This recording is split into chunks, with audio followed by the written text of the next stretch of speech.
Hey there, and plans I had fell through, so we're going to be playing more Elden Ring. Got my pockets. Oh, it's uncomfortable to sit around when I have stuff in my pockets. All right, here we go. Oh, that's the wrong way.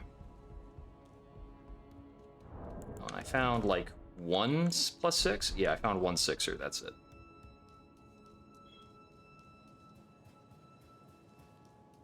I'm gonna take this elevator down. Now, I don't have a lot of business in Lanedale proper. There's maybe like 3 things to get up to. Which is, I gotta get into the sewers. I need to... what's it called? Fight Morgoth, of course. And... I will need to... I might want to get the Ritual Shield Talisman. I don't remember how this goes from this point.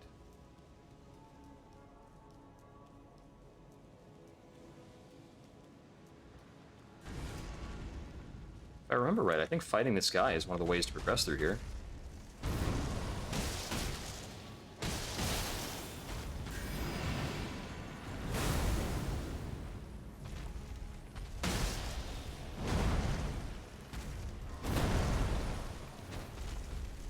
As long as I stop whiffing.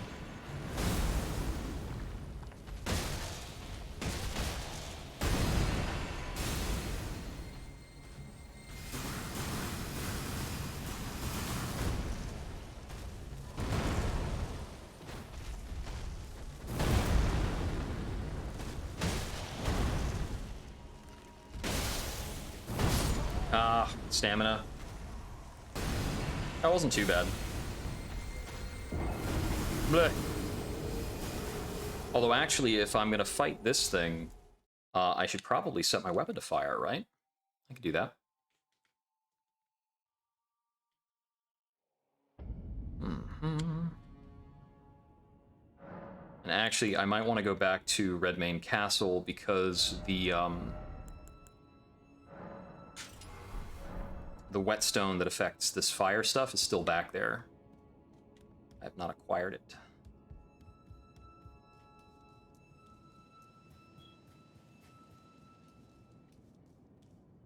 So Flame of the Redmanes can be used with fist weapons. I don't want to get too reliant on it because it could really dull the run.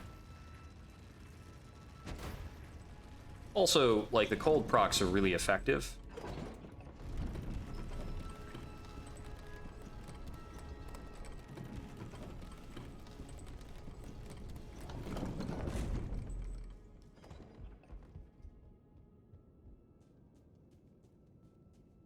However you slice it, the actual challenge for this run is basically, you know, get through the game with awful hitboxes.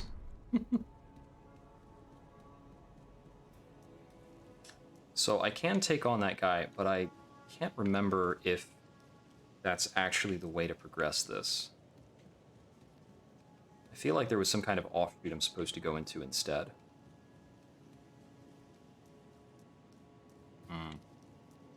No, maybe this offshoot was up this way past him.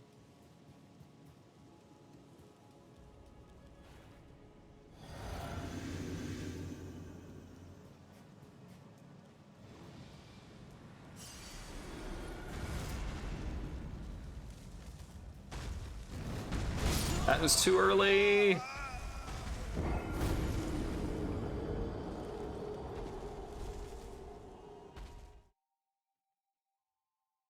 Yeah, I think it's an offshoot on the left or right up past him, because I know if you go straight, you just wind up at a kind of a closed door. Well, if I keep going through here, I can get the Godfrey fight, which is A, a really fun fight, B, gets me my last talisman slot, and then I can go out and get that. I think the ideal for that's going to be the Prosthesis Wearer's Heirloom, which I believe is also hanging out in Caelid. That's ideal for now. Other good options include the Ritual Sword Talisman and the Bloodlord's Exaltation, which is here in Lanedale. Well, kind of here in Lanedale. It's deep in the sewers. Moderately deep. I need to go down into the sewers in that area anyway, because that's one of my best sources for smithing stone 7s? I think it's 7s. So there should be a bunch of smithing stones around there. Here he comes. The man himself. Dodge that correctly this time.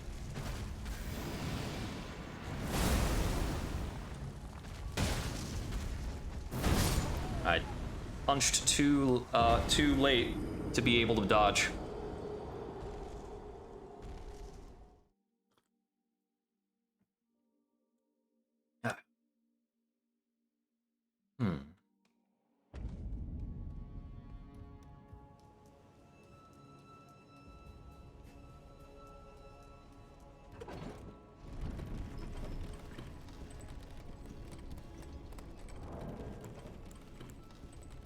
How are my messages doing, by the way?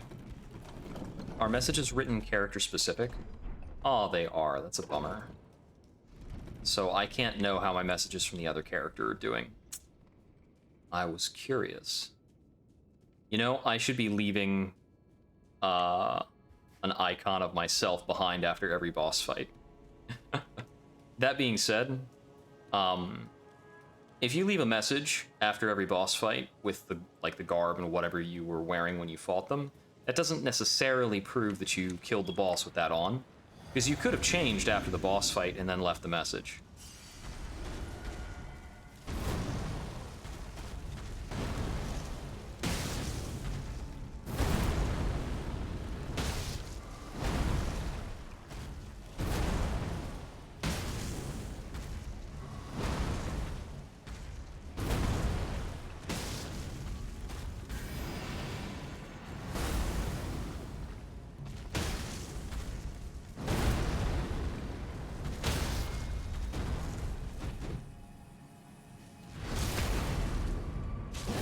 At least the critical can't whiff. Oh, right, that has a burst. I forgot about that part.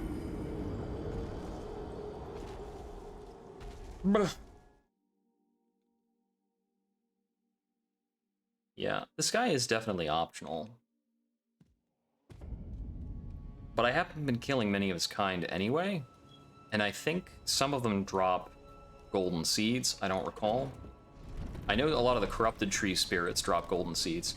A lot of these guys tend to drop crystal tears. For like different physic effects. There aren't many physic effects I care about. I might want to go get 2 of the other cracked spiked tears. Or cracked tears.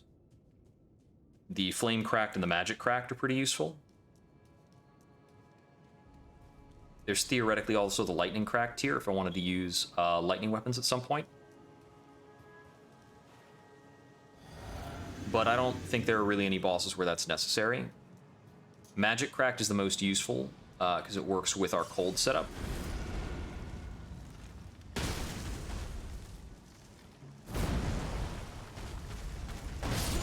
It's way too early. Wish I didn't have to take this elevator every time. You know, I think I'm actually trying to get to that door that's just a little bit behind him. So he's very avoidable in terms of that. Keep 45 blood loss while we've got the fire enchant on. And the AR is 317, which is actually a decent bit lower than before. Part of that is because while we're on ice, we also have intelligence scaling, and the hat gives +2 to int. It's our thinking cap.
There we go.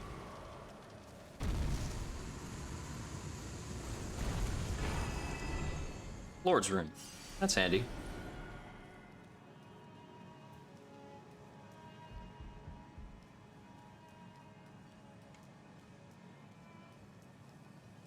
There we go.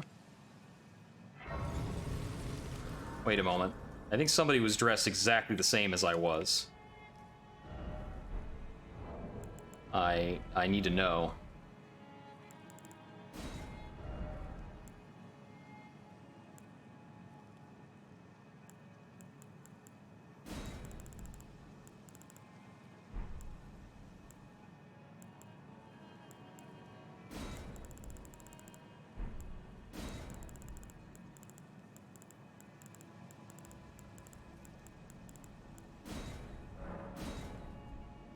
Oh, no, I need to edit that. That's not quite right.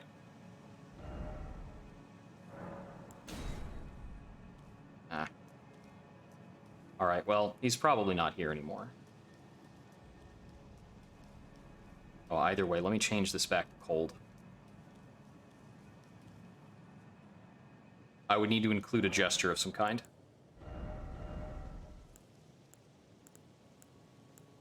Going back to Warcry with cold affinity.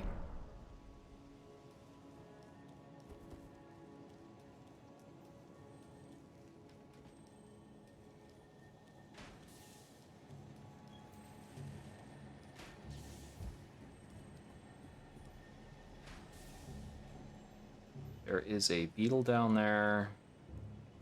It's kind of a sewery area.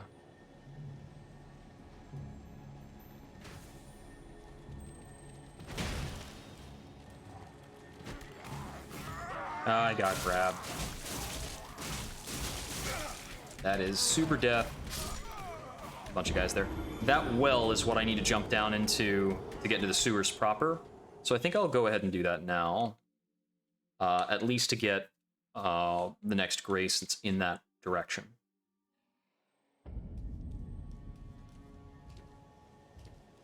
Because Bloodlord's Exaltation is a lot of attack power.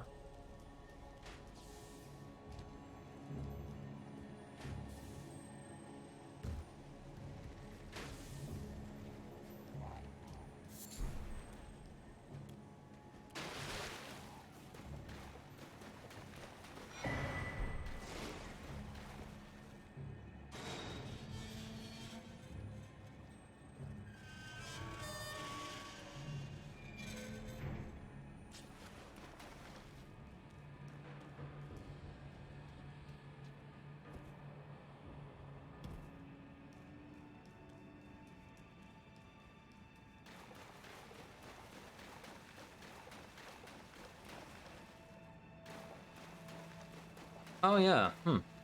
That's true. I hadn't thought about that.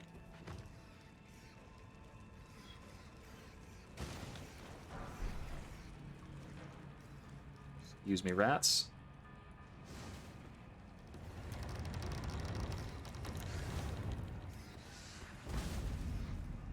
I suppose here, I mean, they're on your way to the shunning grounds and these lower areas of the sewers. And I suppose the Volcano Manor is kind of the domain of everybody of a lot of shunned people. Oh, that's gonna happen.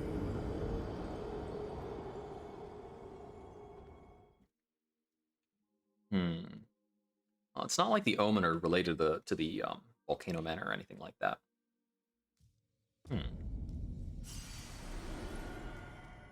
Okay, I think that to open that door, I don't remember if that's through here or if it's through the other exit.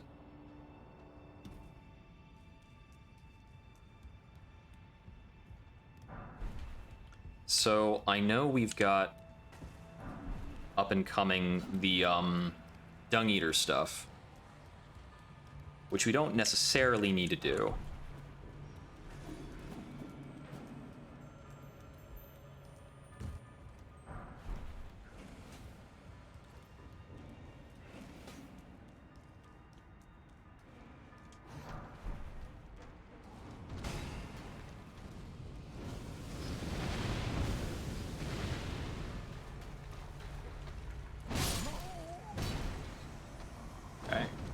over there. I think there's another route past him. That's true. Of course, I don't know the story behind why there are so many Albinorics in the Volcano Manor.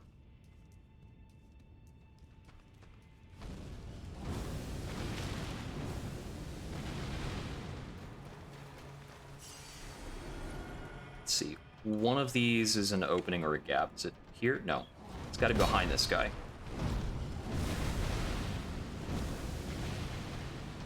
Right? Or not.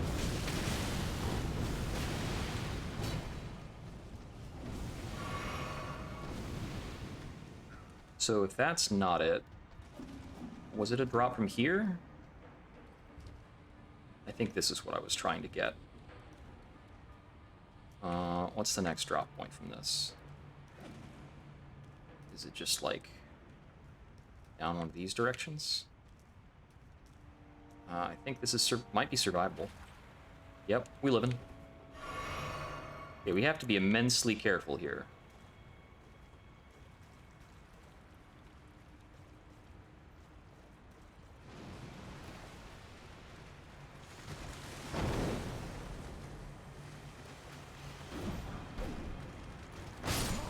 Yep. Okay, that's right. It doesn't matter how immensely careful you are. This guy's gonna wake up and aggro anyway. Yeah, it's really not great to be an Albinoric. Of either variety. Even the more recent Albinorics are like falling in with Moog.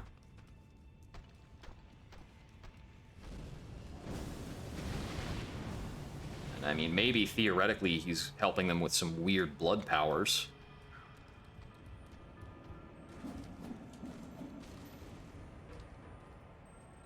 To the extent that maybe that's a good thing? Who's to say?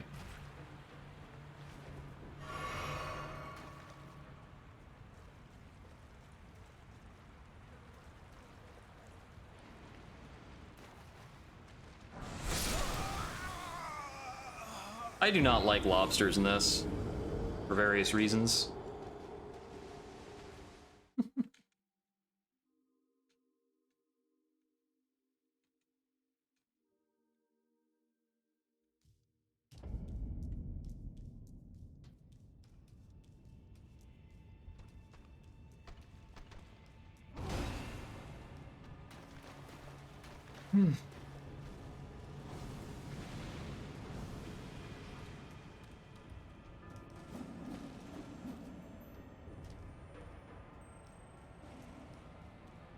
Honestly, it's mostly just the projectile water spit attack. I think that attack is the freaking worst.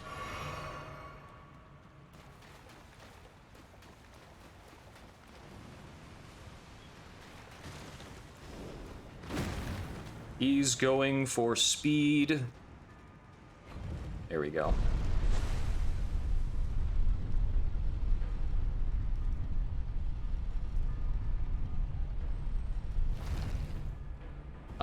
There's like, I missed a grace. I think it's like right here on the way. Like it is, there's like a disgustingly easy to miss thing in here if I remember right. Like it's here. There it is.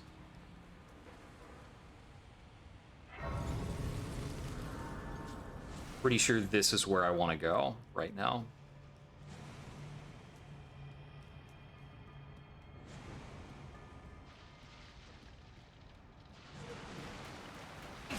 And this is the dungeon of, like, unbelievable confusion.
I went the wrong way.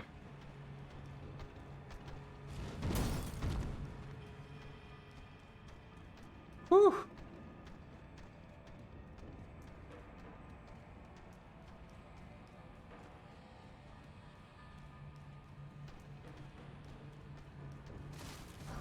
Did I take a wrong turn? I must have.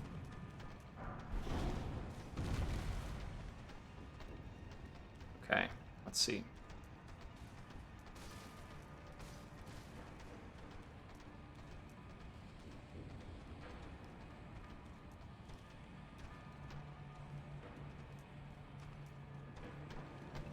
Yeah, so I'm supposed to go up these stairs at the far end here.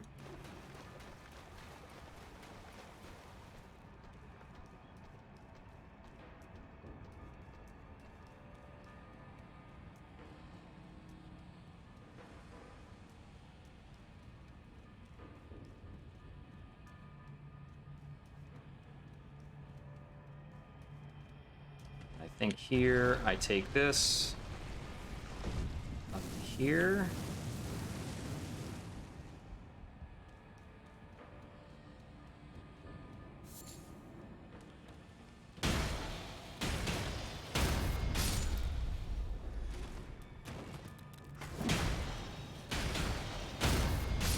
Thankfully, fist weapons are very good at imps.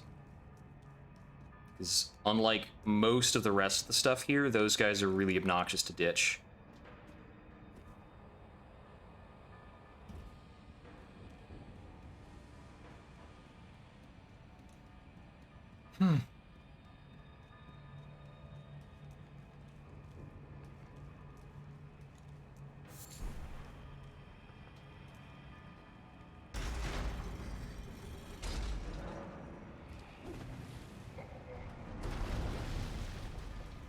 There we go. Okay. It's a very maddening dungeon because most of that place looks the same. It's almost copy-pasted.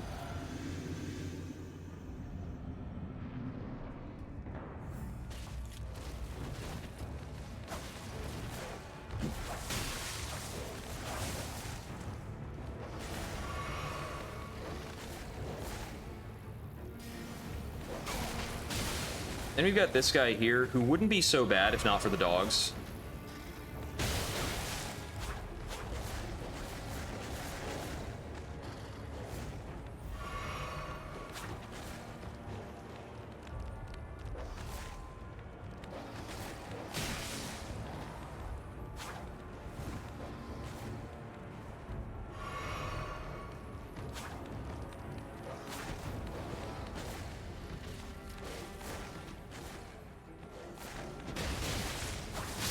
Yeah.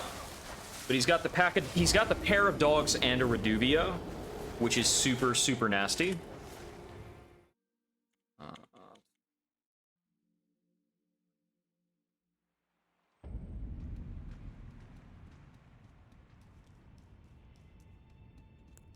I might want to see if I can kill the dogs with, like, Crystal Dart or something weird.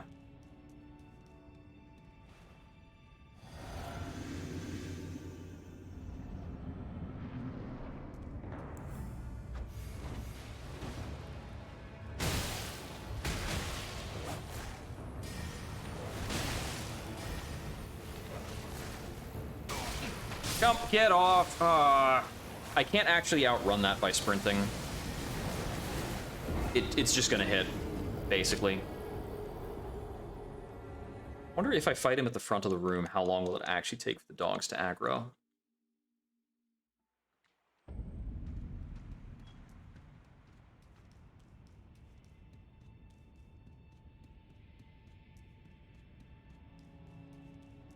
Another one of those bosses that doesn't have a lot of health. Like, you can try to just blow him up, possibly.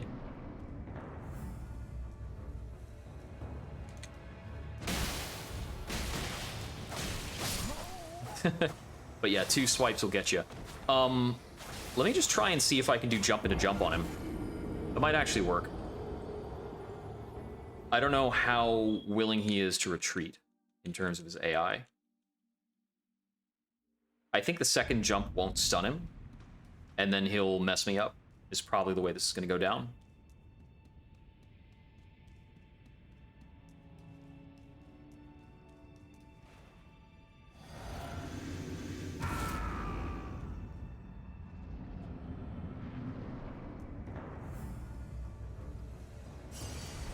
Come on, keep running at me. Keep running.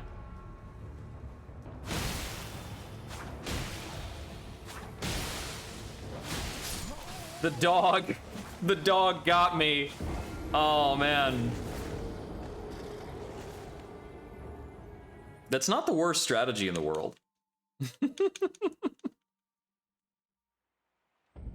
Like, that kind of strat makes me think... Oh, no, I'm already on the Dex and Strength Knot. I'm not using the Spike Cracked.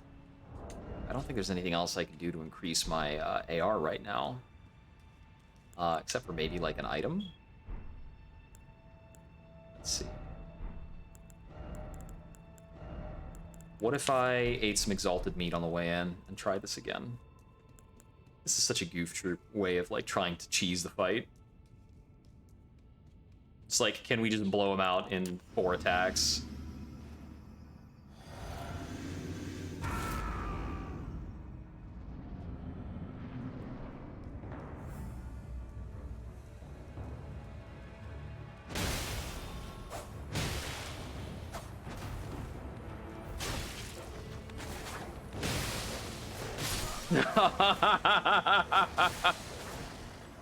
It's almost possible. The meat doesn't really change it, but the dogs will come at me. I think I can certainly start the fight with about 3 jumps. I just need to figure out how we're landing a 4th jump. And I think that'll kill him. And if he dies, the dogs will go away. Or at least if they don't go away immediately, he'll be dead and the boss fight will end. And I can get killed by dogs and they won't respawn. They're just attached to him in the boss fight.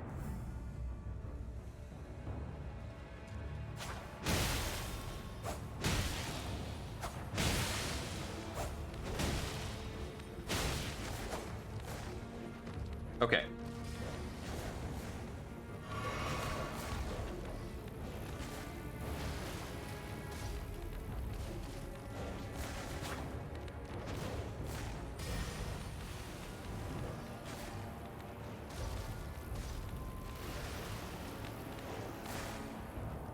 Unfortunately, the dogs are faster than Esger.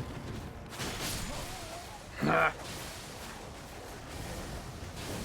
it's not like I'm Sonic the Hedgehog and I can do a homing jump on him. I need to get it to line up really cleanly. Let's see. I don't have access to decoy pots or anything else as far as I know. No, I could do Beast Lore pots if I went out and gathered materials. That might be enough to win the fight, actually. Just huck a Beast Lore pot as the fight's starting, and then head hop Esker 4 times.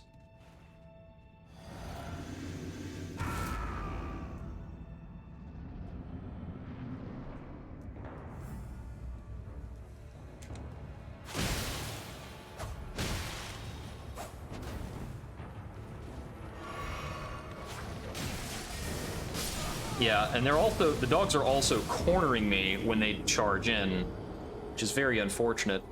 I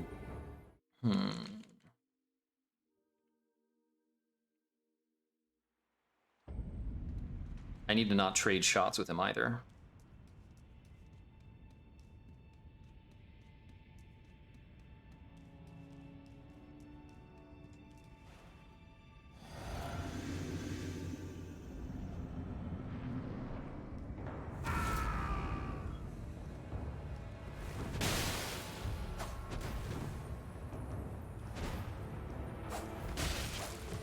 Yeah, since I'm trying to fight him at the very back, I have nowhere to roll if I need to roll. And if he just does a slash sequence, I can't actually get through it. The timing is just really tight initially for the setup. Okay, so Beast Blood I don't know about. As for the bones, like, there's a couple, there's a few things going on. So if I come over here, is it nighttime yet?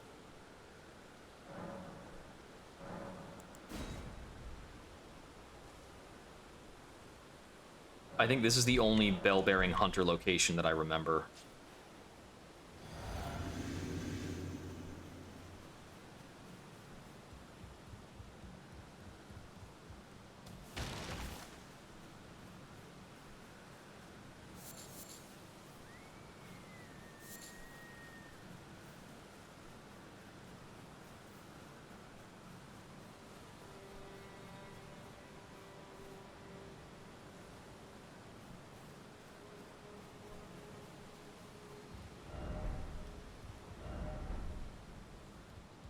That's right, the Church of Vows, the Hermit Shack. Okay.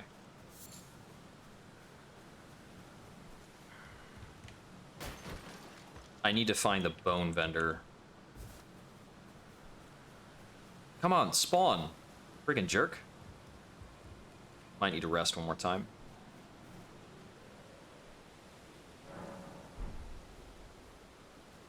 Okay, now spawn. There we go.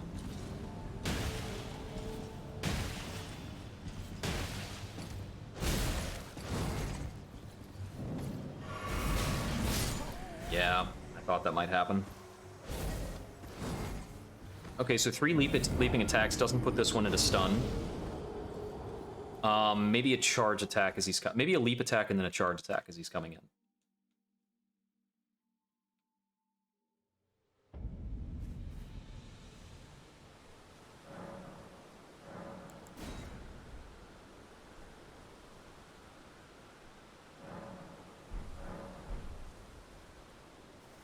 I think I need to make it nightfall and then rest one more time for him to actually show up.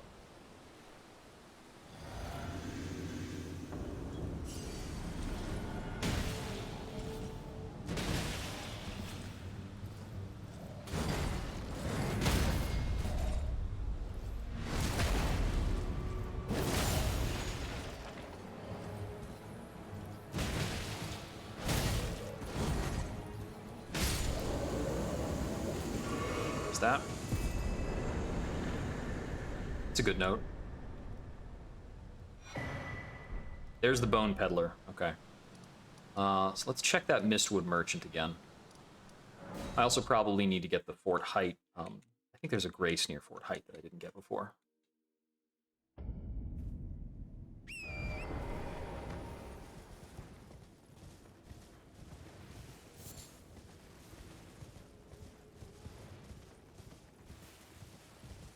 So for Beast Lure pots, it's bone and blood.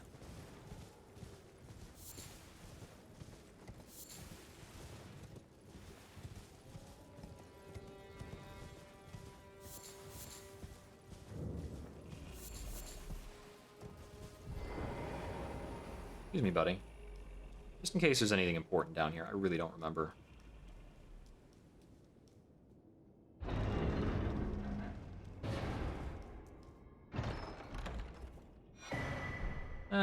Not really important. I need to remember to put stuff away next time I'm at the, what's it called? I guess we're east from here. The next time I am at the Grace. Yeah, that's a trick. I thought there was I thought one of these, vendors was a, I thought one of the bell-bearing hunters adds blood to the shop. But I'm not sure. Oh, super overshot. There you are. Let's make sure you're good and cleaned out. Ah, how nice. Okay, yeah. It's got a few different kinds of meat. I don't actually need those things.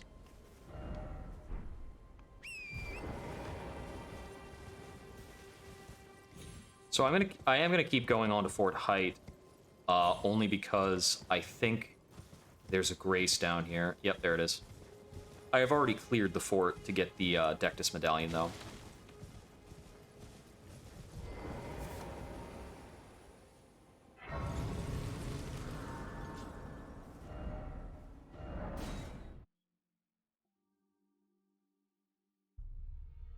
So there's a couple options.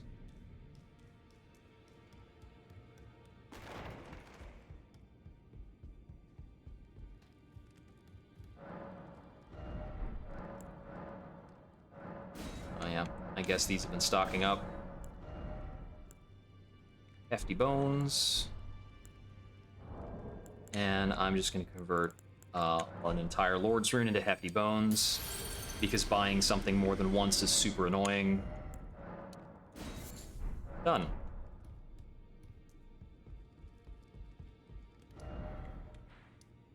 Okay, so there are a couple places I could go for blood.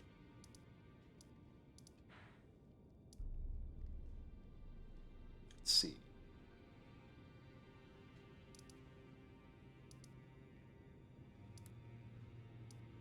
Oh, I haven't actually been up to the Church of Vows yet. Well, we should probably do that then. I think I can get there from here.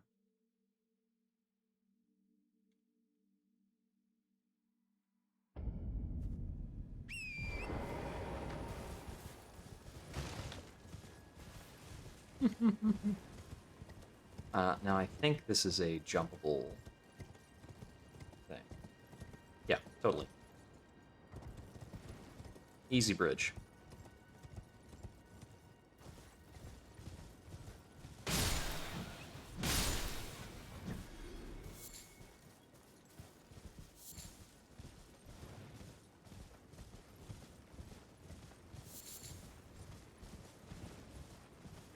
Fire slugs and fire butterflies. And a bunch of lag and frame drops. I guess the game's not that big a fan of fire right now. I haven't made it render that in a while, I guess.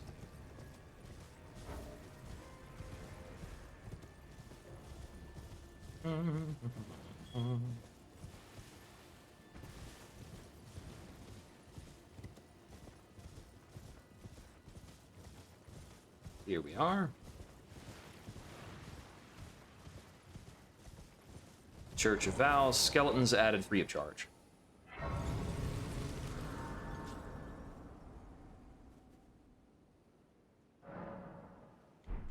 It's already night, so... He's coming in. Nope, Turtle Priest is here.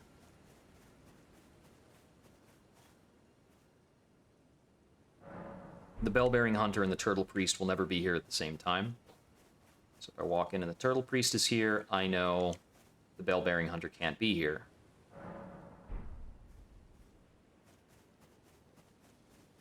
I might need to talk to the Turtle Priest at least once to get this to move on. Do you know how it came? Well, the shattering. It is by the matter, and so the earth. Oh, was there some? You are free. I would say if you find, unless in which case. You wish to know Lord Radigan came to soon. However, Radigan taking the mystery as to why Lord and Morrow. This guy is like the biggest source of lore in the game. I think this turtle is the biggest singular source of lore that there is. Probably. Also tends to be your most convenient what's it called? Your most convenient tutor in magic and miracles, so he doesn't wander off. Just gonna pass time till night again, and do another rest.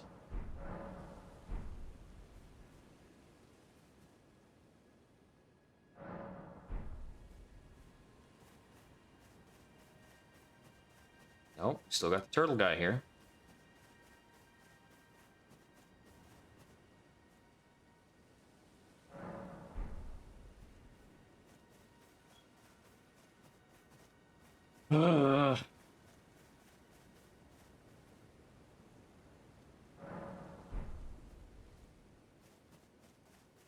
Alright, I really don't like these bell-bearing hunters. Forget it. I'm gonna go find Morgott and kick him in the teeth. It's hard to tell which one of these is correct without the map. So I'll go get the map.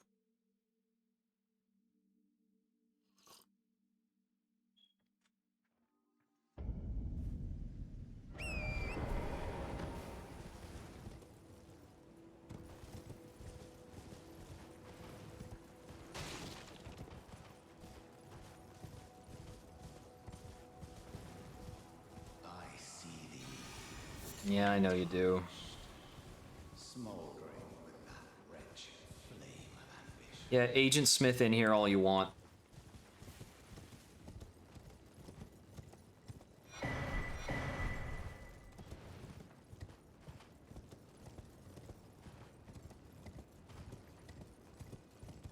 I think a gargoyle shows up here.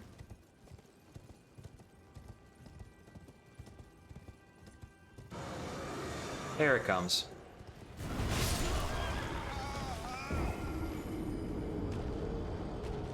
I couldn't remember exactly how it arrived or whether or not it would hit me, and the answer was yes. Just want to get the map.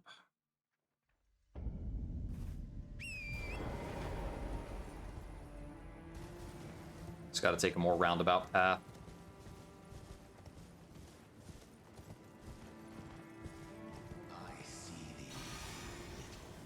If I was in the mood to take on this Margit fight, it is worth a good amount of runes. You can also fight at horseback, which is kind of funny.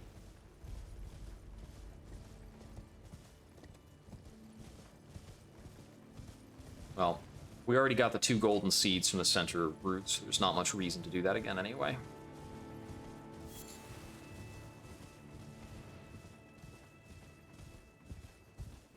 I think the gargoyle is like... I think he's technically up on top of one of those statues. Like, he does exist somewhere before you get there. He's not like the dragons that are around that literally just pop in sometimes. Some of the dragon spawns, they literally just materialize and you don't stand a chance. As far as, like, knowing where they were.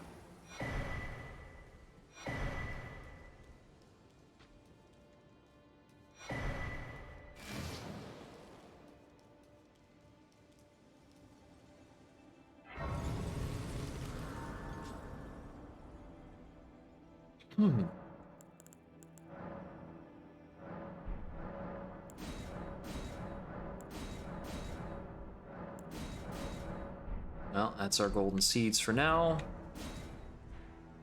Now that I can see here... I think it's the avenue balcony that I want.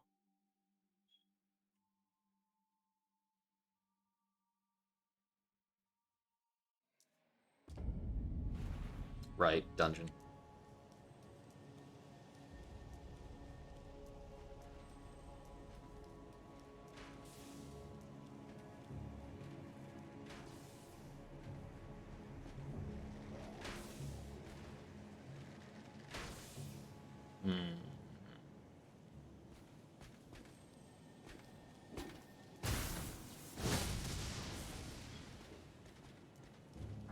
Fine.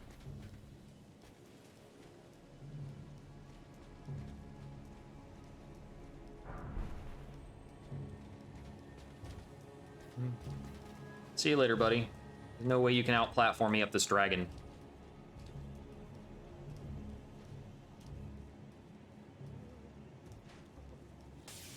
Whew!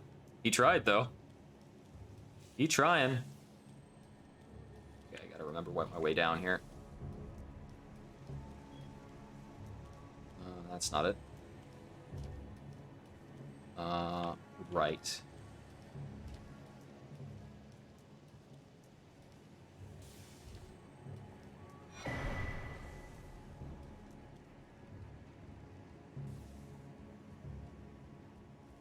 Over here, up here.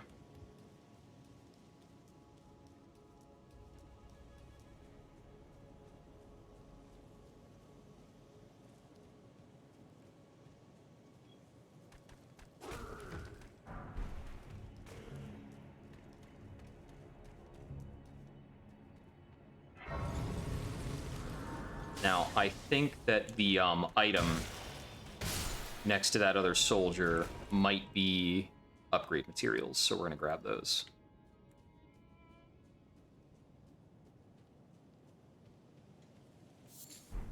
It was nothing. A bit of gravel stone, which is necessary for Dragon Wound Grease, which I have still never effectively used in the entire game.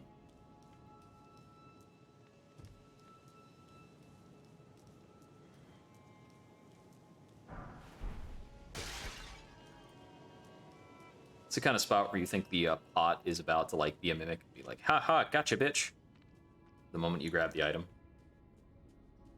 Too accustomed to getting ambushed after grabbing items in like little spots like that.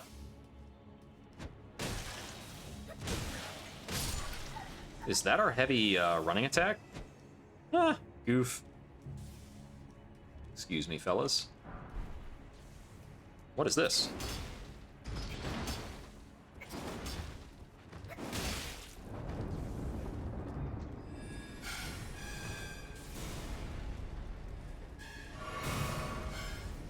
I don't know what that did, but I had to touch it.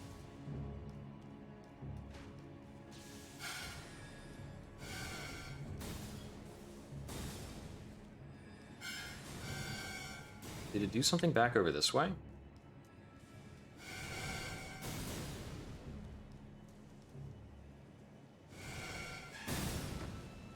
Excuse you, that's very rude.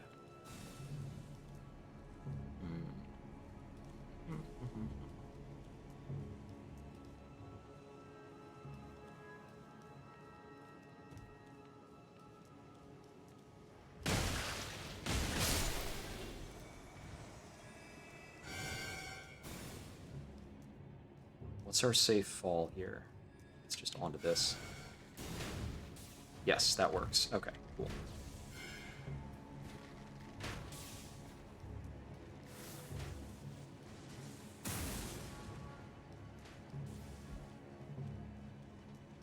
And this is our proxy roundtable hold.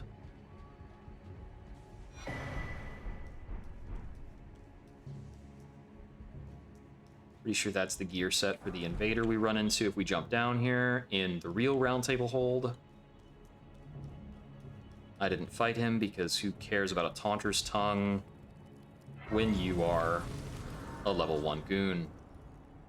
Another painting.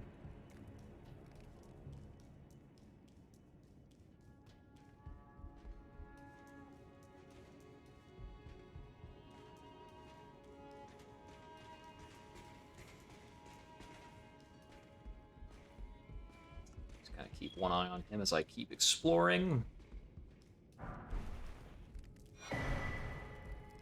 Two Fingers Prayer Book. Hey there, buddy. Oh. Nothing back here but these goons. And then there should be stairs. They are broken. Right.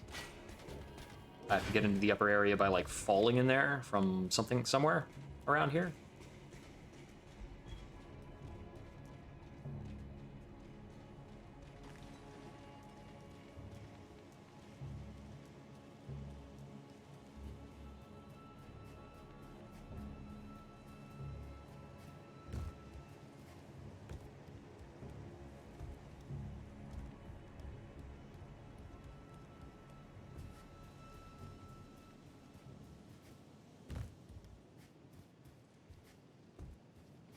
Sometimes the game is fussy about what you can fit through.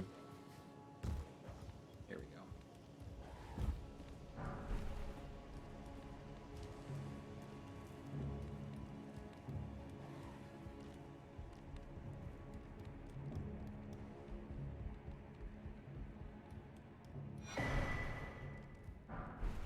Sanctified Wet Blade, the hammer, buy my sword. Hero's Rune. No comfort ahead. There's no mirror here either. So that's one of those things that doesn't quite reflect. So the Sanctified Wet Blade is theoretically an option. It's probably not an important one. Right, it's the way we came in. And there's an item like halfway down the stairs. Smithing 6, solid. I think with that, we have an upgrade on our hands. Yeah, we've got the first upgrade on 6s. Need another 10 of them to finish that out. Runar.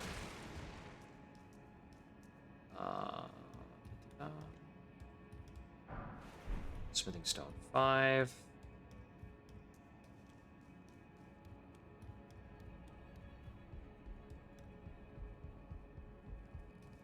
Where the Twin Maiden Husks would be. And where Dung Eater would be, there's a Seedbed Curse, which allows us to progress this plotline if we care, but we don't. Although there is another fist weapon available if the Braggart dies. Or the Brigand? Whatever. His weapon is a fist weapon, so there's another one in it for us if he's gone. And I think... Oh, does this open? What is back here? I think this is where we get, like, the coded sword. Yeah, that's it. Okay. Well, we don't care about that. Time to move on. Oh.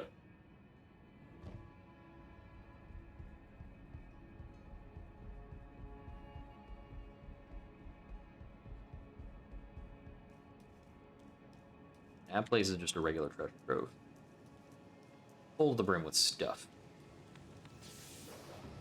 You're not gonna let me go.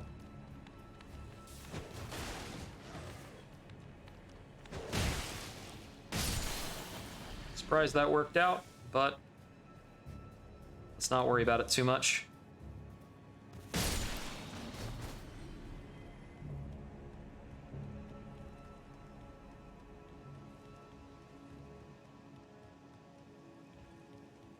Okay, up there is the direction to the Ritual Shield Talisman. But I'm not going to fret about that.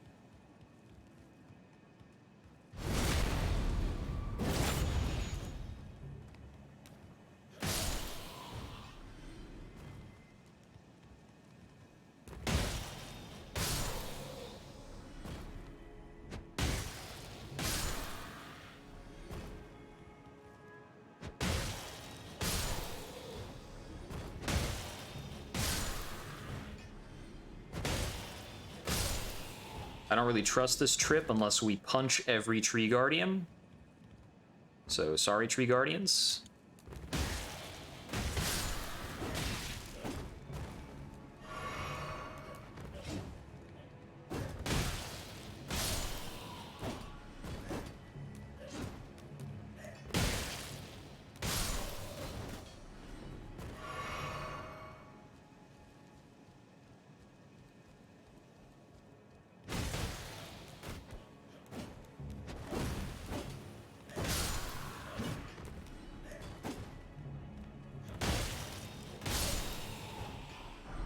Are those guys actually peaceable? Does anybody know?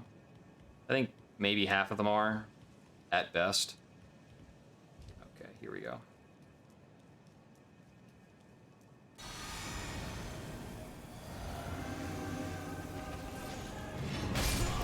I messed up the dodge. I messed it up. It's an important dodge.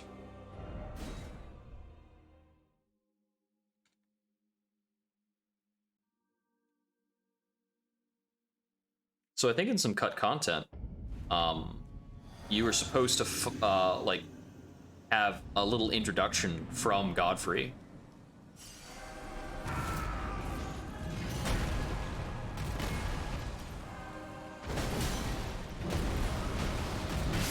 Whoops. Yep. Yeah, I think he's not remembered with Siraj for some reason. And his axe is fully intact.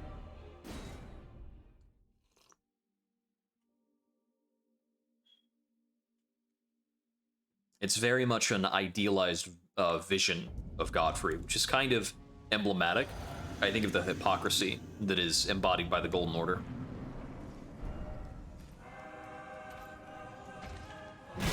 Whoops.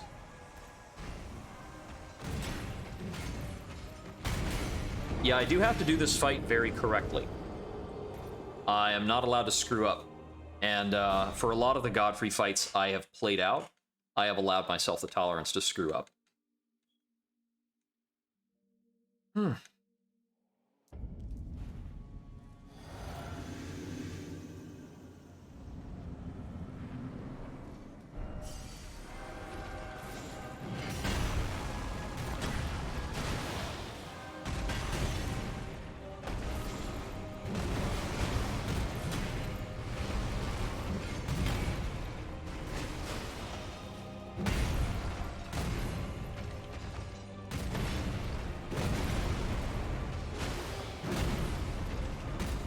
Whoops. Too early. This is such a, like, the thing I really like about this fight and about Godfrey is it's such a dance. There's absolutely a cadence to the fight.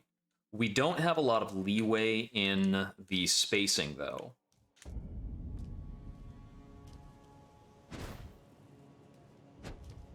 Just checking if there's a difference in the swing patterns. Not really. Not enough of one to worry about.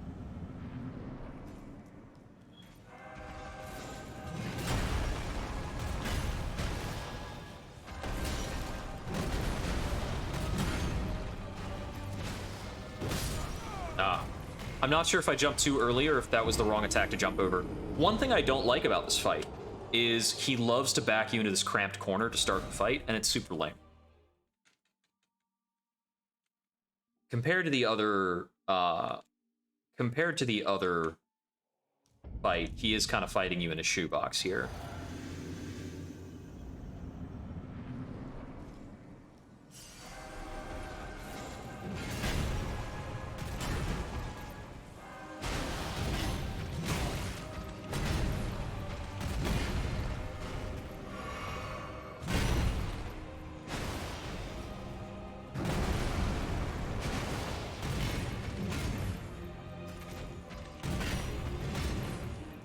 Stamina, please.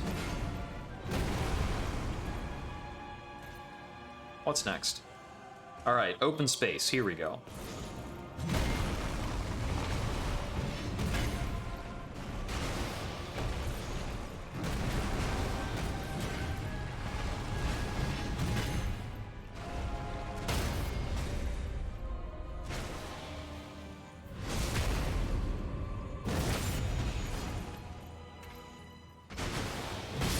Oh, dang it. Okay, so we don't quite have time for that. So when he gets up from the stun, I think I have to kind of let him go. And that's also his fastest attack, which is a bummer.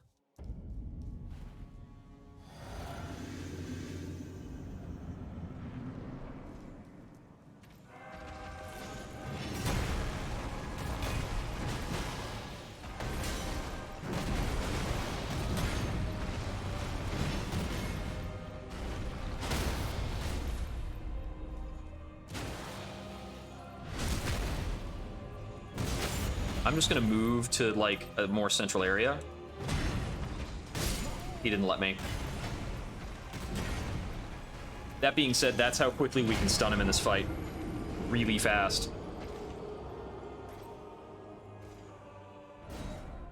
If I just go for singular heavy attacks, that seems to do more stun than my jump-in.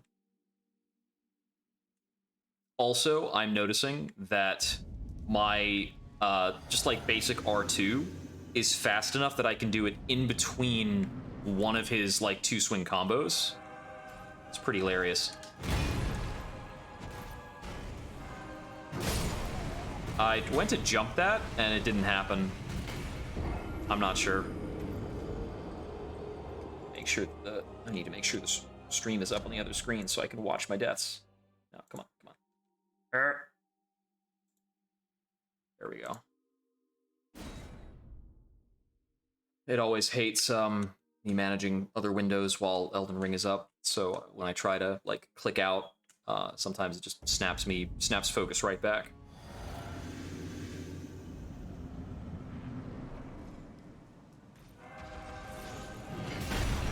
Whoops.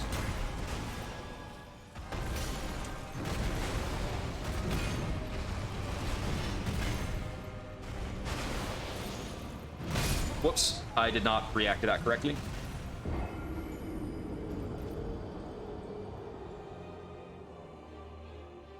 Also, I was out of stamina. So I didn't press the right button, and also I needed to, like, hold up a sec.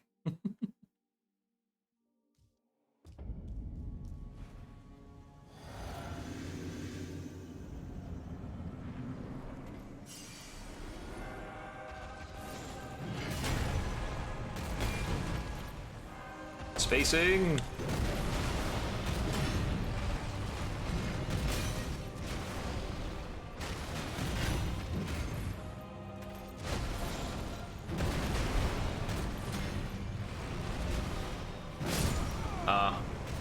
wasn't able to get a dodge off there. So I out of stamina? I was out of stamina again. Yeah. I'm gonna have to slow down a good bit. He's got a lot of possible openings for a weapon this fast.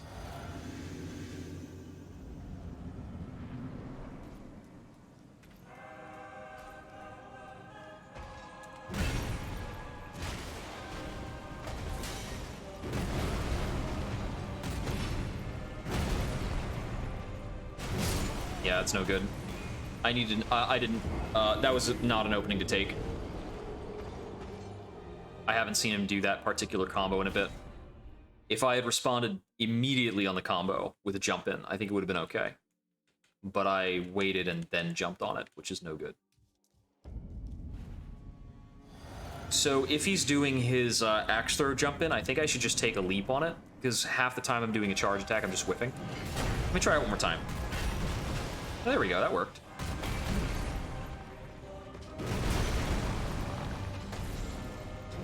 Too far back for that. Let's play center field.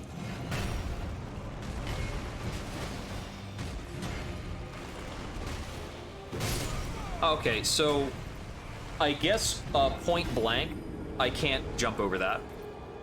Because I've made that, I've tried to do that several times. I thought it was a timing thing. It's clearly more than just a timing thing. So for point blank, we can't jump over that attack. I'm assuming it's because his face has a hitbox or something.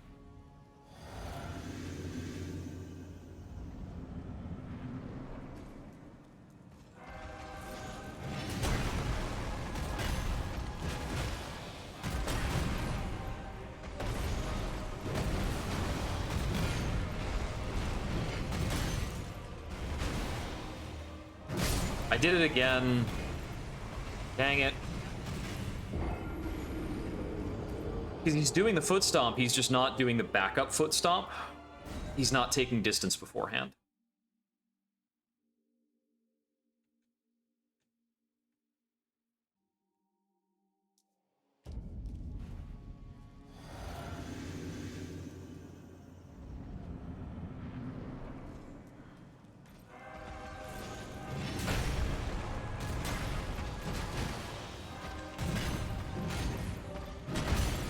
Oh, I didn't need to do that.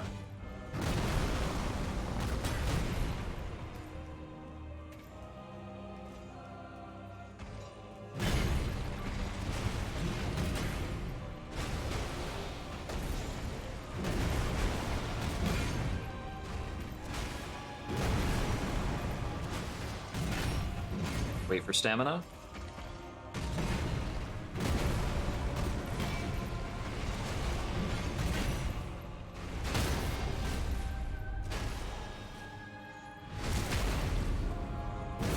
Alright, just gotta do that again. Give him space on the wake up, because he can do something fast on the wake up if he wants.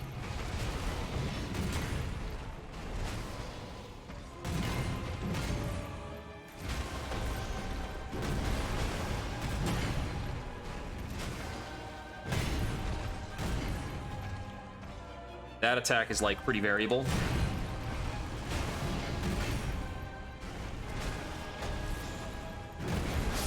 And that's Godfrey the First Elden Lord. Does he always raise his axe above his head when he dies like that?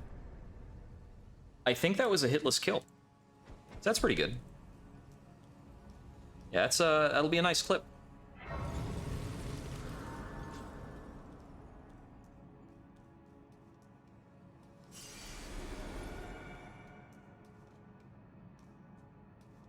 Do I have any talismans to fill that slot? No. No. Claw Talisman is not nothing. I jump attack a lot. So we can't knock that one.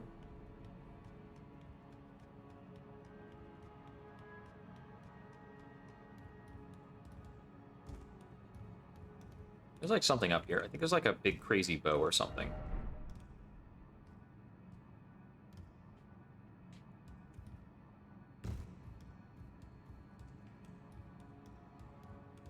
Well, there's... I think you can actually... I think that's... I think you can shoot that down by attacking the chains, and it's a really nice bow.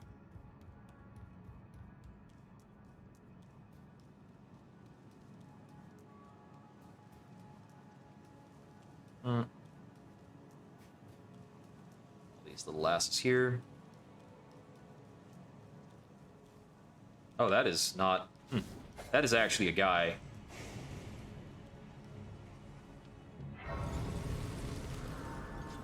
That is a full-blown Black Knife assassin. Hanging out in here.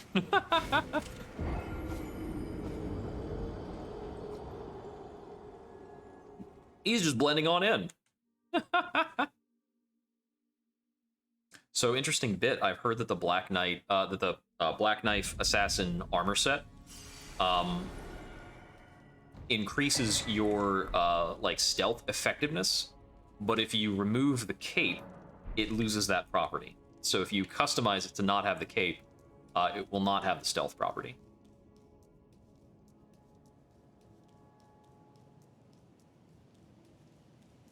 All right, it's been a while. It has been a minute, so let's say hi to somebody. Let's remember how this fight goes. Also, let's watch this cutscene. This is a fun one. Very lore heavy, and you only get to see this once per playthrough. Graceless, tarnished.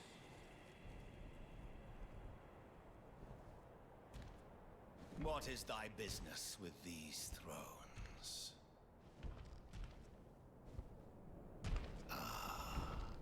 He calls me graceless, though I can see grace. The twin prodigies, Mikola and Melania.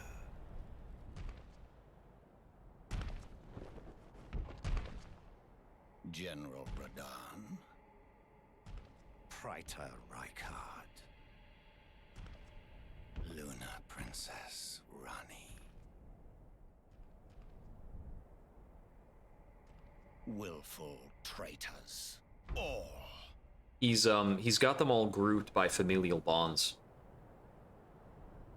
Thy kind. Ah, I see. All of a piece. So Tarnished, once upon a time, would have grace within them. Pillagers, emboldened by the flame of ambition. Yeah. So he sees the others as pillagers and traitors as well because they tried to take... Writ upon thy meaner grave. Because they tried to take the shards of the Elden Ring. Felled by King Morgoth, last of all kings.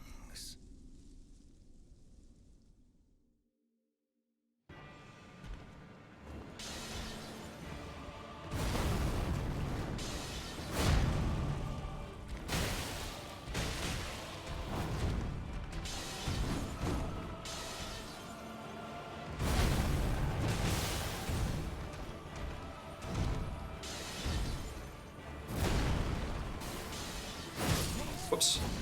Ambitions to rest.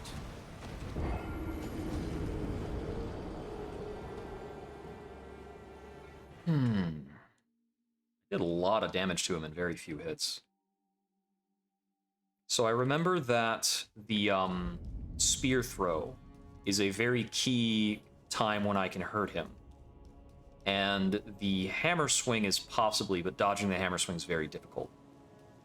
I have really struggled with his hammer stuff the last time around.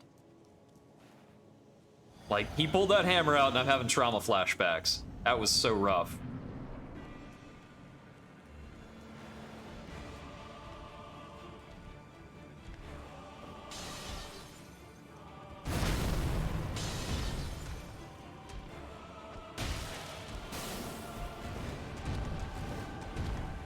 He got frustrated with that hammer.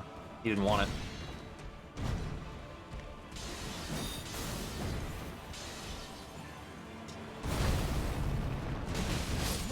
Okay, so I don't have time for a full charge on that. I think probably a jumping attack is my best bet when he does that. Either that or just two R1s. What did he do before that gave me a full charge attack? Because I got one last round. Yep.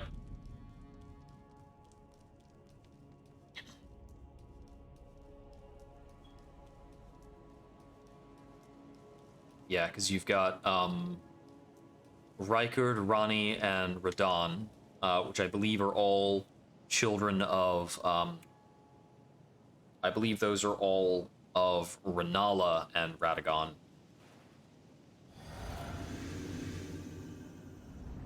And then you've got well, you've got Morgott and Moog, but I think they were children of Godfrey, actually.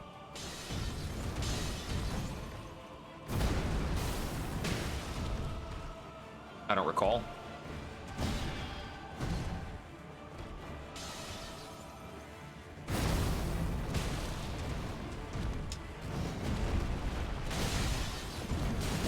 Okay, that was the Twister. Okay, so after the flip, if he ends up next to me, he'll go for the Twister.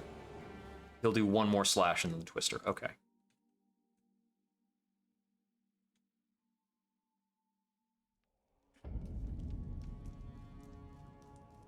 All right, Godwyn, first of the demigods to perish.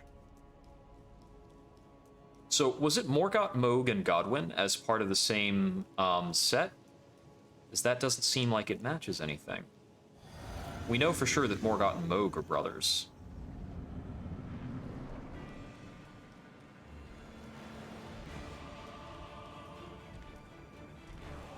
Perhaps they were born at different times or something?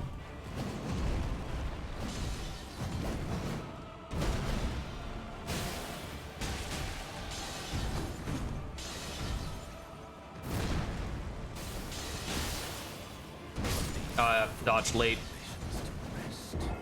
That's right. After the hammer, he sometimes likes to do the whirlwind set. Okay. Okay. He's got a lot of stuff to remember. I remember a lot of the individual attacks, but not how they're sequenced.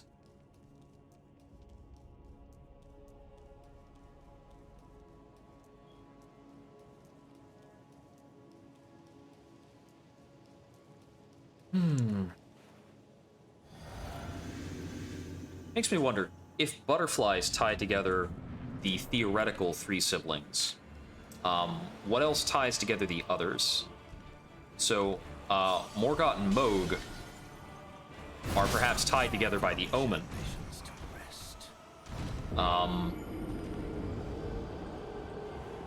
What's the bond between Rani, Rykard, and Radon? Because Rani and Radon are both magical prodigies. I'm not certain if Rykard is the same. He certainly wields magic. It just doesn't seem to be necessarily a highlight. Magic is not part of the life story of Rykard, from what I understand. He's spoken of for many other reasons, mostly being a really cool guy until he went crazy and got eaten by a snake. That's true. But Radon is a champion of the Golden Order. He's like a Godwyn fanboy. Or a Godfrey fanboy.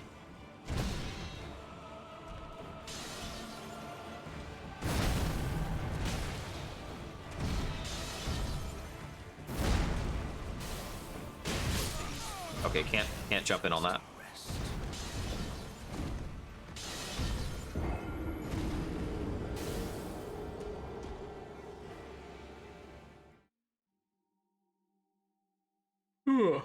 Yeah.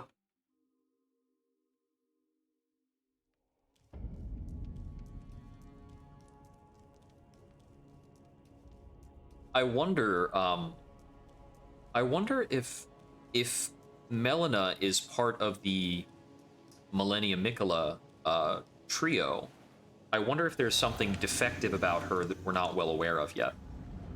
It might explain something about her being burnt, her right eye.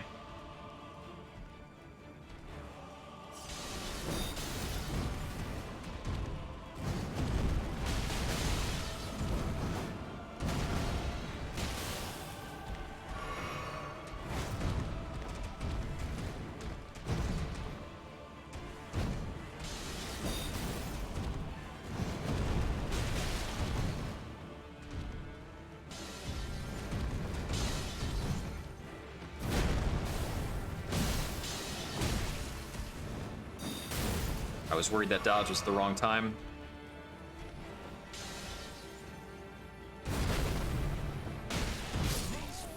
Okay, so that's not a viable punish? Do I need to be in a different place, or does my punish need to be softer than a jump in? Huh. There's not a lot I can do that's faster than a jump in. I thought that was a fine punish. Maybe it was that I've been whiff punishing it by running past it and just hitting him while he's using the spear when I get in close. Because he has a very hard time throwing it at his feet. He can still do it sometimes. Let's see, what's my running attack like? It's alright. Funnily enough, my running heavy has more momentum in it, and I think it's about the same execution speed.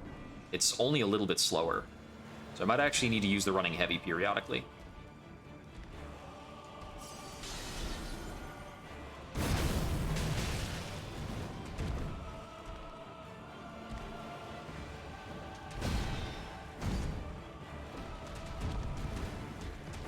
Ah, dodged too early. I balked. This is definitely one of those bosses where your damage is tiny until it's not. Because I'm really trying to get out those, like, few procs of those big status effects. So it's going to look really unimpressive for a while. I would be stronger with Bloodlord's Resolve. I also don't remember where the Ritual Sword Talisman is. I could go grab that. It's in like a random dungeon somewhere. I think it's dropped by a like a beast person queen, beastman queen.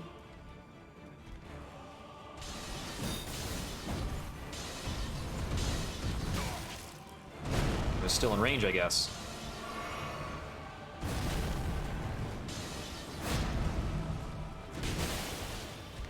Okay, so that is a big enough opening for me to do, like, a big charge. What other openings can I use with this weapon?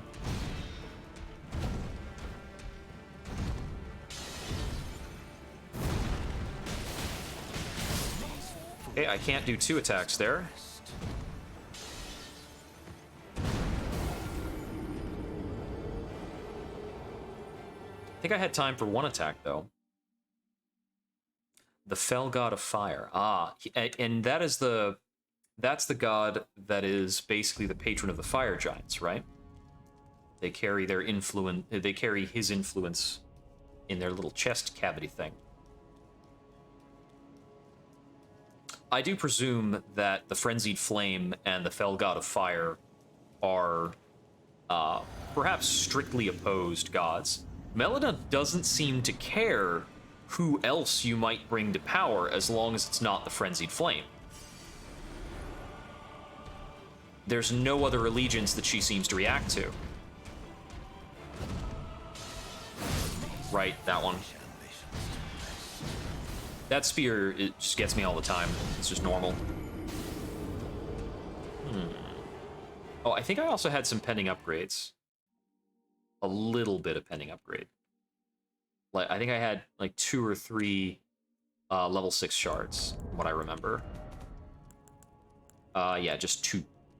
So I can get level 16. But it'll be 10 more to get up to 18.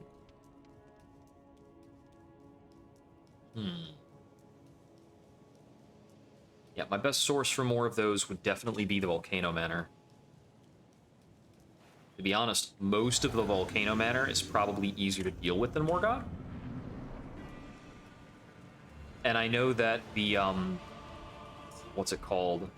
The Godskin Noble is really vulnerable to my damage types.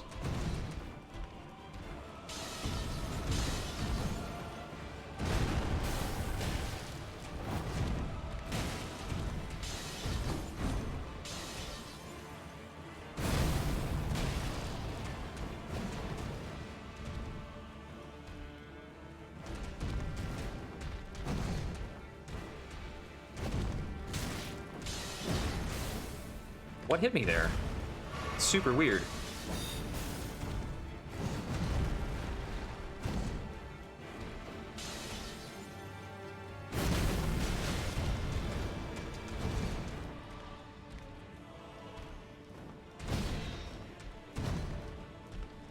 No matter what, the soundtrack for this fight is just so dang cool.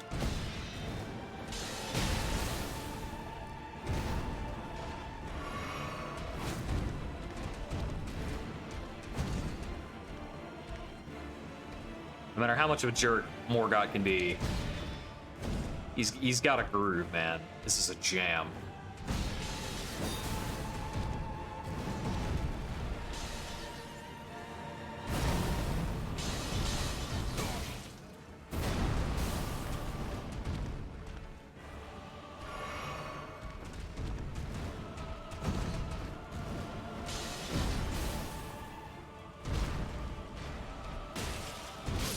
Ah, dang it. Okay. I think I'm grasping a couple other times where I can go and stay in. For instance, that long-held sword chop, I think, is the end of a combo, at least in this part of his first phase. If I get to his second phase, I get more openings, as he starts doing some new stuff with his sword that's pretty vulnerable. I still have to watch out for a lot of the same dangerous attacks, though.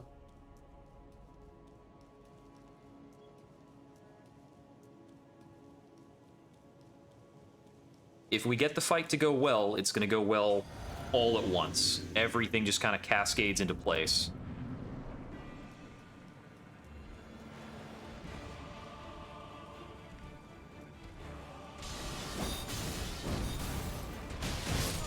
Okay, that's not safe.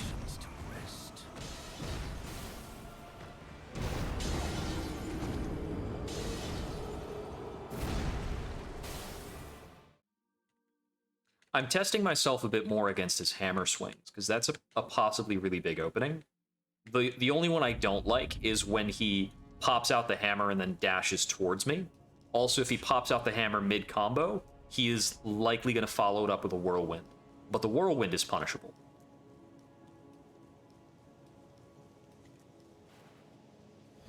On the spear throw, I noticed that sometimes if I just dodge it normally, like out and about, he'll follow it up with a spear leap. And that might be what I want to punish. I missed the dodge timing. I missed the dodge timing, but I noticed he was safe after doing that. So he went into the stab almost immediately. I would have had time to hit him for one attack, but not a leap attack.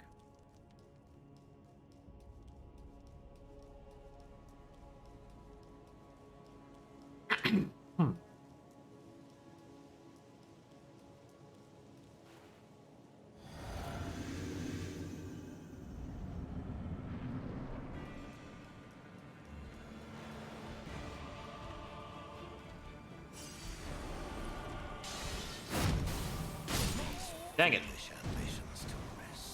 was half right. I so often screw up on that spear poke. It was good to get it. At the very least.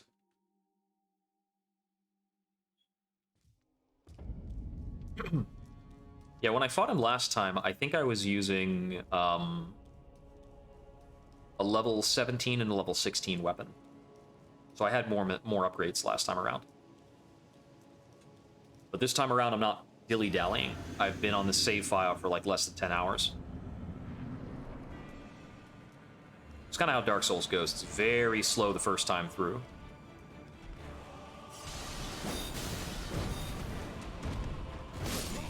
Okay, I wasn't in quite the right place to go for an attack sequence. I might actually need to hold the friggin'... I might actually need to do one hand on glove, because my attack sequence is a little bit long with two hands on it. I don't know. We'll see. We'll see. I kind of wish that they kept R1 as a single punch and made L1 your double attack. I suppose the way they have it set up, you can also use guard counter with this, very technically. If I were a higher level character, that might be viable.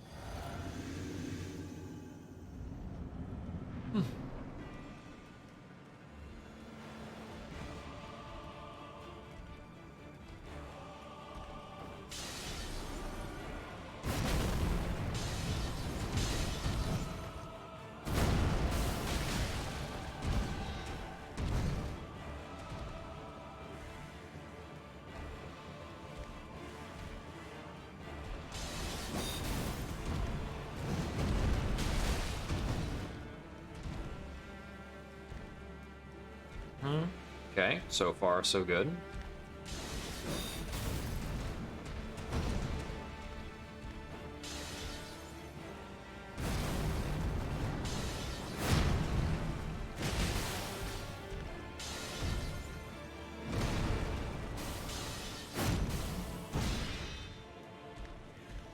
Okay. Yeah, he does like those.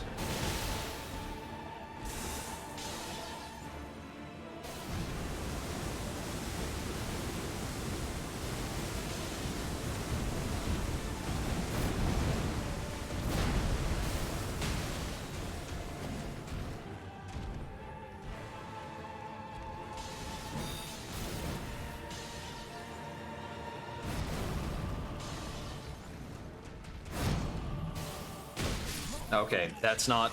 He's free and fancy after that. Cool.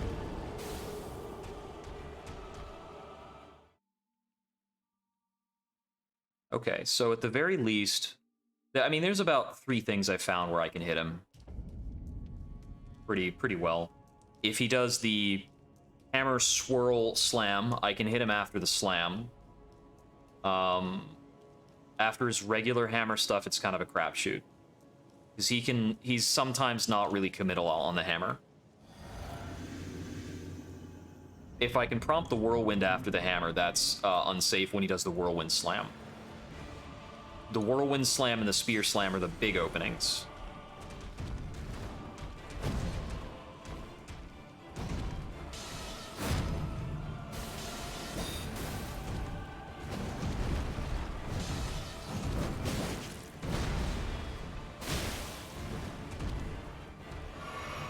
There's another small opening as he's doing, like, darting back and forth.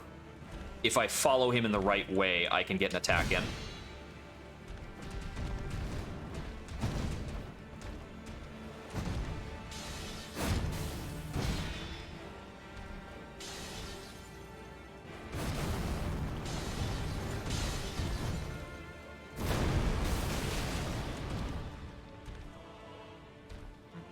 Okay.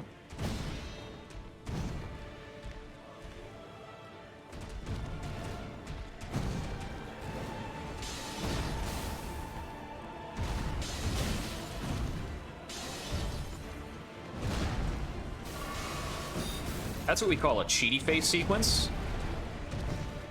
When he just decides to say whatever about his usual attack cooldowns. He just decides to, like, do a Morgott thing instead of his regular pattern.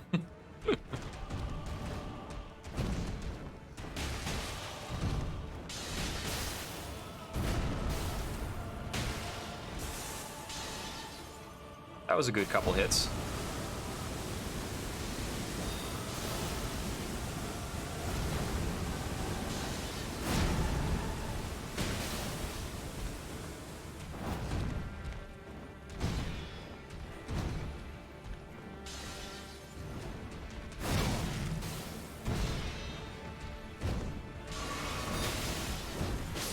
Dang it, too early on the dagger dodge. So, him doing that slash as part of the spear thing is somewhat of a known thing. Like, I know he does that. It's at the end of the spear charge. So I need to be dodging that to the other side of him. Because he slashes with his right arm. Which is kind of covering his inside since he's thrusting with the left spear.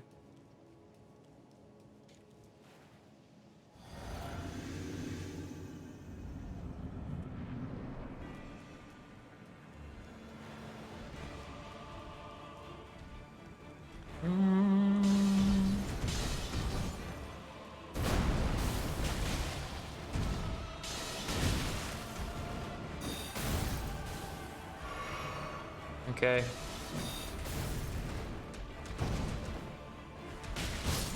Nope, I didn't get my attack off fast enough to do that safely. With him doing that, like, run-up delayed slash, if I follow him correctly on that, I can attack him and then dodge his follow-up. Because once he's done that movement, he doesn't have a fast follow-up. He's kind of locked off of his fastest attacks for a bit in terms of his attack sequencing. But I didn't get on him quite fast enough to actually take advantage of that. As I dodged over, and then I had to micro-space myself, and the micro-spacing time ate up my punish time.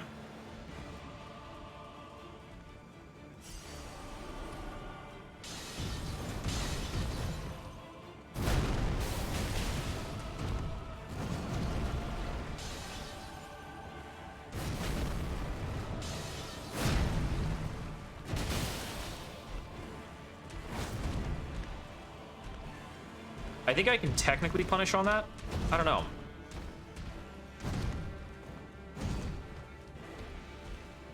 I didn't like the look of his attack choice there.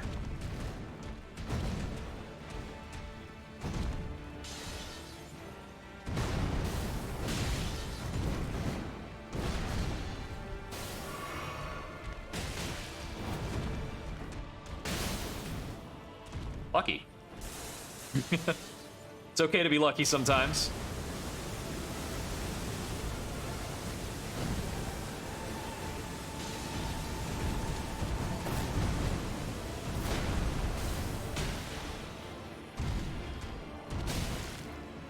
I actually jumped into that, and I'm glad we're okay.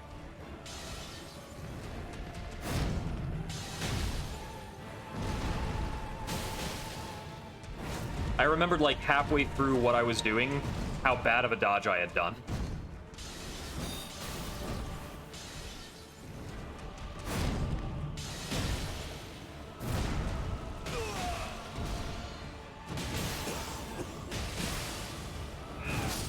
Oh, I didn't get out in time. Oh, that's such a lame way to die. Oh man, and both of my status effects triggered right there. So we had just barely gotten him into a really good second phase. But I stayed in too long.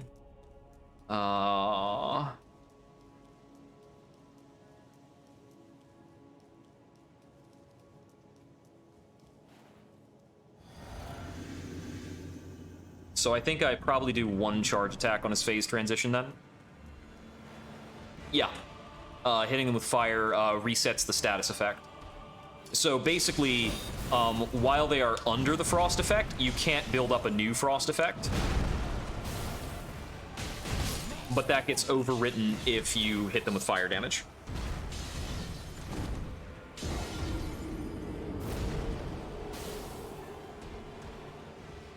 You know, actually, here's an interesting question. Let me muck with something real quick. Of course, hitting them with fire before they have it maxed also fully resets it.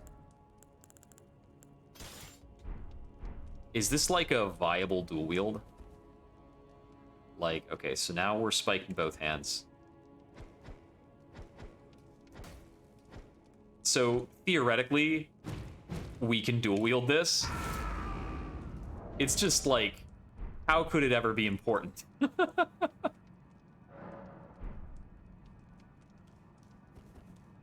I guess that means technically we could have one hand that's actually fully blood setup, and the other hand could be the frost hand.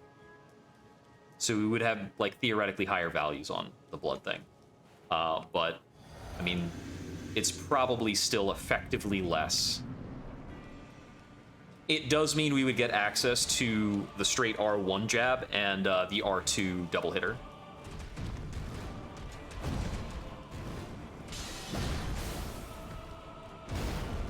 That little side hop is so weird.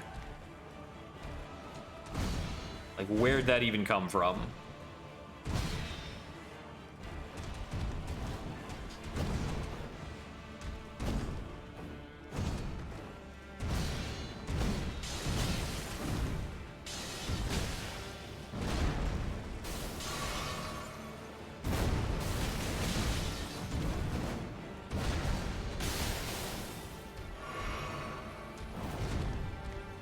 This dude seriously got 1,000 moves. He knew anything.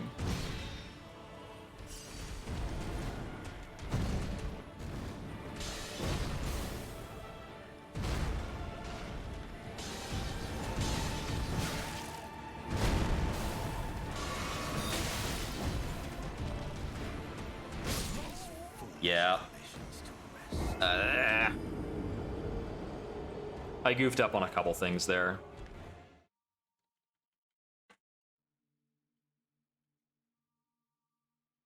Like, I don't think that dagger throw was on an input read. I think that was just me doing a bad heal. Not sure. I'm not entirely sure, but I think it was just me doing a bad heal. Something unsafe. Okay.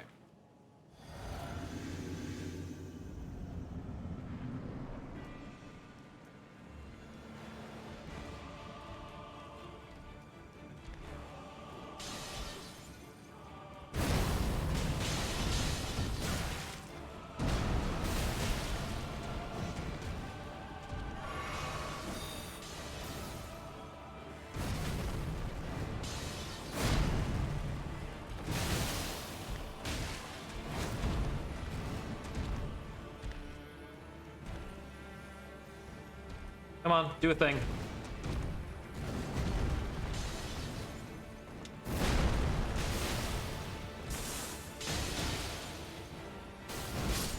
I didn't get far away enough. I didn't take my shortest path to the outside. I need to go for that quadrant.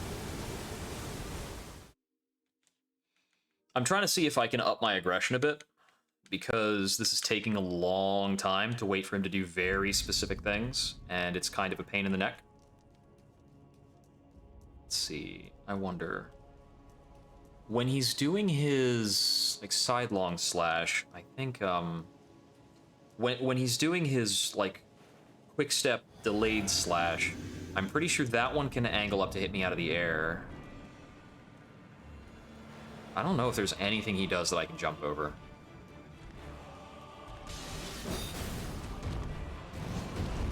That attack might be jumpable.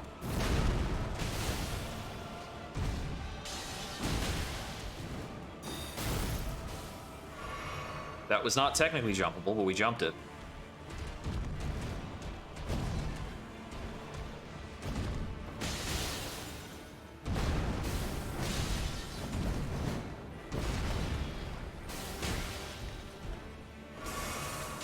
Chug it in your face.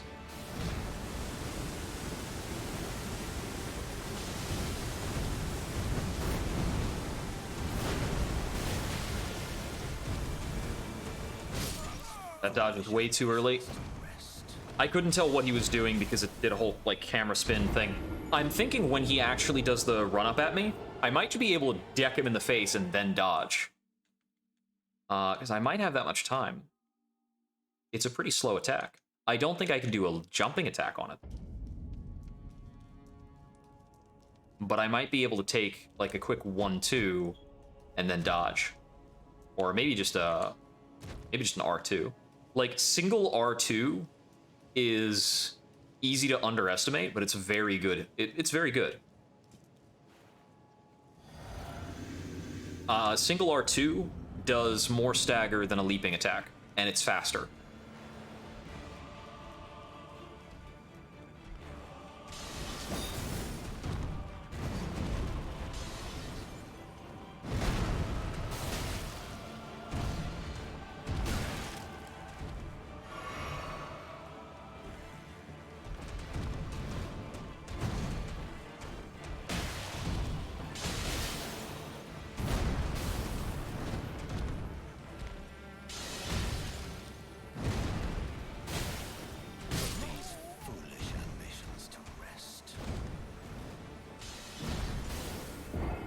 I can only get a little bit more aggressive. Teeny bit. I can get a teeny bit more aggressive, I think, than some of these near dodge, like huddle frame, whatever nonsense things I'm doing. It's like, hey, let me just run up there and pop him one in the shins and see if I can live afterwards.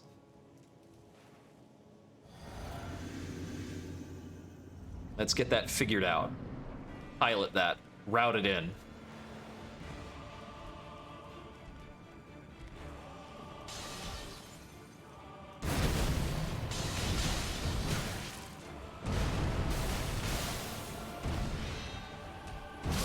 I wasn't far away enough. I did a lot of damage.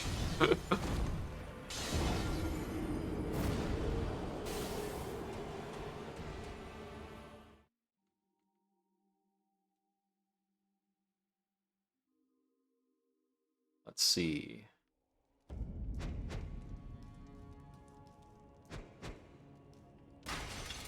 I don't think the crouching attack is any better.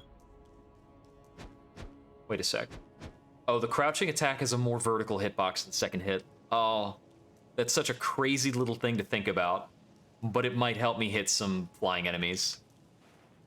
Oh boy.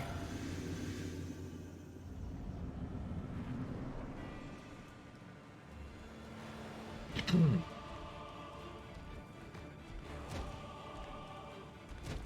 think crouching heavy, yeah, it's the same as standing heavy.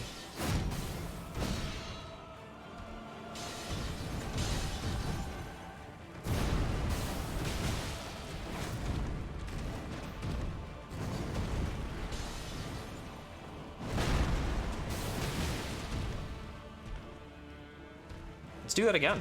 That was good.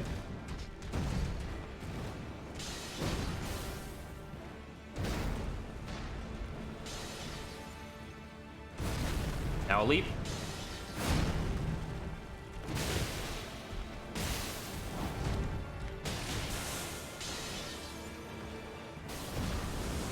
Ooh, a little close to that one.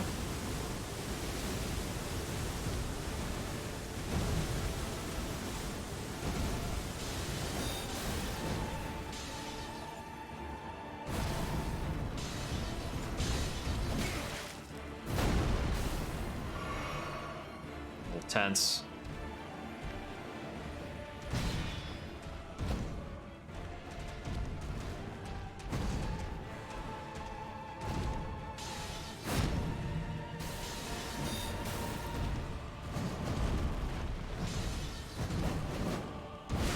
Ah, he hit me with that. Shoot.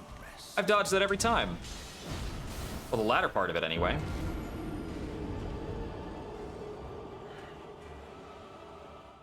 I don't think it was anything special necessarily that prompted him to do that. Let's see.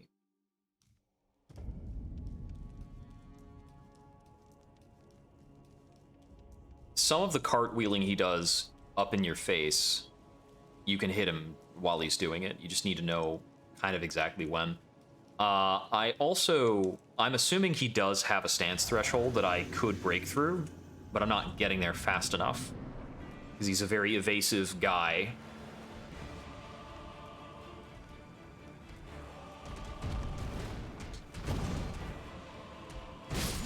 Okay, no. What if I rolled in on that attack? Would he give me an option? That time he followed it up with a cartwheel.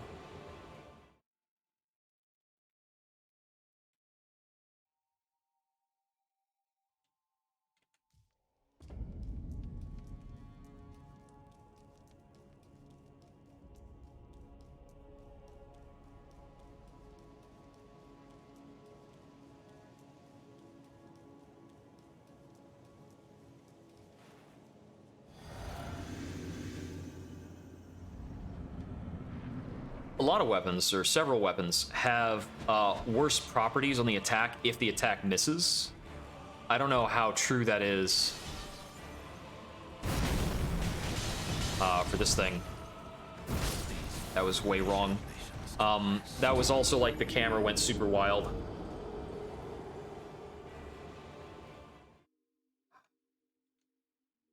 Yeah, when I dodged to his left, the camera got pulled in this really weird way, and that made it more difficult for me to judge when the hammer slam was coming. I still had a lot of time.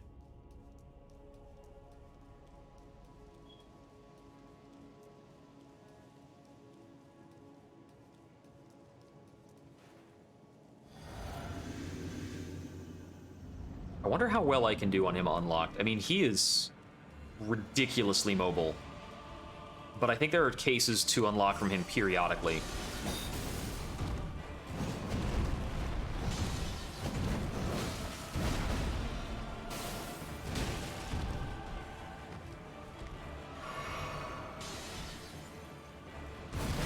That was a very messy punish a bit ago.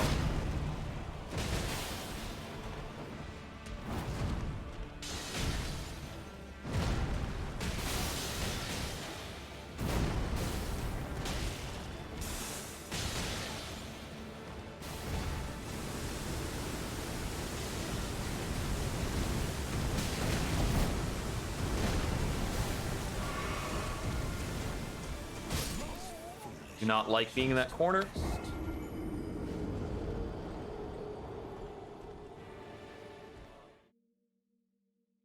Haven't been able to get back to the phase 2.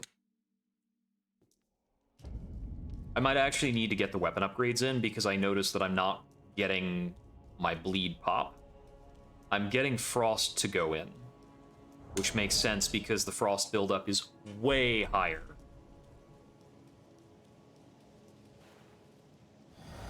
That might also be a case for using the silver tier mask here. Let's see. If I'm wearing the silver tier mask... Oh, it actually doesn't change at all. Never mind.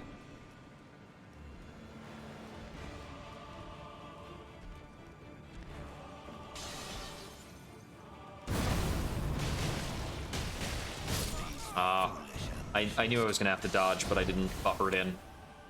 I, like, waited to time it. So I think I was slow by frames.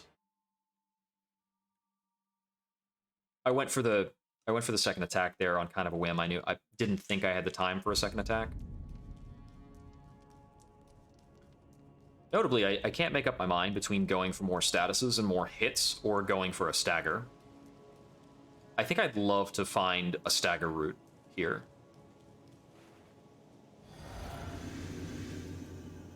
So maybe that's what I should focus on for a bit.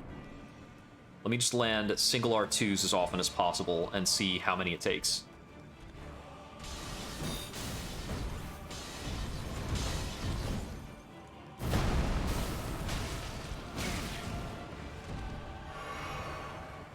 That was a straight up hit, but I'm not dead.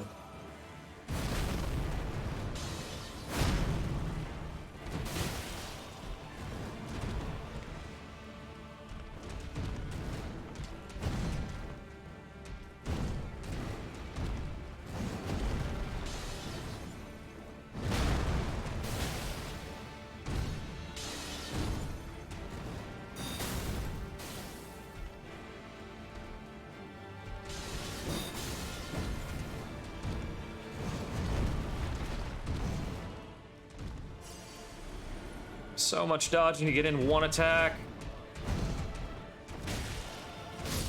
Ah, and I did that too early.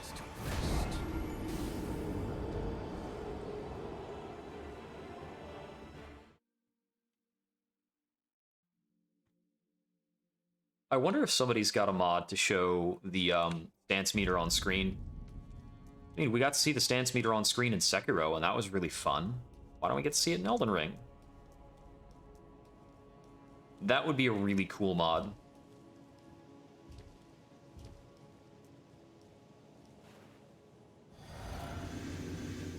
Or if it was like a hat that you could wear that would make it show on screen, I would go way out of my way for... I would do a quest line for that hat. Just to see.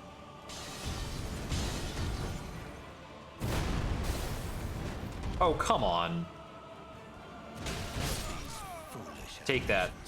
I punched you in the kneecap.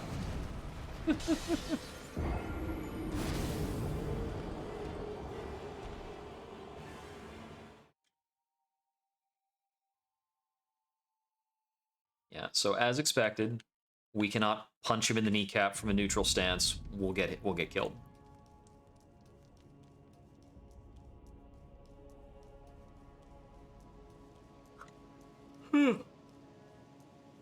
He's got more than enough poise to put up with that, at least.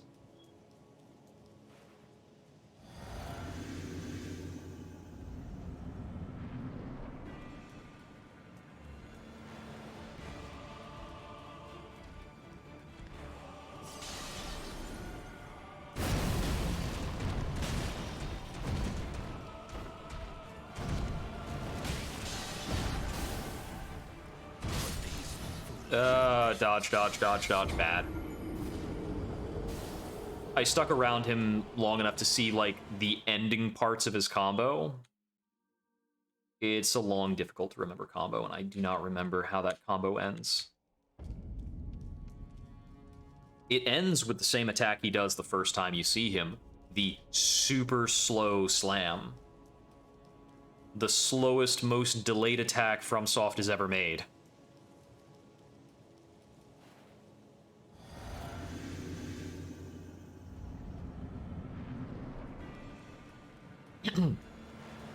Morgott has got no rhythm.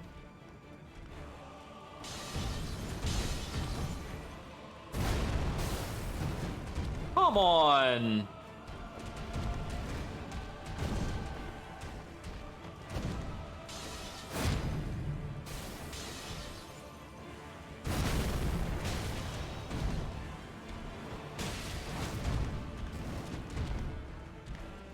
Jumping out of half of my punishes because using a friggin' Cestus.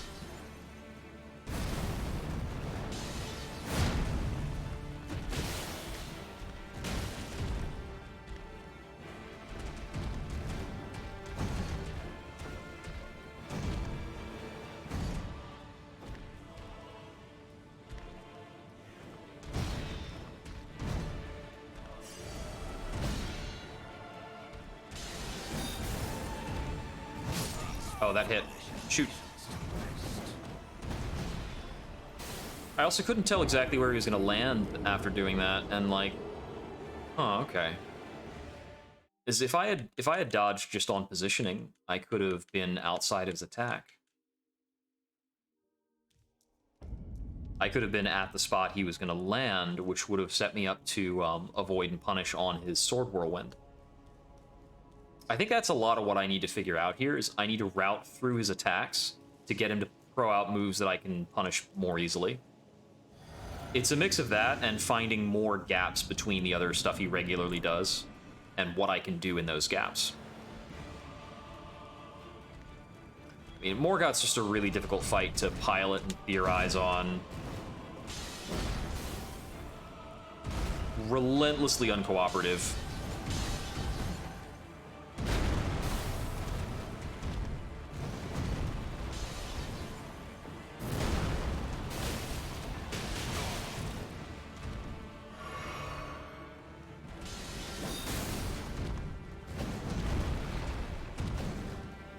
Okay, he just left instead of doing the big punishable thing.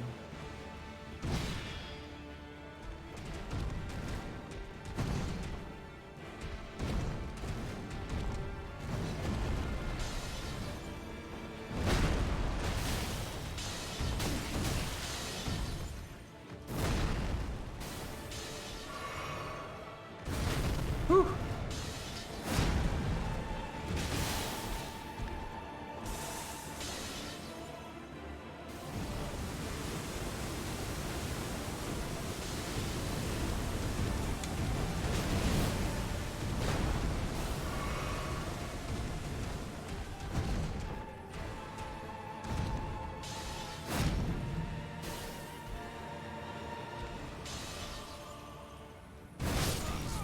Okay, my dodge didn't happen. Whoops.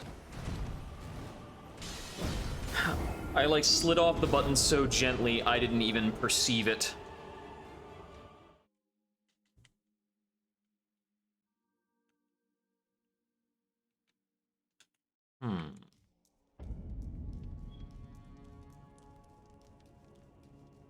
I go back to being aggressive. I want to be more aggressive, but, like, having such difficulty.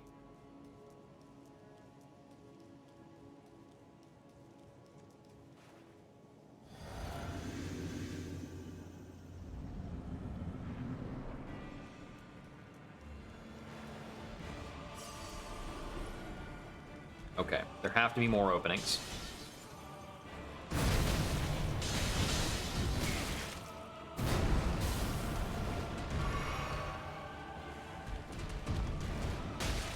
Aha, I can hit him on that.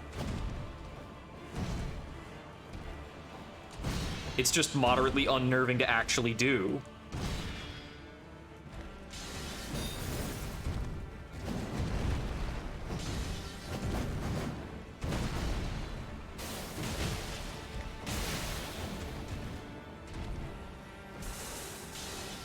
gotta let him do this.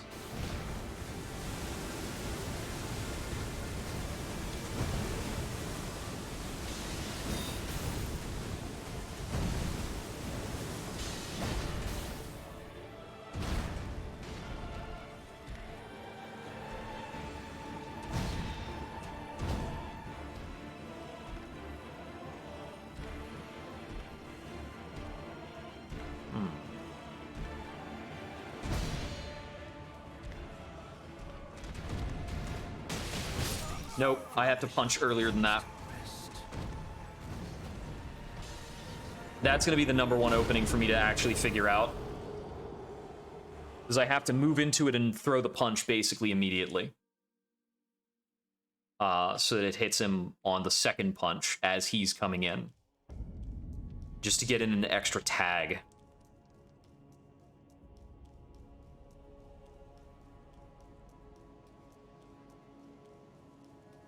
We got a little Mac this fight. Gotta dodge a whole bunch of lethal nonsense. Just bap the guy 1,000 friggin' times.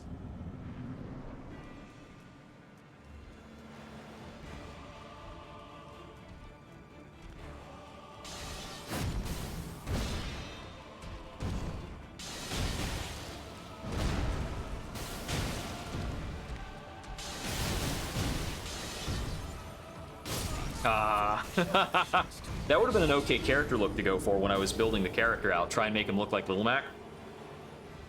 Be pretty sick.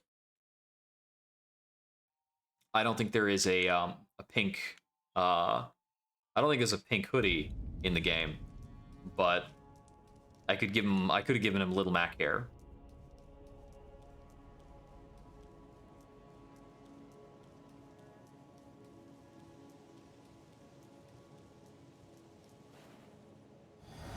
They haven't made a Punch-Out game since the Wii. I think we're overdue.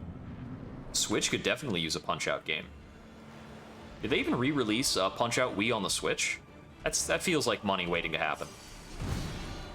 That game was really fun.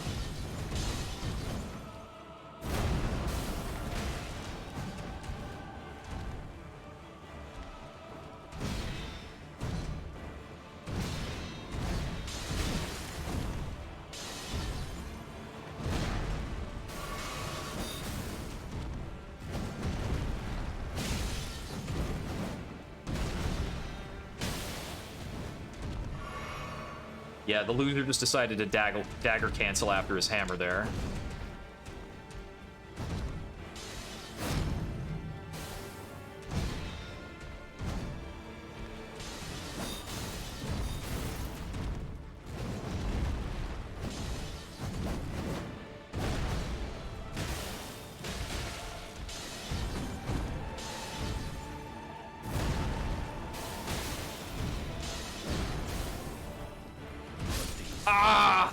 No. I'm always like, oh, I dodged early. Okay, well, if I dodge again, it'll be right on time. And then it's not. Yeah. Well, that's the attack I gotta deal with if I'm gonna stay in through full combos on this guy. And I want to. I wanna be able to do that. Get in good, fast damage. I want to play out a real punch-up. I gotta play it out right.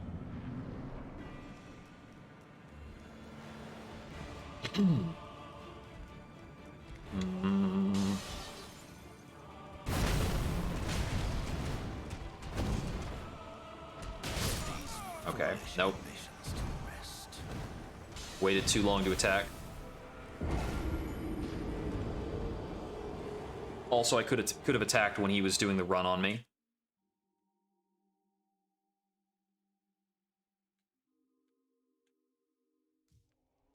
That's part of the interesting thing about the Fists run. It's a wicked fast weapon, so you have to understand when you can take really fast hits and then bail the dodge.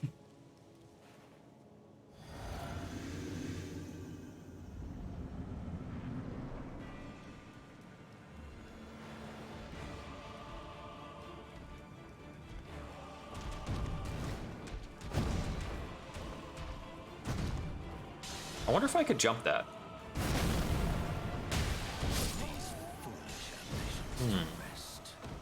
Because it's got a distinct pose. He's got like it's a slow backhand swing. Maybe I can jump over it. I'm not sure if it's low enough. But, I mean, our boy's got ups. Morgott is a bit tall. And it's also possible he'll just up-angle the swing if it's not meant to be jumped.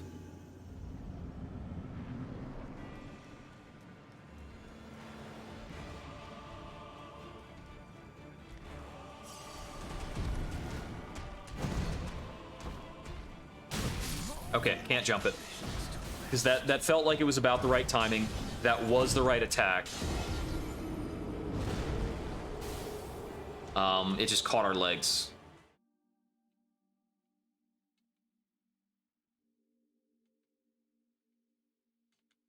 It's that awkward height where I can't jump it or duck it.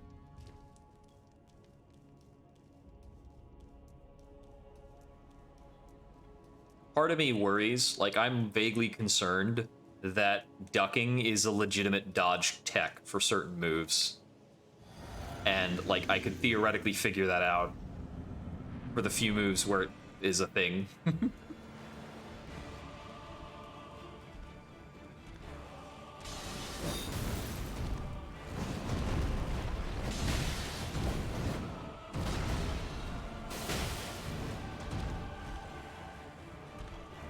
Okay, so I landed a jumping attack there over something he did.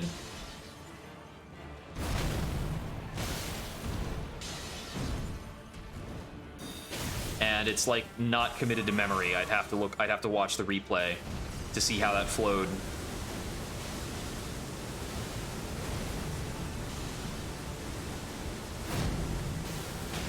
Right, that's not safe. Ah. And the stream delay is not enough right now for me to see what that other thing was. Why is that not safe after his stupid spear charge?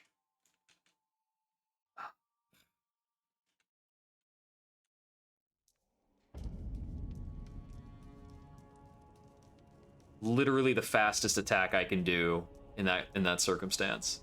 No good.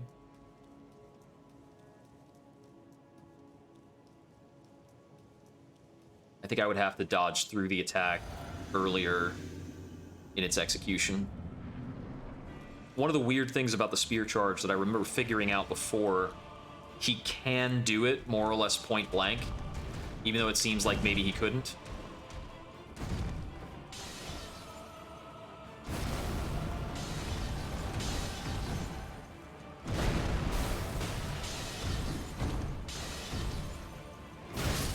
Dang it.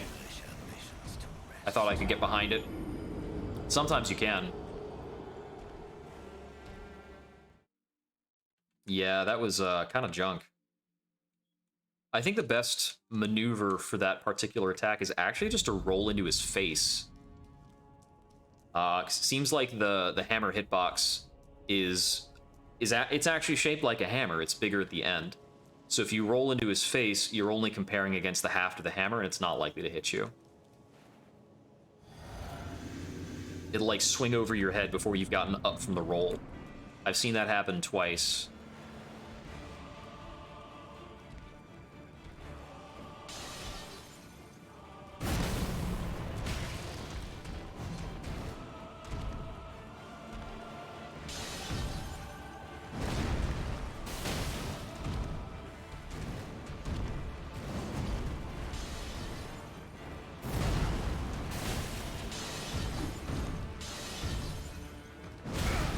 Dang.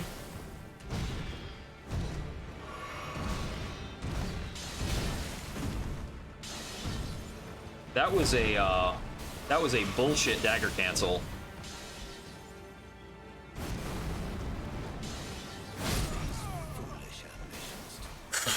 That was a bullshit dagger cancel, and then he just didn't stop doing attacks. And then I missed a dodge.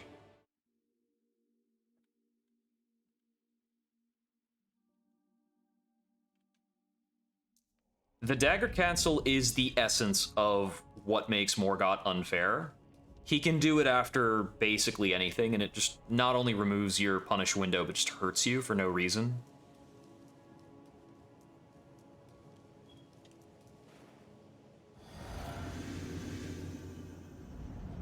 I think there are like only 2 attack sequences he does that he can't dagger cancel out of. I thought that attack sequence was uncancelable for him, but I was wrong.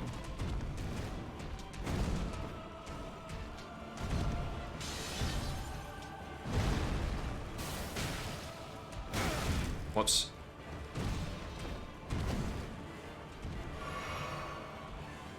One of those dodges stayed in that buffer for a really long time.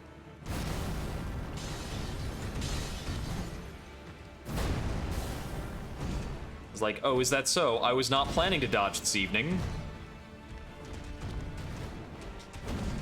It's like, nope, you're booked at the Dodge Hotel.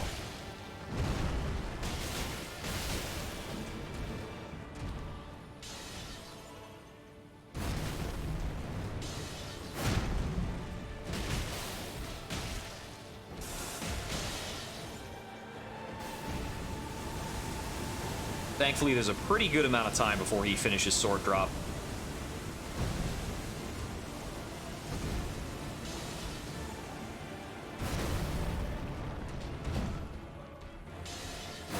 Oh, he hasn't gotten me with regular spear thrust in a while because he hasn't done it in like 4 matches.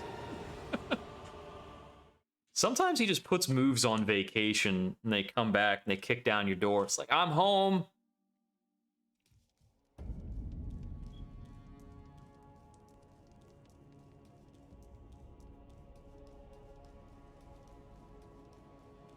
Meanwhile, your face gets caved in. So you were staring out the peephole like an idiot.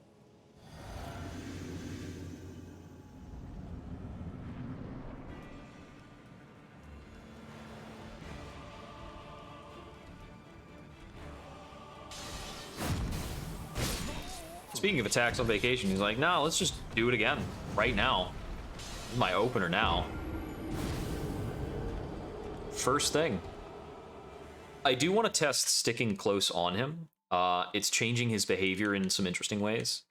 So I'm going to muck with that a bit more.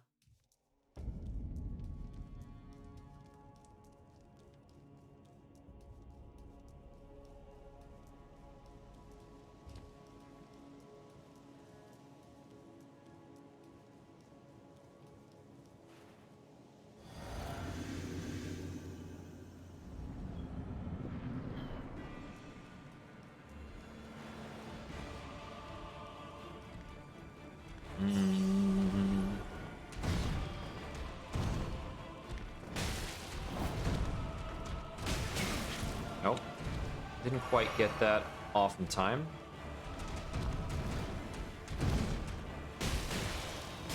Okay, that dodge was too early. So this certainly tests my dodge timing a lot more because I have to deal with more of his kind of ambiguous delays. But I might be able to get damage in faster like this. Because I'm finding when I stance him out, when I space him out and wait for things, his attacks get kind of naturally spaced by that. And I'm not going to get to respond to them with my fists.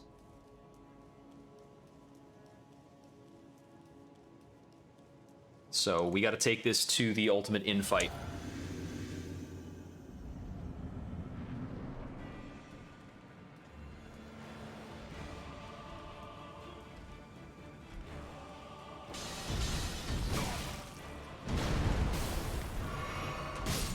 Nope, didn't quite have time for that. Much as I wanted to. Drinking is fairly slow in Elden Ring. It's faster in Dark Souls 3. Dark Souls 1 and 3 have the fastest drinking. In 2 and Elden Ring, it's very slow. I don't remember for Sekiro. And for Bloodborne, it's kind of irrelevant. It's very fast, but it can only ever restore about 34% of your HP. It's just a set amount that is restored by blood vials in that game. You can you can't ever really make them better. You can only ever adjust them by like 2%. And it requires you equip something to do that. It's kind of garbage.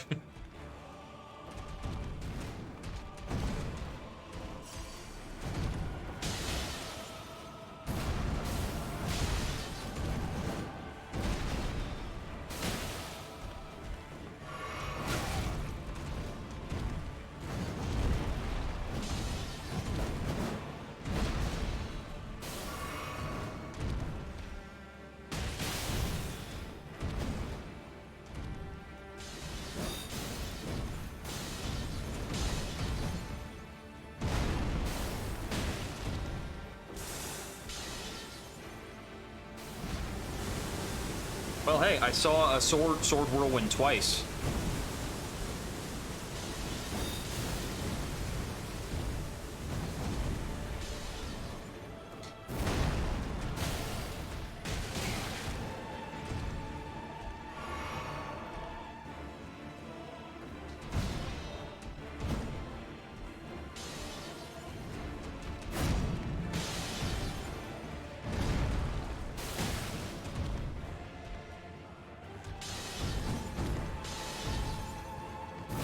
Ah, hammered me.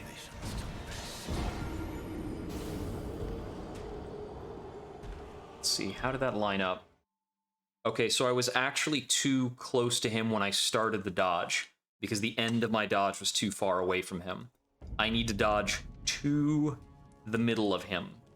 So if I have already walked to the middle of him, it's no good.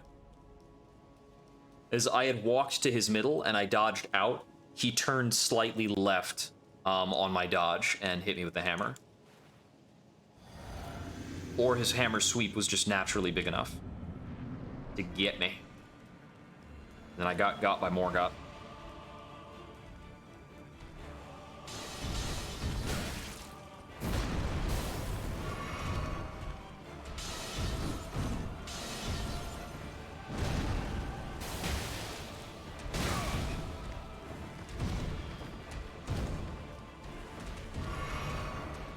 Bit of buffer dodge nastiness.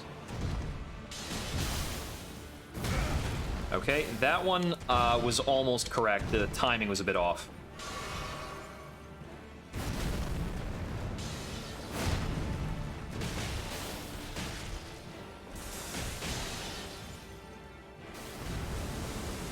Ha, little close.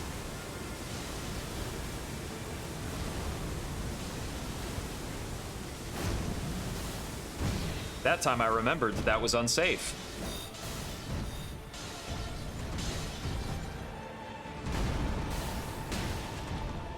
Tagged you. I could have hit him there.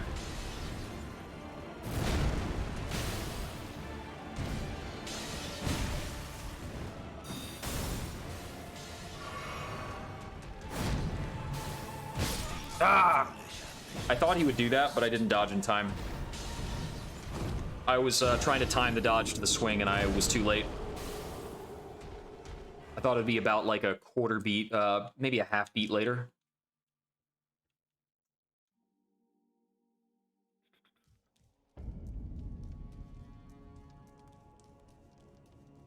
Oh man, if somebody designed like a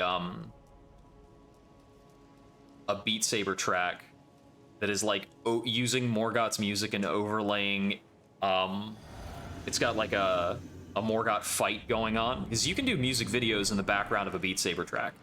It might be too distracting.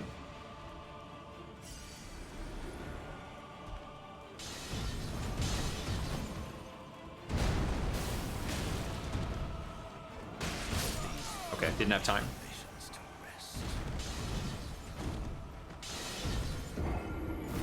So I probably needed to go for more than just a standing R2 on that first hit. Man, to think, this is like not learning the boss from scratch. This is just trying to get through it. Well,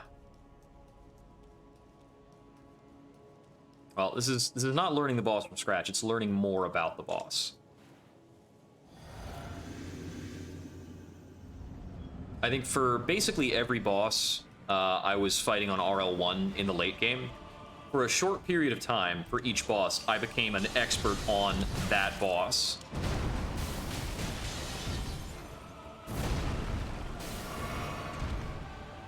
There's a few attacks Morgoth has that I never mastered.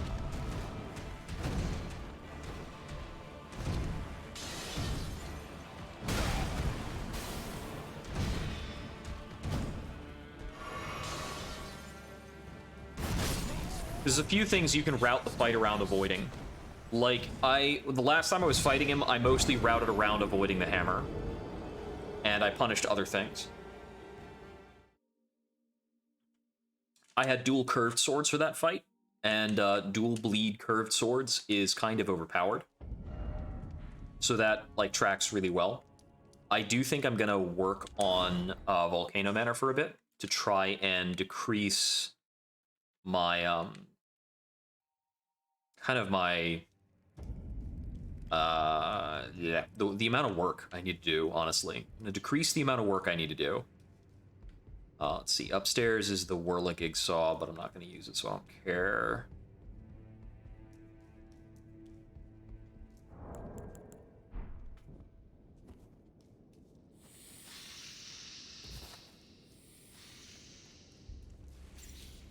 This is what I had missed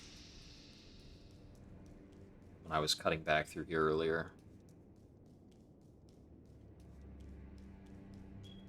You're just a Bloodhound Knight. Whoops. He's still tough, but...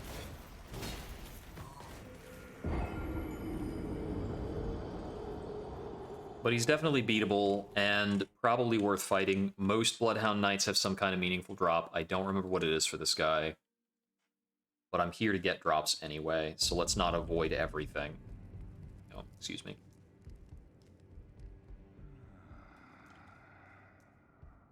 Oh, you. Someone please kill him. Here to put and please the one I left this worthy the greats. Talon Claws? Oh, it's the Bloodhound Step Claws. Okay, I don't need that. Do you know what the drop is that he's protecting? Mostly I'm after Smithing Stones.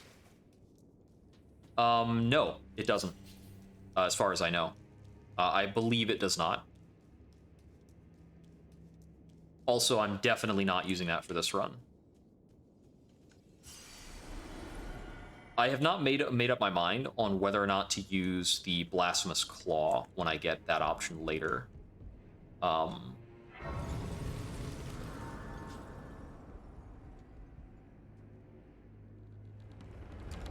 think similarly, there are two fights with Moog, and I believe Moog's Shackle only works on one of them, but I'm not 100% on that.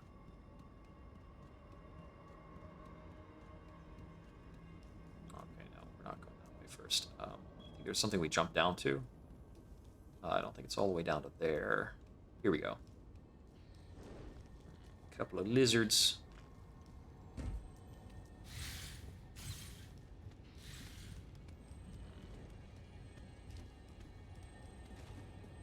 Okay. There's something.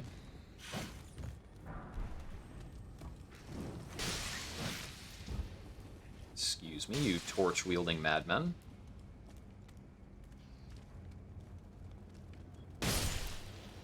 Oh, I can kill those guys in one leaping attack. That's cool. Looking around for drops at the detriment of my safety.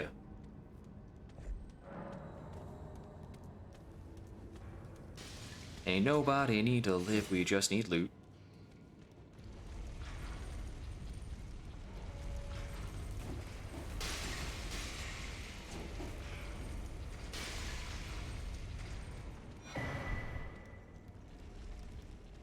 Not important.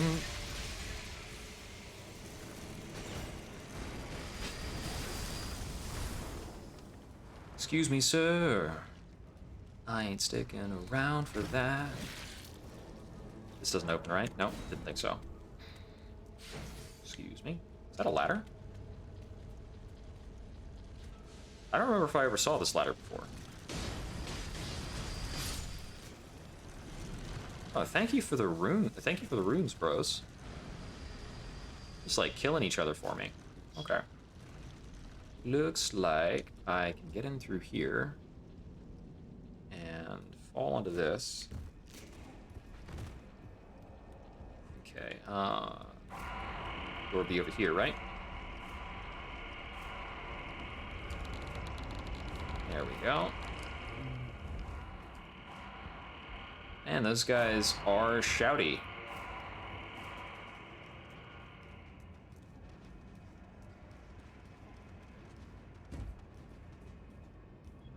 Couple of noise-making lads. All right. No jumping down from there. What do you have to say about all this? Cool. That is good to know.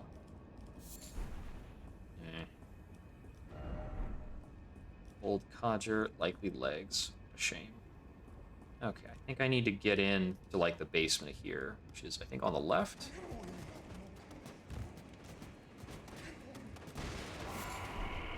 Oh hey, a beast blood. I needed one of those.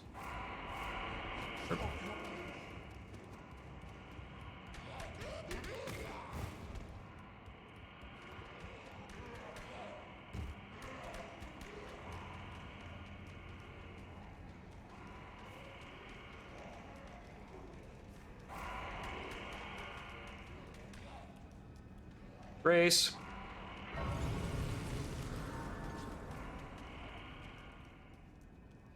From what I remember about this place, all the loot is like on the lower levels where all the fire is.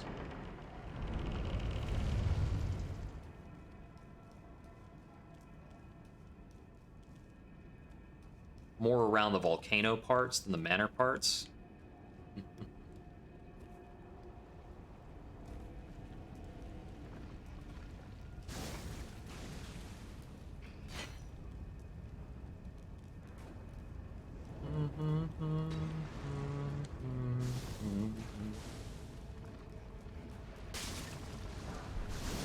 Golden runes. That's highway robbery.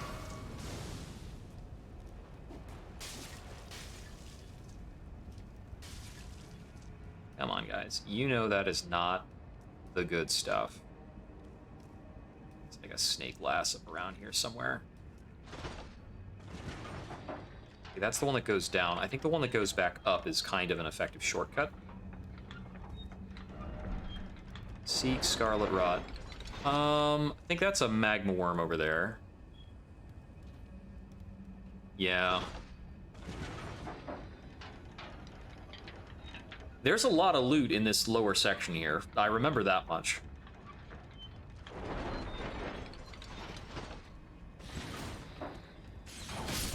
Oh, you son of a bitch. I think I was like just about to pull up the bridge or something. Yeah, the bridge is like just over there. Oh well. I found a Grace, so it's all good.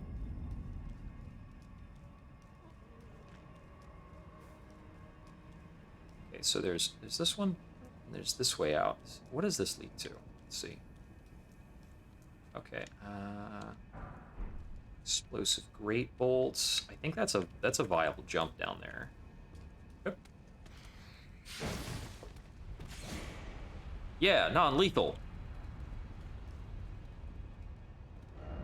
Aww.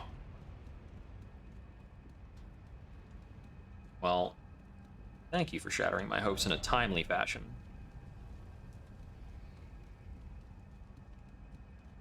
So considering that our fire resistance is, like, not even showing up to work, how screwed are we here? I don't even have, like, a Fire Drake medallion. I know that is, like, that's clearly somewhere you can theoretically walk to, so let me just try. Okay, there we go.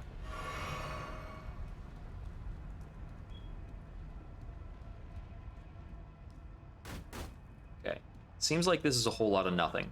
So let me do this better.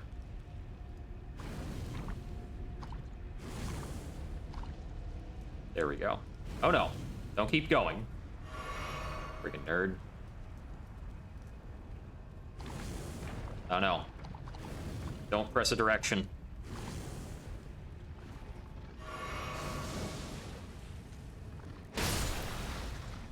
Yeah, I'm doing cold damage, so y'all can basically suck it.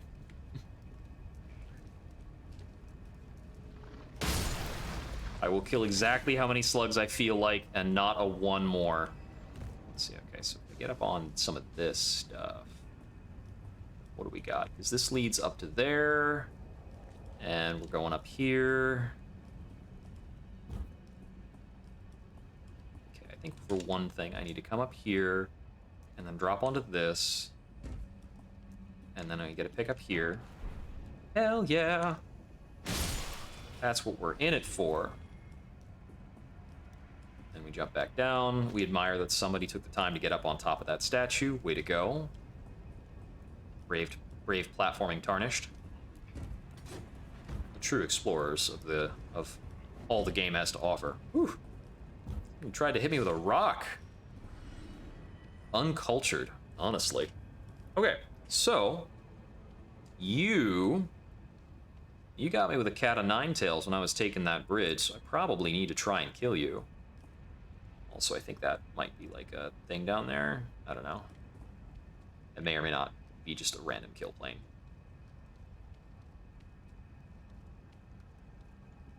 You have seen nothing. Definitely not. Ah! Freaking jerk. Okay, you've clearly seen too much.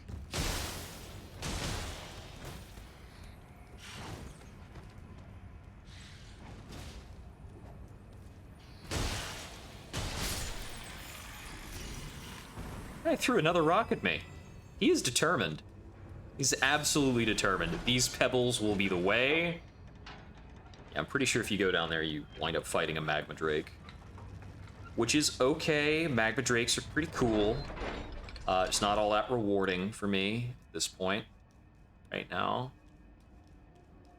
Okay, so I grab this real quick. Somber 5, not bad. Okay, so we've got a flame monk over here. I'm sure he would love to throw down.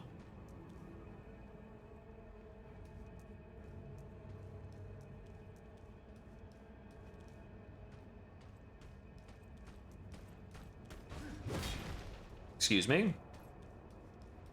Alright, now that he is suitably distracted by trying to attack me, at least once, I'm gonna come over here. And we'll push this. Push it, push it. There we go. Okay. So we've raised the bridge. And over here, I'm pretty sure is the Godskin Noble fight.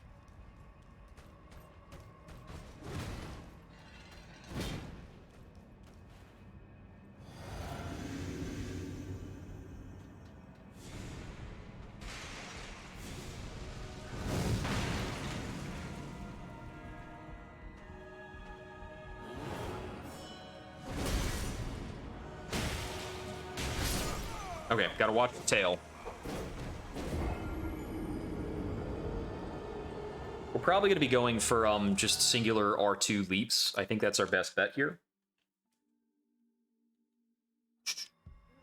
While we are between things though, because I need to like warp over to the other one that's appropriate. Do quick chest sorting because I don't want to look at all this junk I'm not gonna use. There. And then we are traveling over to, I think the Prison Town Church is the one that's closest to the raised bridge.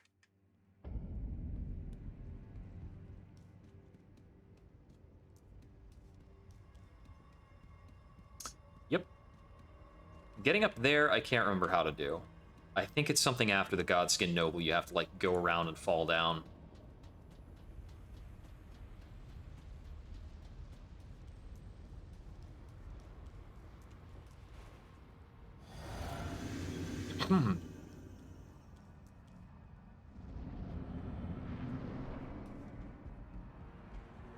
Hey there.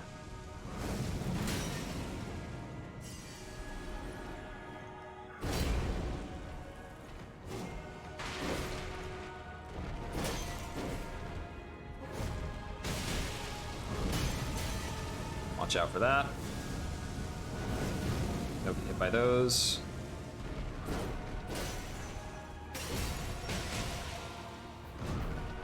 Okay, so he's got a backhand there.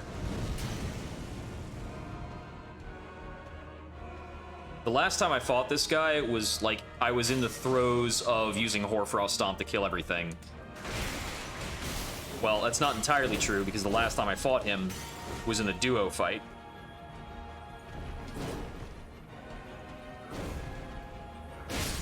But the last time I fought him alone, I just Hoarfrost Stomped him to death. So, we're here to learn.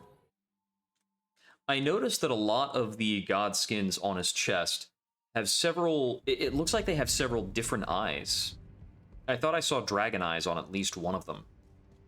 I know there are about maybe 5 different eye types in the game, based on different things.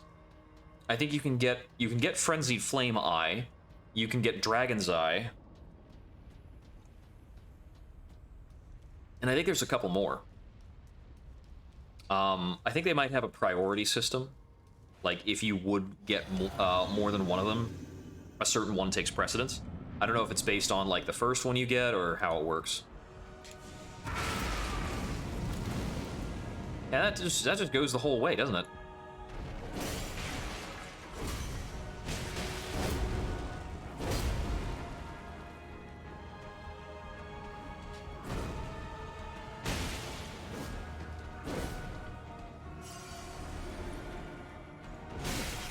Ah, that was actually a sweep. There's a lot of clutter in this arena.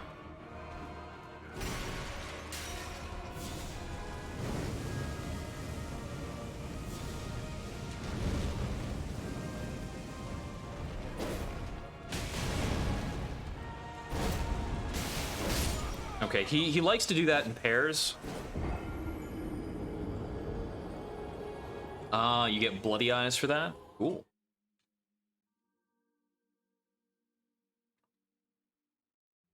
I mean, Fashion Souls is important, and I like to see that even the quest lines are getting in on the Fashion Souls game. I mean, you can make... The character editor in Elden Ring is really good.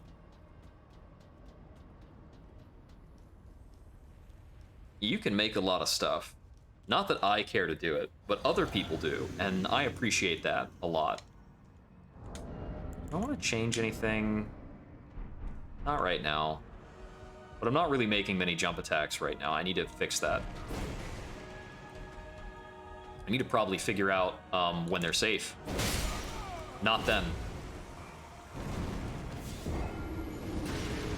Right now, I've got the problem where I can't tell his rapier attacks apart terribly well, except for the ones that have really big telegraphs.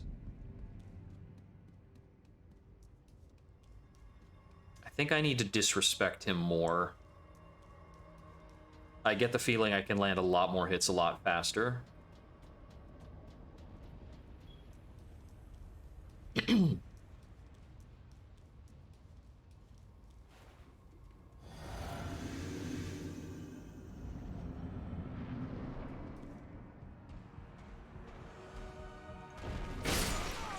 All right. I was on the dodge button. It just didn't come out fast enough.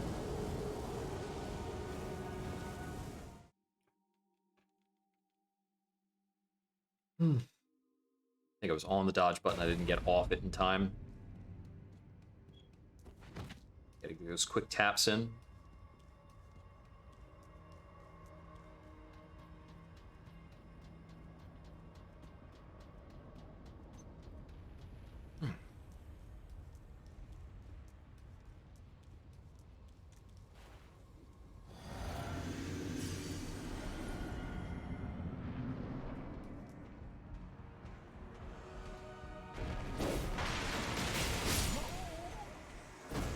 No, I can't dodge that in attack.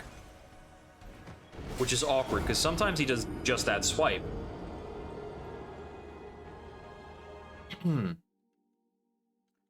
I've only identified about 2 things he does that are clearly good opportunities to punish him. And that's the double hilt slam and the really slow stab. Both of those I can definitely get a punish off. I think when he's doing a singular stab, if I jump to the side, I think I can hit him, because he's huge. He's a big boy. What the?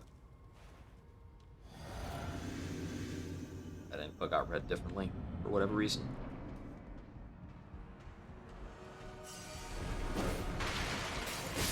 Ah. I didn't respect the delay.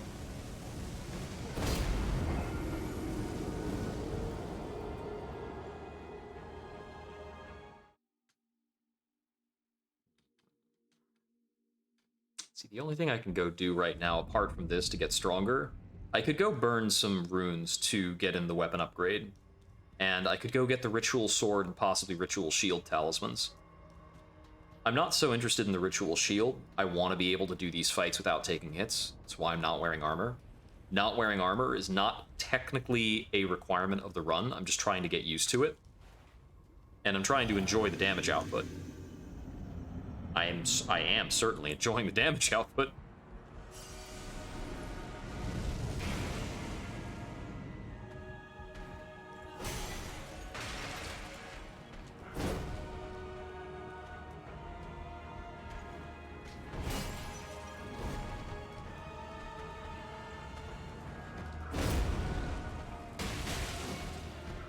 Okay, so that time he did a singular hilt slam, and then he did like a little flourish for no reason before doing a stab, and that threw me way off.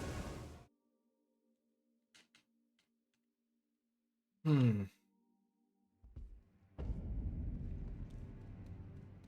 think the last time I was fighting one of these for real at all, I was using the Bloodhound sword. I was pretty much just going for leaping slams and like jumping R2s and hoping everything would work out. And that kind of worked, so maybe that's all I need to do here. Just do a whole bunch of leaping R2s. And rely on ducking his attacks.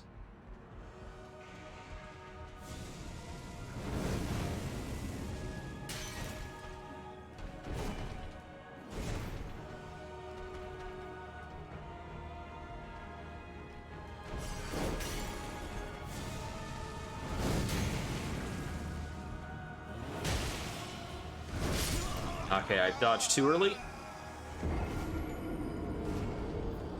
You know, based on his height and his swing trajectory, it doesn't feel like the wrong thing to do, to just go for jumping attacks and try to go low.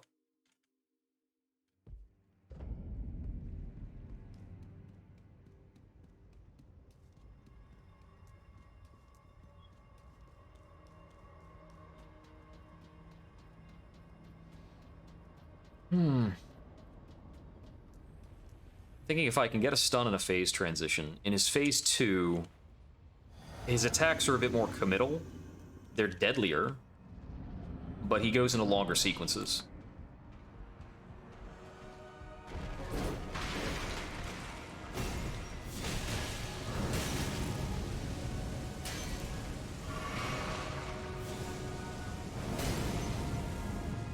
These come out of all of the pews.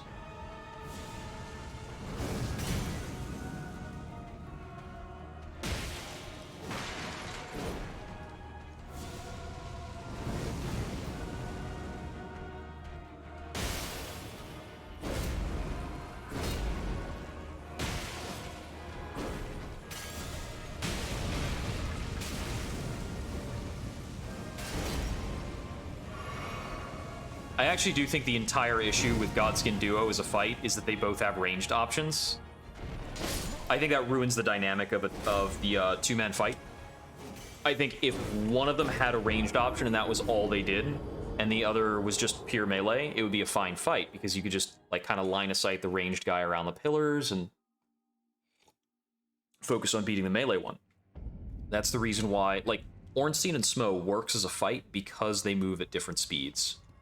And despite the visual differences between the Godskin Apostle and Godskin Noble, they move at about the same speed. They have a lot of similar toolkit stuff.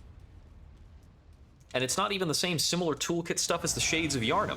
But the reason the Shades of Yharnam work as a triple fight, has a lot to do with the fact that they have low poise.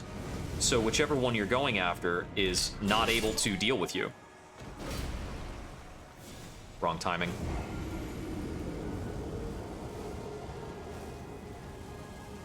Okay, I need to be a bit closer before I'm starting up on him.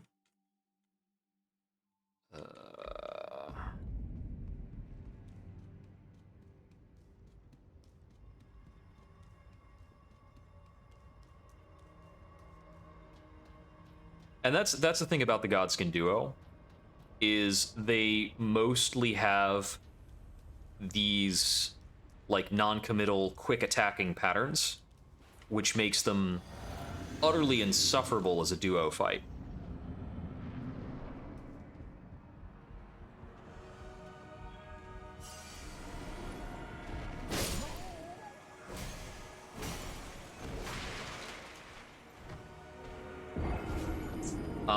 I really might need the Ritual Shield in order to help adapt to this.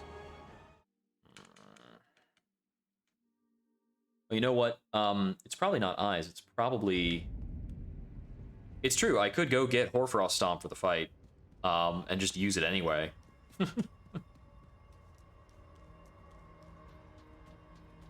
It's fairer now by a lot. But I'm not really interested in winning the fight that way. Just doesn't sound fun. I could go get the Magic Cracked Tear for one. Ah!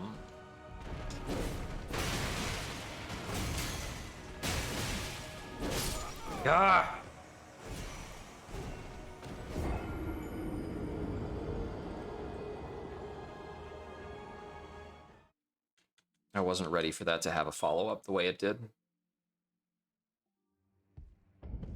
He's actually got quite a few different attacks with this rapier. Yeah, it's definitely not OP anymore. If I was gonna go get something right now, though, it'd just be the Ritual Sword Talisman. More damage.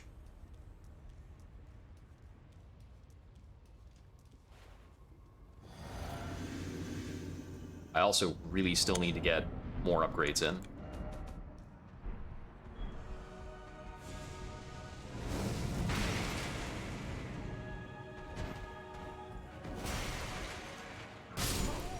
I wish he would stop backstepping like a piece of shit when I go in for an actual attack.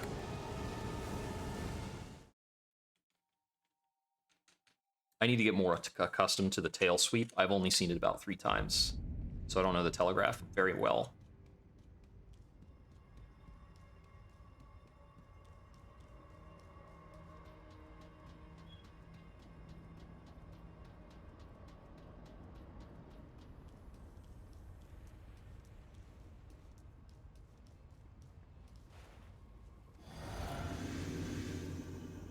The fight that I might wind up getting Hoarfrost Stomp for is probably Valiant Gargoyles. Because I do have to go through those to get all remembrances. And that fight's patently ridiculous. Okay, so that was a different kind of sweep with a slight delay. Did it have a sword flourish? Sort of. A lot of things he has have different kind of sword flourishes. So that was sword high up and away from him into a pretty fast sweep. Of course, pretty fast describes all of his attacks. I will be going for theoretically all remembrances, but I'm probably just going to be completing the core game first. I'm actually interested in fighting Melania with this stuff, because I know enough about Melania right now that seems like something I could try to do once I get the weapon all maxed out and everything.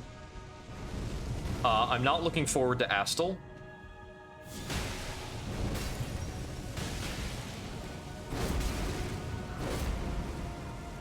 And I'm not going to apply the restriction to Rykard.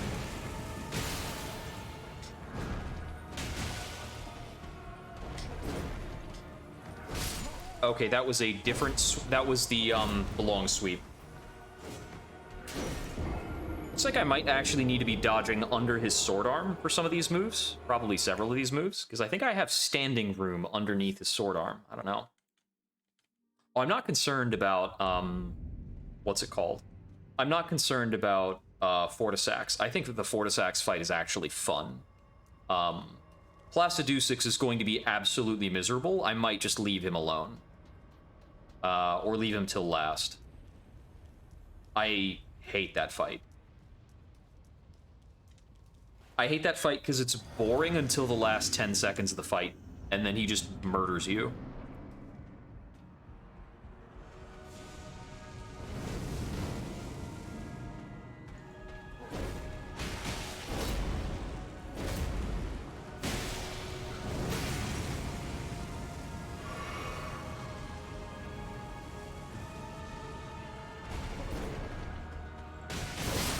Okay, I waited too long to attack.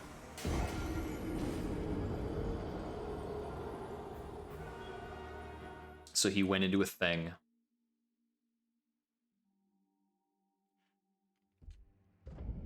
Yeah, changing the spacing puts a slight delay on a lot of what I'm doing, which is tough, which is pretty tough to deal with. Let's see.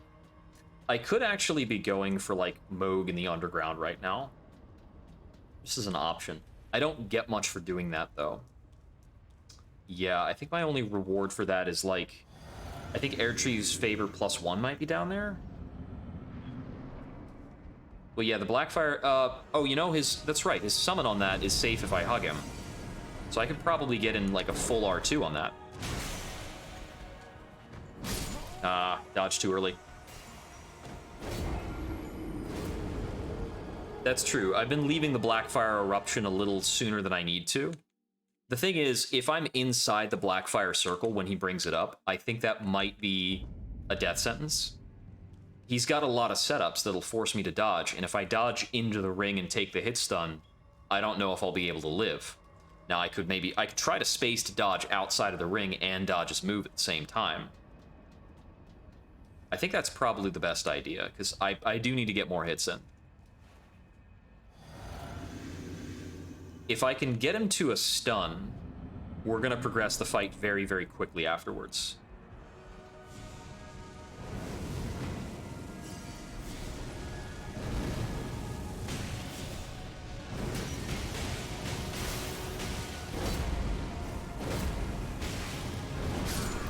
Oh, he belly pushed me into the fire. Yeah, I think it's not good enough. Charged R2 might be. I don't know. I should probably just be R1 spamming, you're right.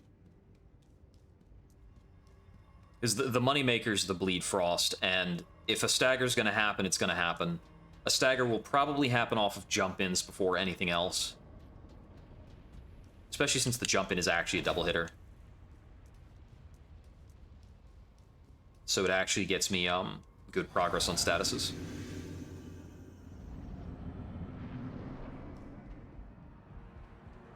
Yeah, the standing R2 is useful against the Dragon Tree Sentinel.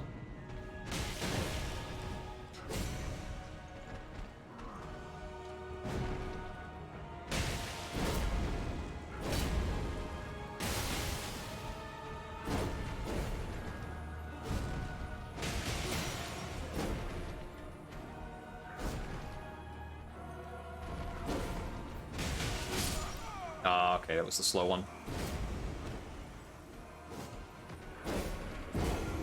Oh, okay. So there's actually a sequence there.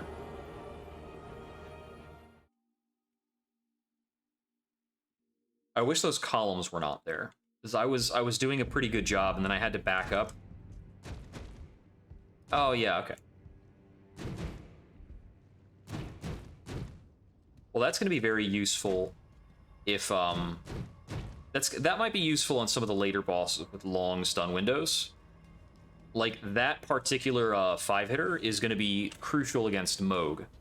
As Moog has incredibly long safe attack windows. That's why Moog is one of my favorite bosses in this game. Probably also good against Placidusix. Although against Placiduceus, I think there's like a Qatar that I can use. Oh, right, that hits close. A lot of his moves whiff if I'm underneath him. So I'm trying to kind of figure that out and how to abuse that.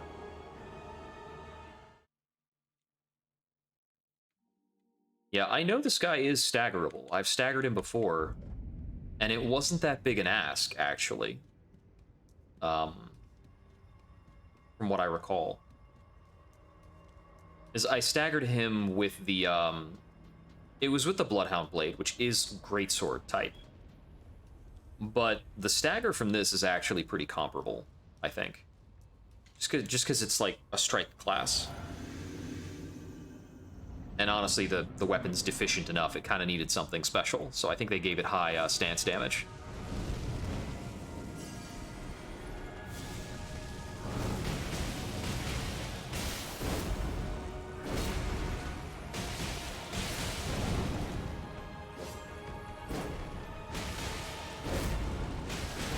Oh right, that's not safe. I need to wait for him to do it twice. Got a little gung ho with my big R1s.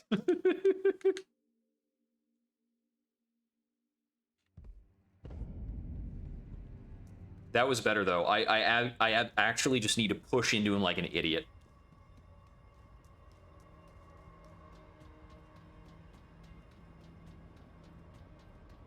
I just need to kind of, I kind of need to hold forward the whole fight. Just super weird, but it's kind of what has to happen.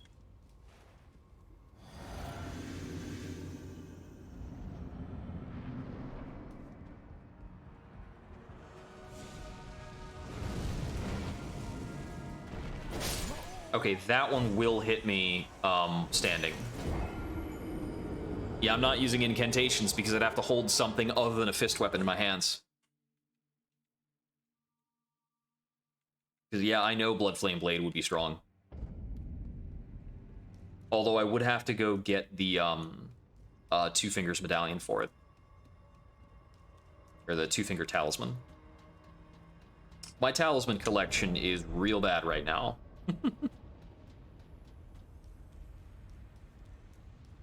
I've been pretty much beelining for progress. Progress and upgrade materials. I've gone to most of the tunnel locations.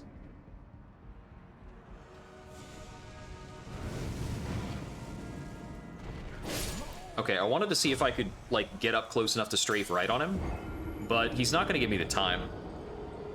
He's going to kind of use that on my way in and then auto-correct it as he needs to. I'm not going to strafe that attack. Not from that far out.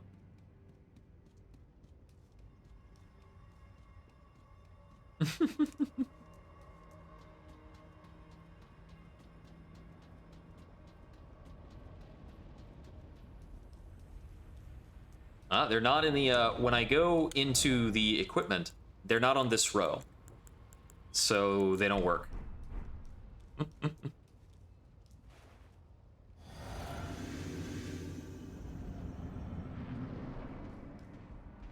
There is one place where I may use incantations that I called out at the start of the run. And that's, in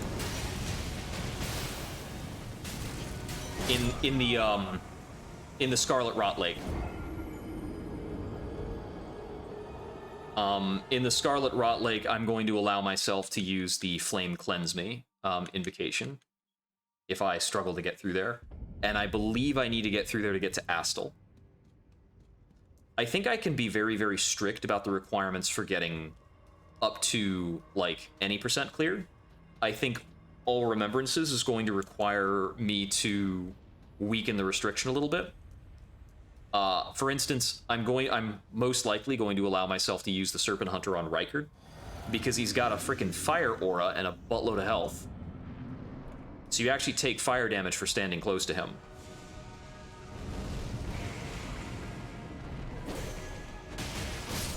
Okay. I have to dodge a full sequence. I can't just go.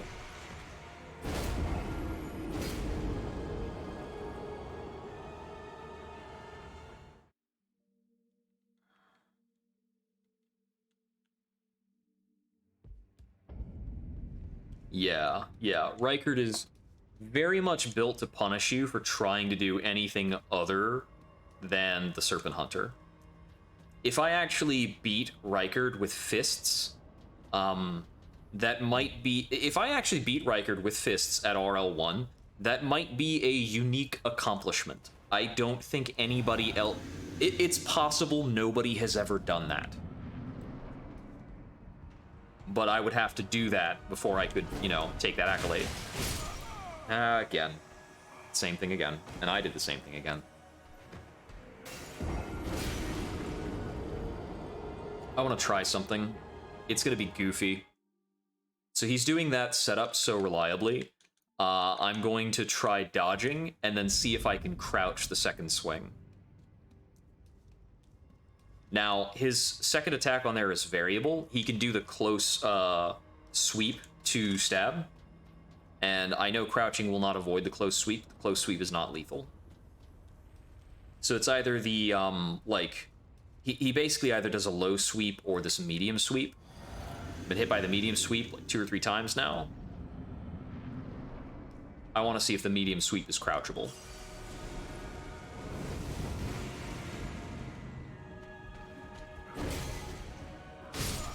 Okay, that version is not crouchable. He corrected it.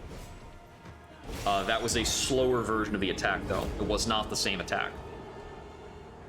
Which is maddening, because it looks the frickin' same.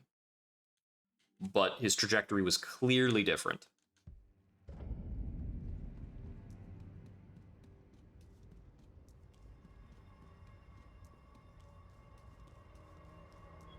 Alright, probably just want to dodge that to the left, then. Oof.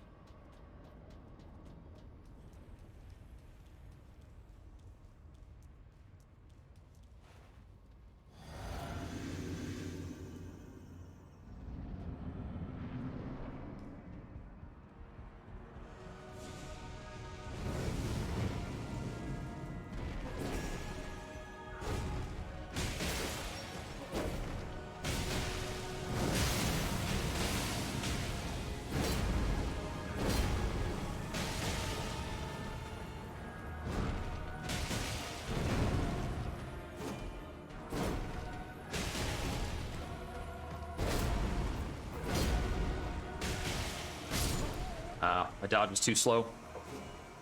I knew what he was going to do. I was just too slow on it.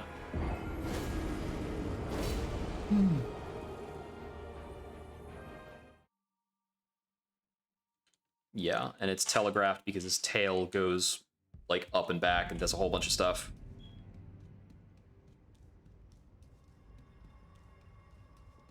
Goes less floppy for a bit.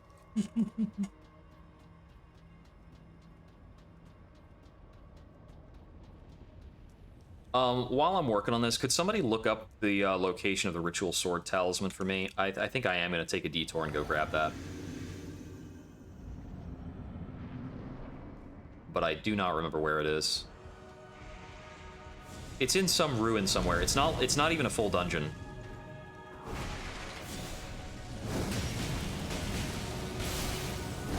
Lux Ruins. So that's, is that over in Liurnia? Or is it somewhere in Altus? I definitely haven't found it on this character. Or, like, those ruins on this character.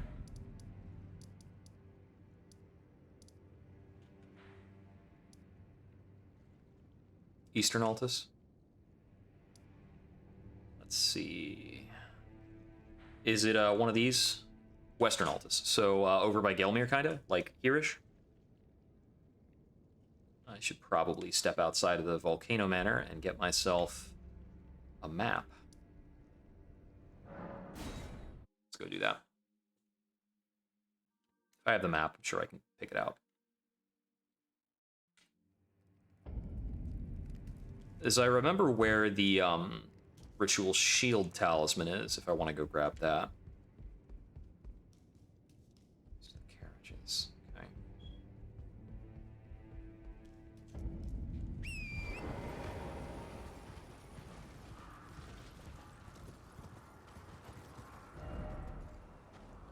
Ha!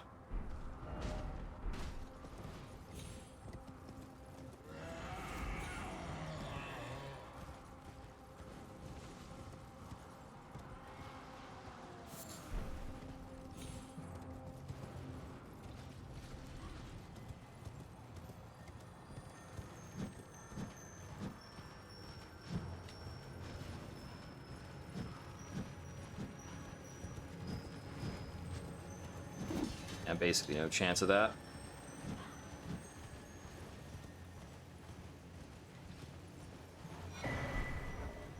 Let me just mark this. Yeah.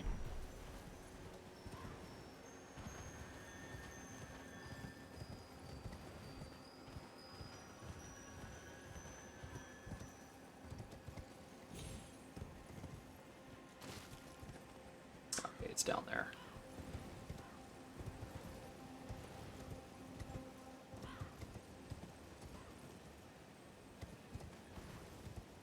Hands. These hands never come in small groups either.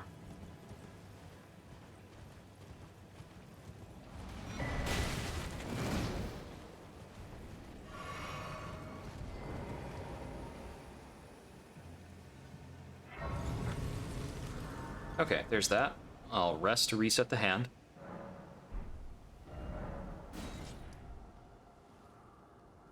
North from the lift. They're here, aren't they?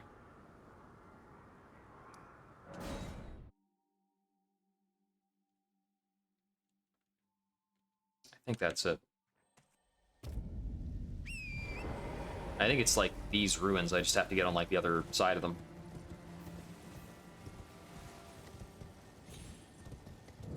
Yeah, I have to get like up there. That's right. How do I get up there? Oh, cool.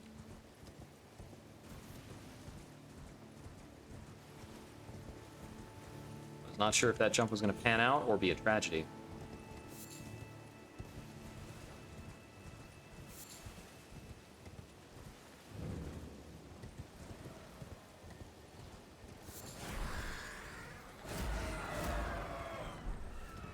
These guys do keep quite a lot of strength.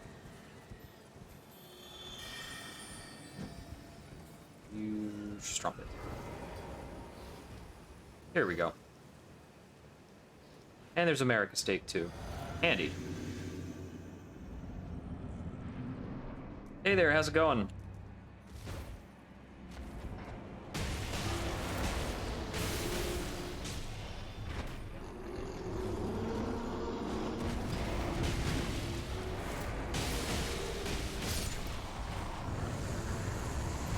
Just getting right up in there.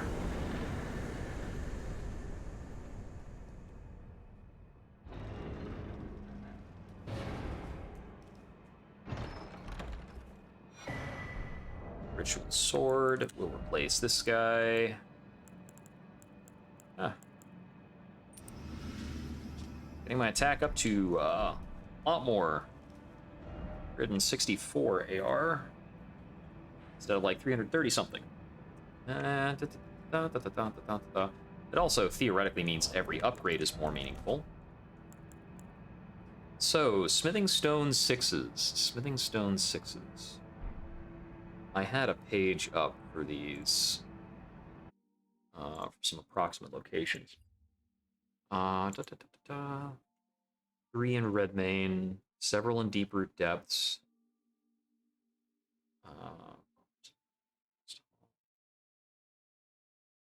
A few of them in Volcano Manor. Some in Castle Soul.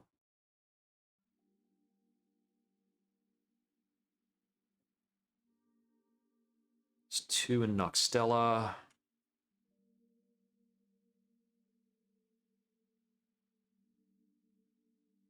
Oh, that's a good hint. Let me go for this one.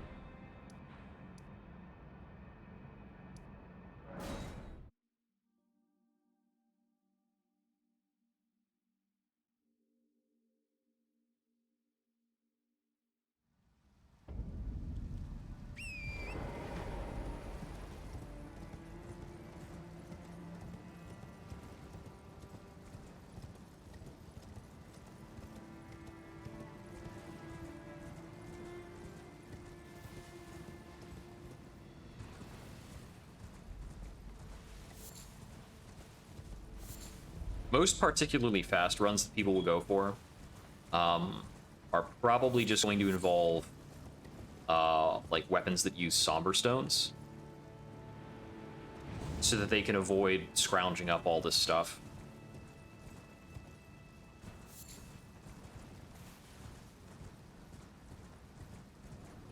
Hey there, how you doing? Come here. Come here.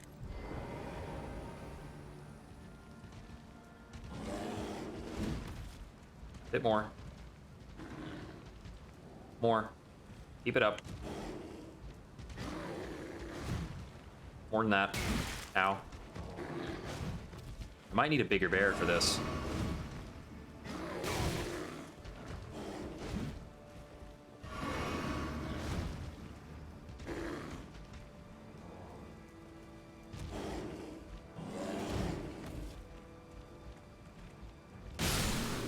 Yeah, let's find a bigger bear.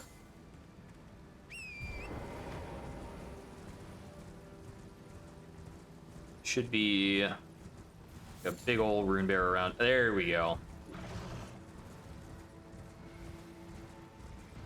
That is a large boy.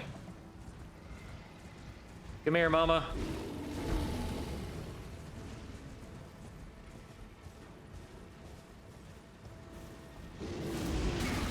Ouch. Hey, that worked. Just by yelling at it. Let's pop into here so we can get a grace and get on out. I don't have business here in the Ariza Hero's tomb, but... Okay, that marks 6 out of 12. And we're currently at plus 15, so we still need all 12 sixes. I know where to find at least one more 7 in Caelid that I have not retrieved yet. Just gonna tag this guy. And so long as I'm here, I think this is something decent.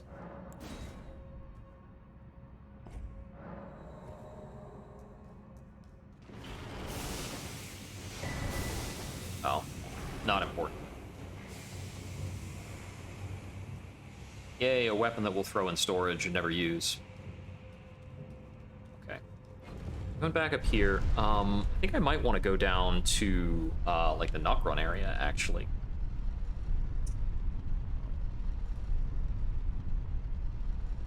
So there's still some more business down there. Get further. Okay, when are we able to warp? There we go.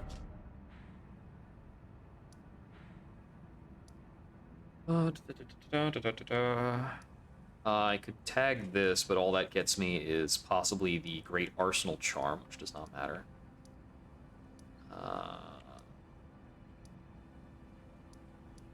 Did I not get something on the other side of Nokron? I guess the Mimic Tier would be my other side of Nokron.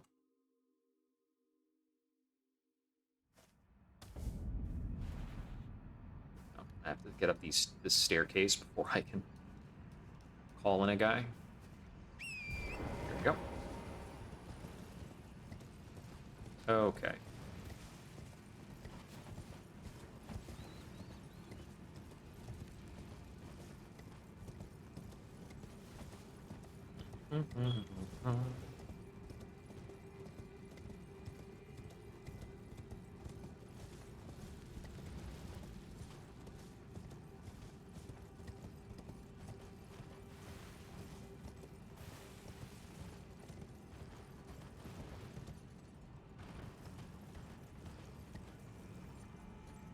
That's the statue that overlooks... No, that's a different statue from the one that overlooks the,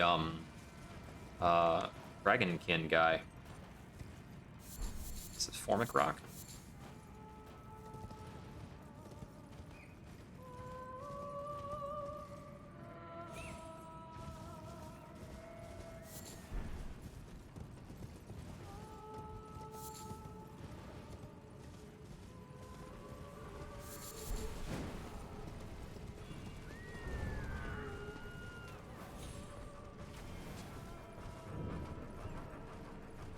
I don't need to go into the Hollowhorn grounds right now. I need to go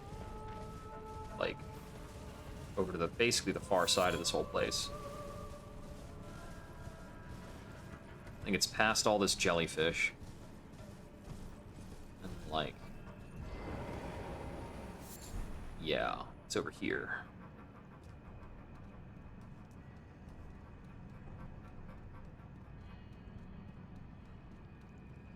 Hey guys, don't get stingy on me.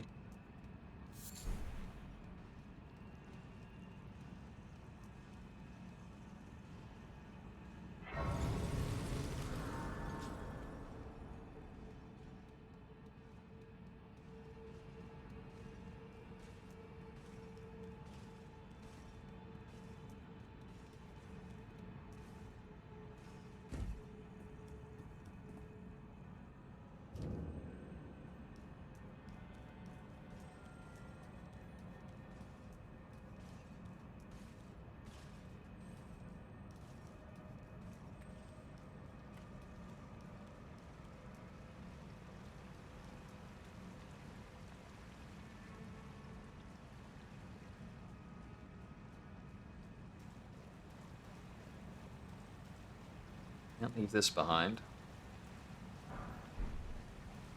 Cool.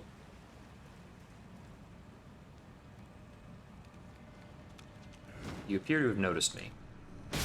Not allowed.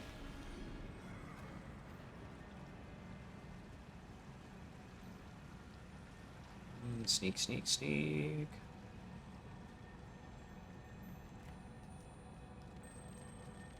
Why are you golden again?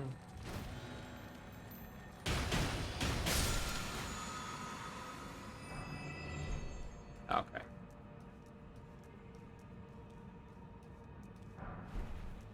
$13. We grab gold centipedes in case we ever care. I think those might be needed for like holy order pots, but I don't remember. I might want to use holy order pots if later on I find that I want to kill some death birds. There's only really there's 2 death bird drops that could be important. So I think one of the death birds actually drops a crystal tier. That makes your dodge windows better.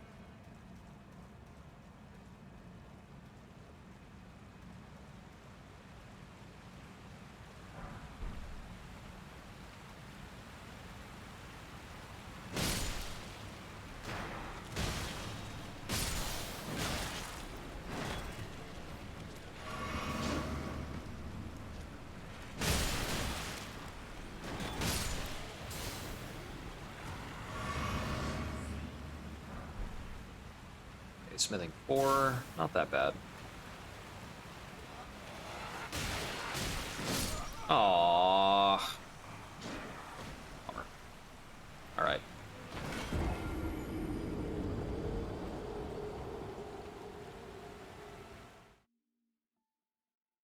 Okay, so from what I remember, through here is the gargoyles, which will block me off from going into the deep. And I don't think I've got the mental in me right now to fight the gargoyles.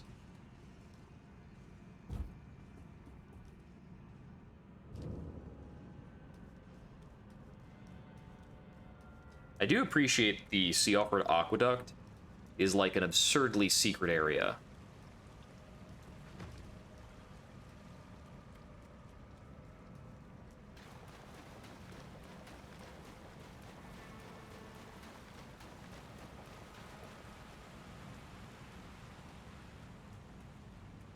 Yeah.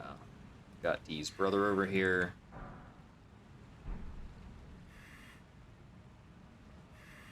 Yep. We can see that he's afflicted the same way Rogier is. But we don't really have the deets because I haven't actually been told about him yet. Okay, and then it's just up through here, actually, that is the horrible, horrible Valiant Gargoyles.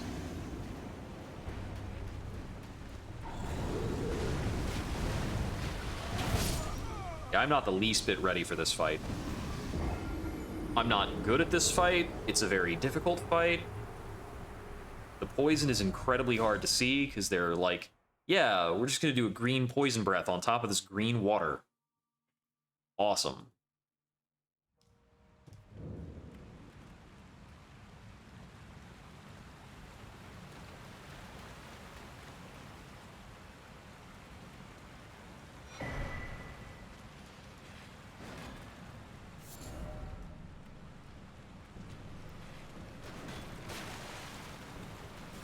Okay.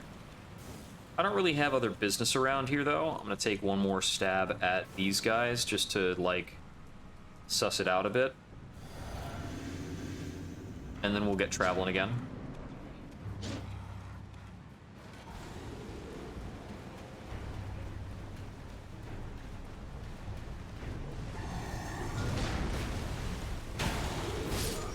Okay, so I couldn't do a jump there because I didn't have the time to, dodge. It didn't let me.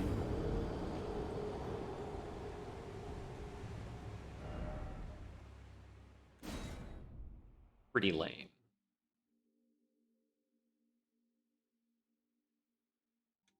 Yeah, yeah. I think that fight is going to be one of the big frustrating items, so we'll see how that goes when we get to it. Let's see.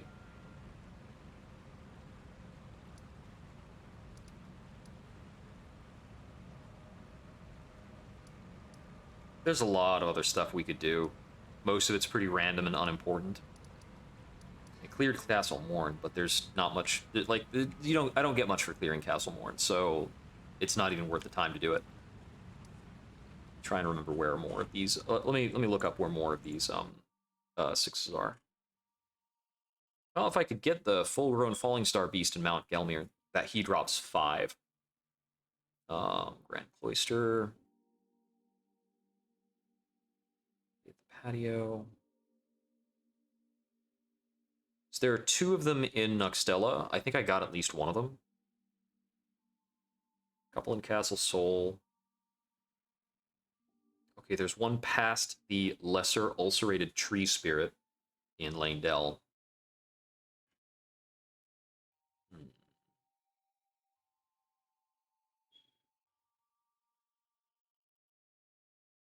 There are 7 in Volcano Manor, so probably just need to go find more there. There are a few in Deeproot Depths, but that's going to be a lot.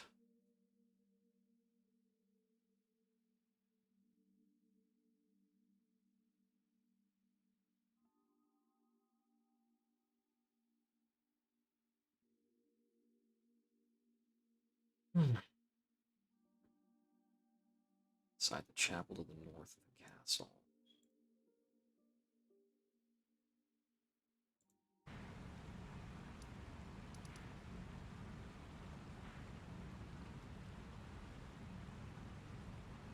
I think I missed that one.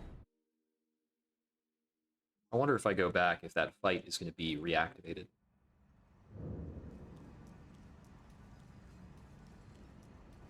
Nah, good.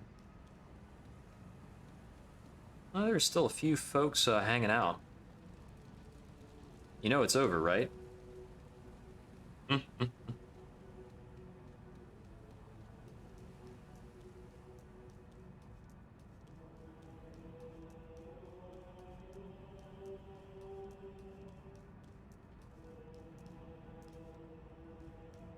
They got the Halo guys in here.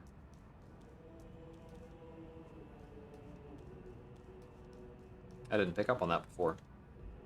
At last. Brave champion. The celebration was spectacular, festering with rot and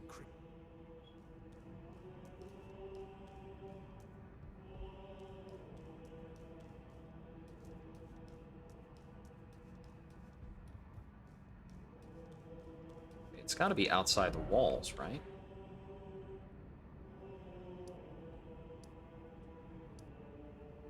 I was saying there was one in a chapel north of the castle walls, but a chapel north of the castle. But that only describes like this place, and I don't think there's anything else around you to grab.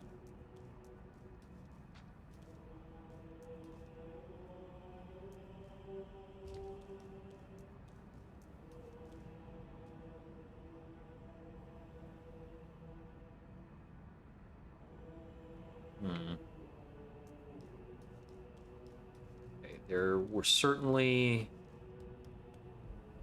There's like 1 or 2 more smithing stones up on the ramparts around Redmane.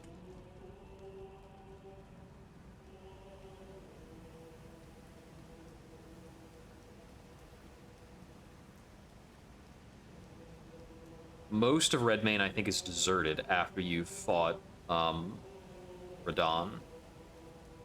I don't know I don't know if it's entirely deserted. Looks like the big old cats are still down there. Can we open this? That's still a one-way door. Okay. I think that's kind of a point of interest that I need to get into. Is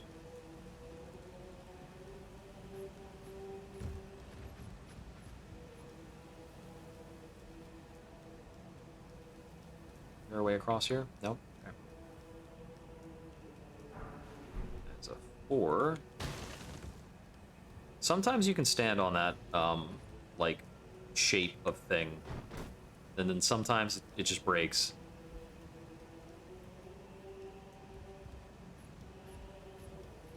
A little weird. Okay, let's see. How do I get back up onto some ramparts? Will this door open for me? That is a no.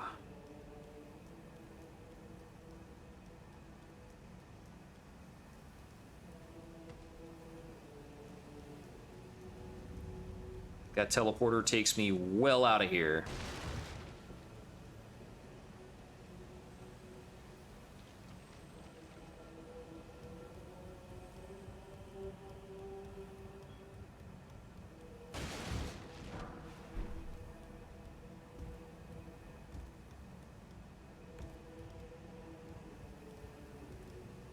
Okay.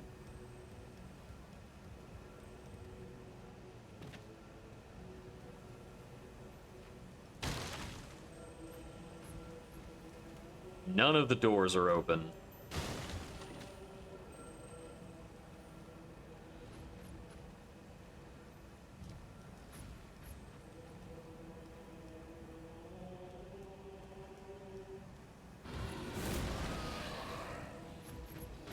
Can't even open this.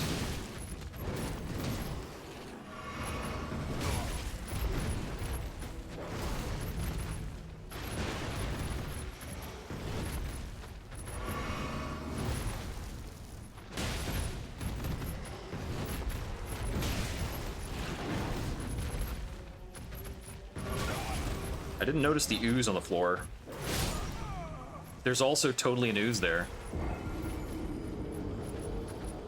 I think I'm in the wrong version of Castle Redmane with this Grace.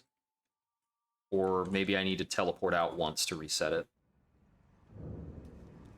So I think Redmane has like a version with guys and a version... Oh, now the guys are back.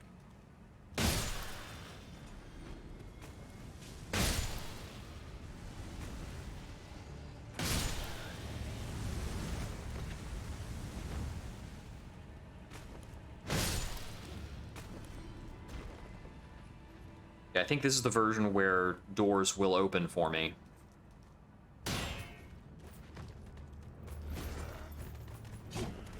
I just have to deal with there being a bunch of dudes.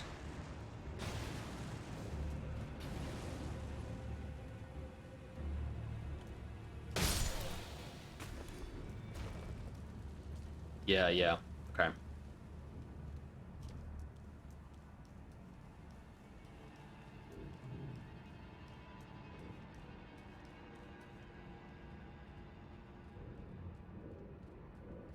Okay, so it's not necessarily that I have to open doors or that I have to reopen doors or something. It's theoretically those have been open before.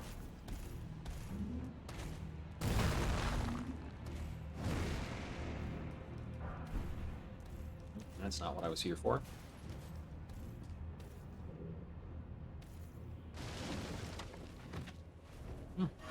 Didn't kill me. Cool.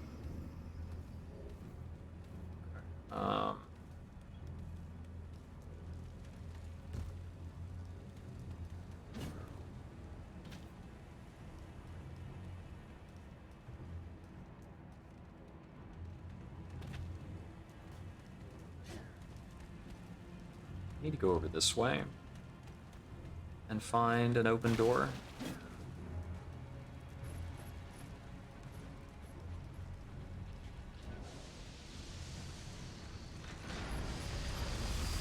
Please no. Okay, there's the red wet blade. I actually needed that.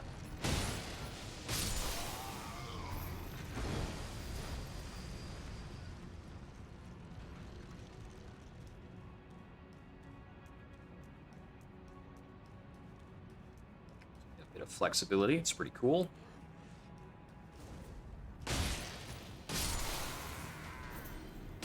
Ouch.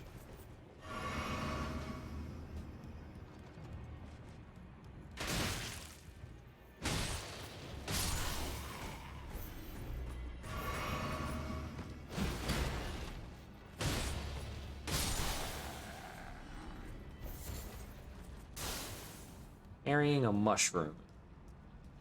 Weird guy. No hidden items, no hidden dogs. Always on the lookout for either one.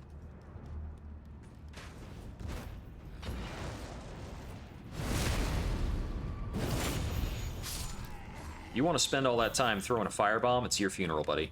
Come on, come out onto the bridge to fight me. You wanted to shoot me on the bridge, right?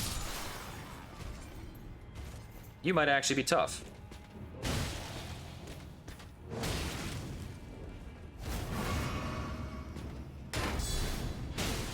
Oh, that was actually a counter.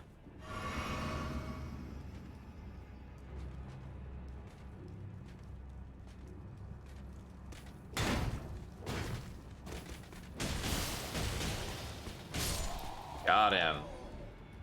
Those ice procs are mean. Okay, what do we got here? Smithing Stone 6. That's what we were here for. And for this location, Smithing Stone 6s are pretty special, so we had to kind of go a ways. Whoops.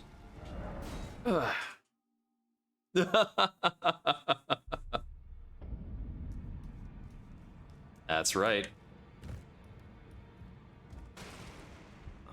I've decided to, as I mentioned, we may not, if there's any. May the gold. Okay, I needed one more dialogue with him for him to actually move on. Those who live all the more. Always good to son. Lately, I've fallen and I have an ink, so I just wanted to get the since you're son. Since you're so scary and all. It's the... So, let me see.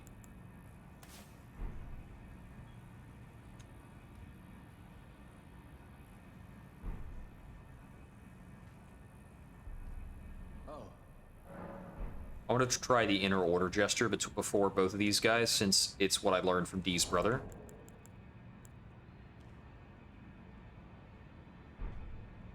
The fact that I learned it from him is probably, it's probably already a sort of giveaway. Or rather, it's probably giving away some element about the lore I need to do better than this. that I'm not aware of. This will never kill God. I am pleased. Would you like me? Then good day. Yeah, I think I need to kill at least one Tibia Mariner to progress with D before I can progress with Fia. Don't pay me any more. Just lay out. I do need to progress Fia in order to get access to Lich Dragon Fortisax. If we're gonna kill them all. Okay, I need 5 more of these stone 6s.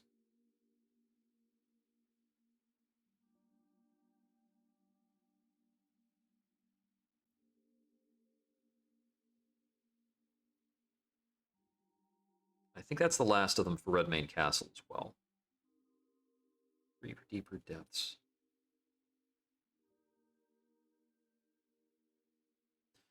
I see there's definitely some more in Volcano Manor that I can grab. That might be. But I think Rogier's progression might also be tied to D. Like, Rogier, I think, can die and it's fine. Well, no, if Rogier dies, I will get the knife. I think. No, I'll get the letter. I think it's a letter that he leaves behind. I get something left behind, and then I can, like... I think I get the letter or I get the knife. I'm able to give it to Fia. Then Fia doesn't kill D. My game froze. I need to restart the game. Good old loading screen freeze. Going on for quite a while without it.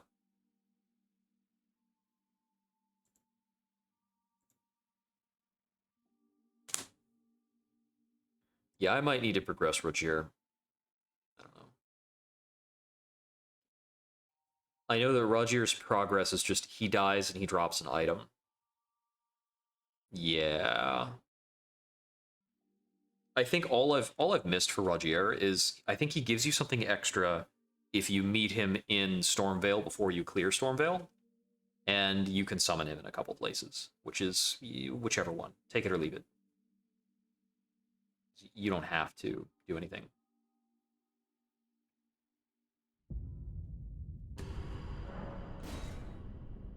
Oh, it failed to end with a quick game. I wonder why.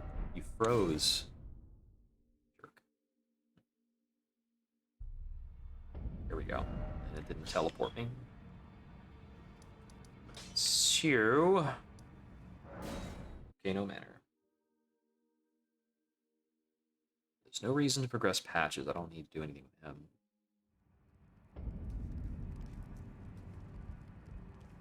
Patches won't get, like, messed up or out of order unless I kill off, what's it called? Reichert. Okay, yeah, it's up over there.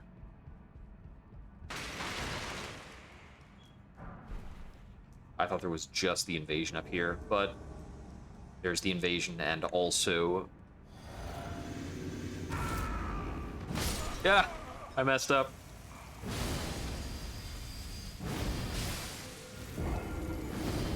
Yeah, it's fine. Giza's wheel is cool. I could maybe see playing a character that used Giza's wheel, but I think I'd have to, like, make it to NG4 or something before that character was actually threatened. Alright, I think there's, I was saying there's one or two close to the guest hall Grace.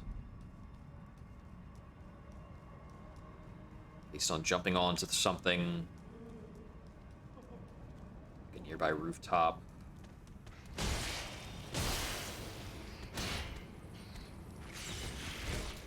Actually didn't have both hands on my weapon.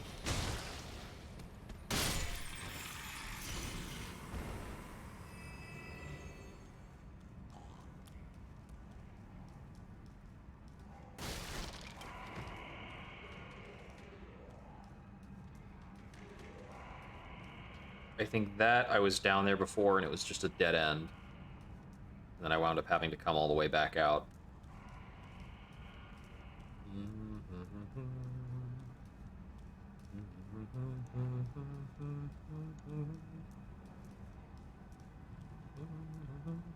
Oh, I didn't get whatever's over there. I should check on that.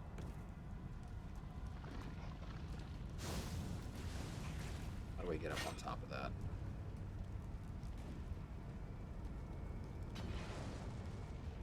Might be a tricky jump.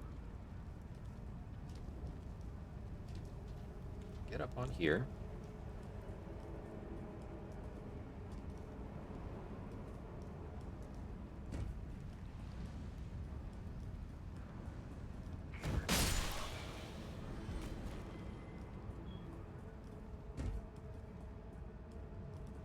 Oh, never mind. This is no problem.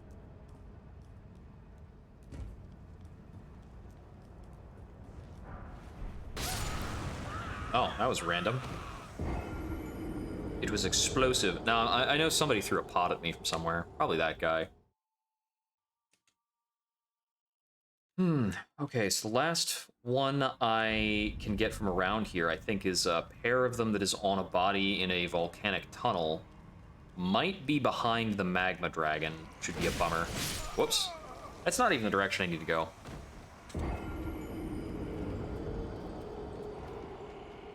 That's like 3 kinds of not the way to go.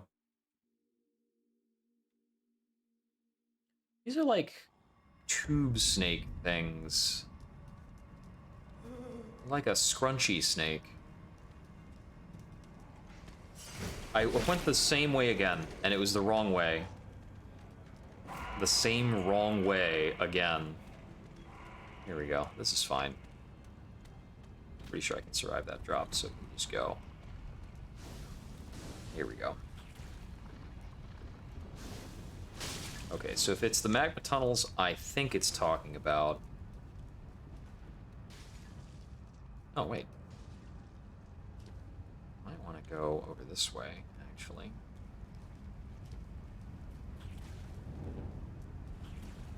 So it might be these. Never mind. Well, I woke up the magma dragon.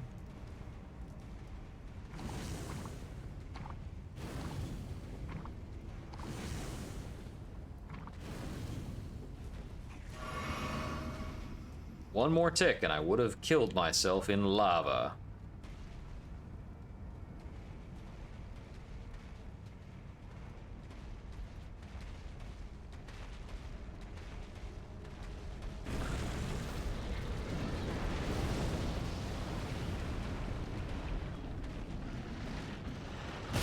Whoops.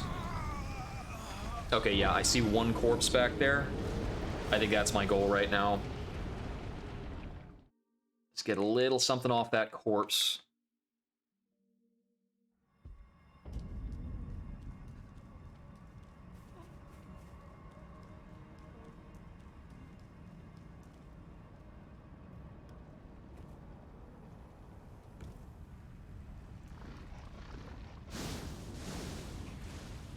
Something else I could do, I have the option to progress on, what's it called?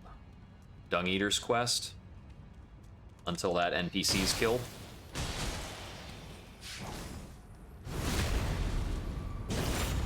I thought that might not hit behind him.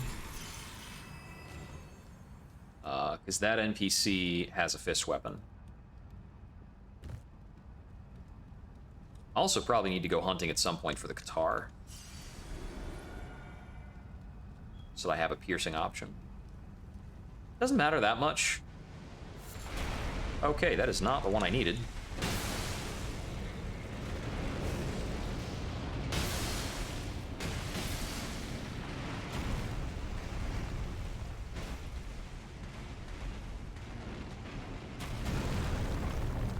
It's probably the one on the other side of this hall.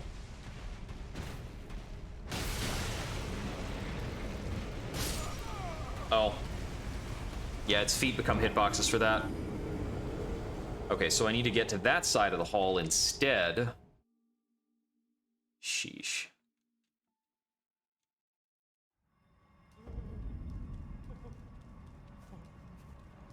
Controlled by a random smoldering butterfly. And I went the wrong way again.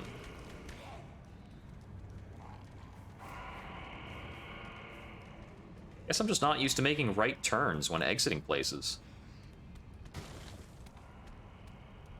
That seems to keep throwing me for a loop.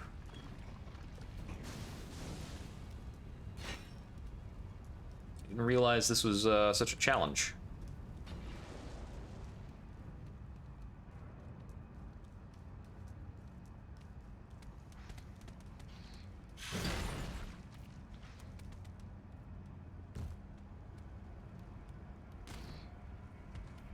Did he follow me down here? Jeez. Dedicated little guy.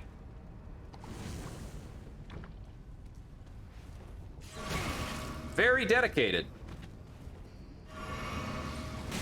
I need you to be a lot less dedicated, bro.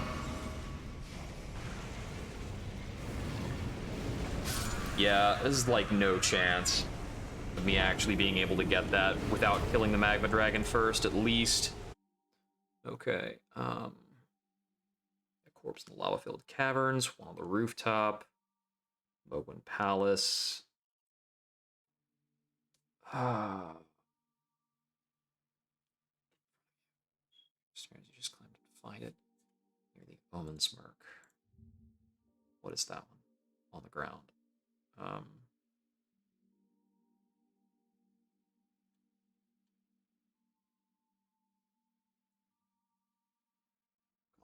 Load that correctly, please.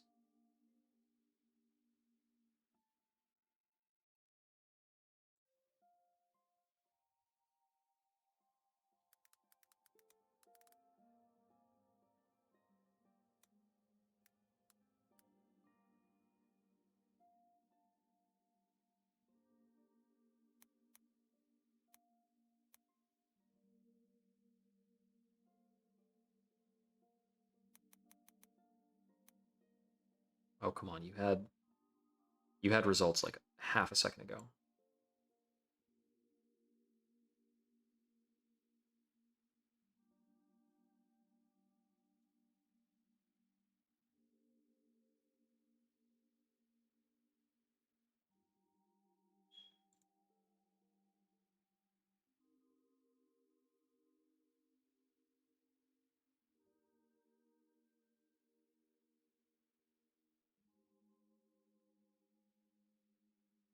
Okay. There's digging to be done, but there's enough of them in Lanedell that that's probably where I should be checking around.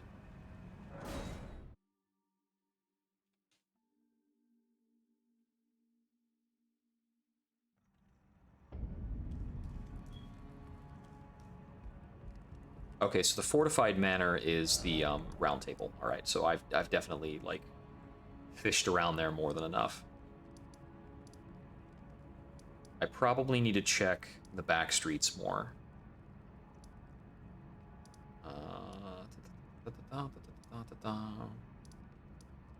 Let's go to the avenue balcony.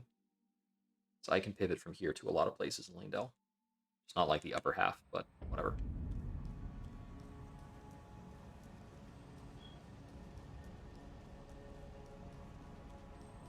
I think I didn't do a terribly good search of some of these like lower street level areas. And the sewers as well.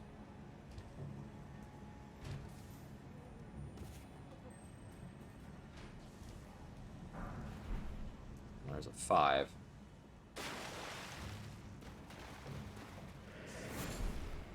String. How rewarding. Tremendous. We're gonna have hands fall on me here when I grab this. It's not worth.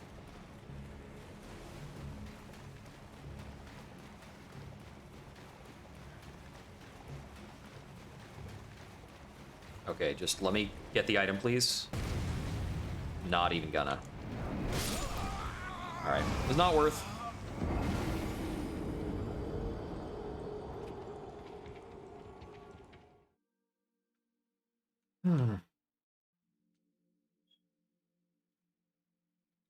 Yeah, it seems like there are not very many great places to find these, for one.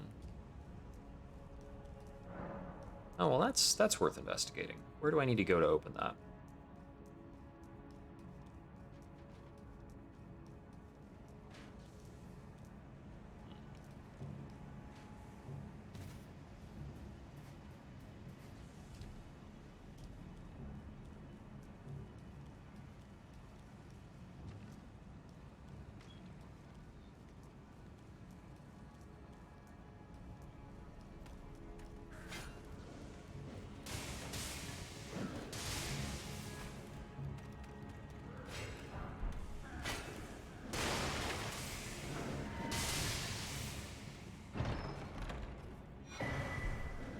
Okay. Some half-decent stuff in there.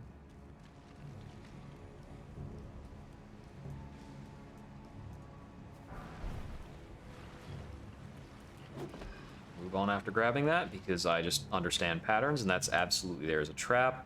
This is an elevator. Okay, so we can see about 3 more pickups that need to be grabbed. And there's one thing over here. Black bow, alright. There's one thing over there behind that gate.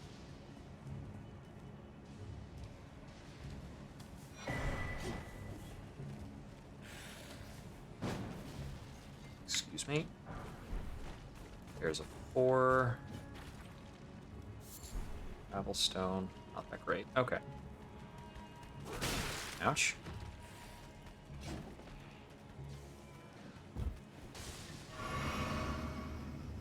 Looks like this covers the better part of that stretch. So if I hop down here... Excuse me, buddy.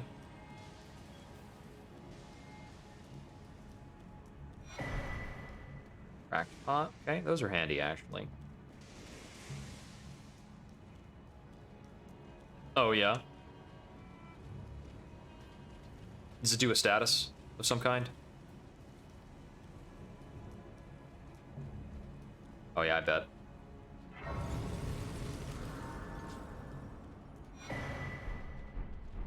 Lionel stuff. And the deathbed dress, because this is theoretically Fia's home. Oof. Oh yeah, no, bow only runs are pretty tough. Because it actually just takes a long time to fire a bow. And like bow only is kind of a classic challenge run. Going back to Dark Souls 1, people have like tried to do bow only, and it's tough. Huh. That's interesting. I don't know if I've ever been up there. How would one go about getting up that high? Probably one of those cases where you have to start off low.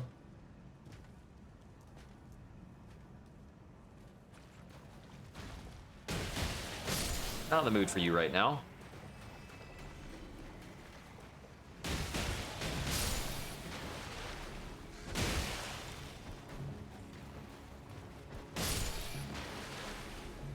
Alright. Let's see. I think one of these directions has like an ability to go higher up. This hallway, it seems like it ends in a lot of nascent butterflies. It's interesting.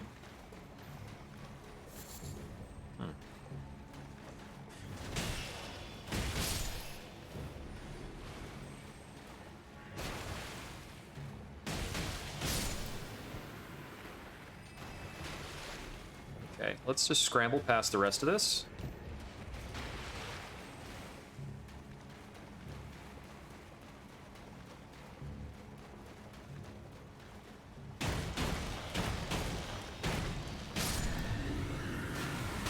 Get out of here.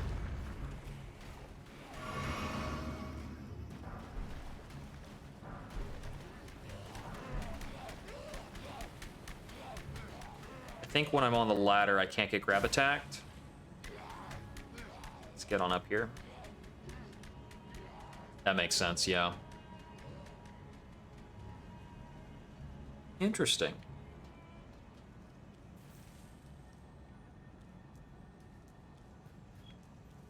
Yeah, I know that kind of the crazy thing in Elden Ring compared to earlier bow-only challenges is that in Elden Ring, you can jump and bow attack, which has never been a thing before and is pretty wild.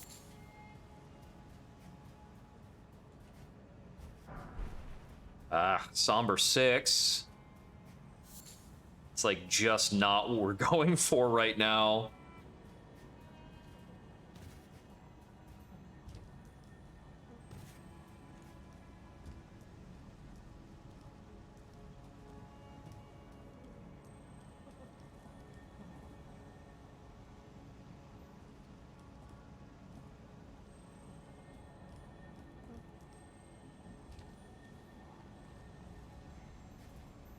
Okay.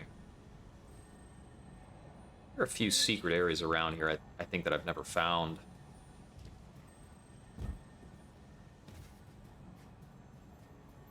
Let's back over this way.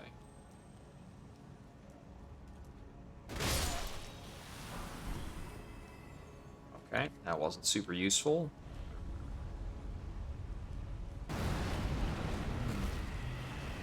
Nice to see you.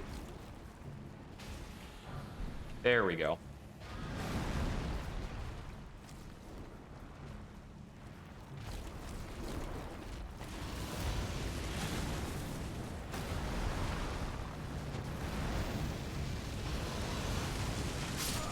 Okay, that hits, I guess. I mean, it hits everywhere. But I got the Somber 6. Not the Somber 6. I got the Smithing 6.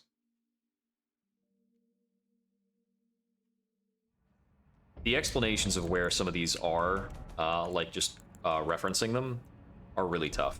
I need 3 more of them.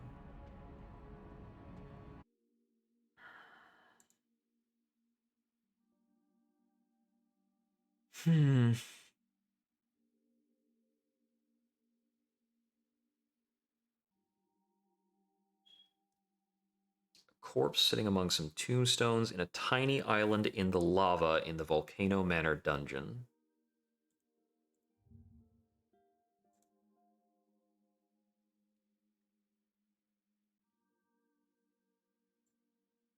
Okay, and it's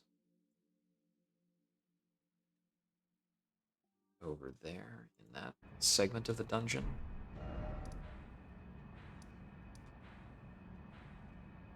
So it should be in this area. Approximately. Let's see what we can do. Yeah, one of the notes about bow builds that's kind of interesting, because you've got the manual aim option, of course. There are. It's gonna be like way down there, isn't it? Oh no, it's over this way.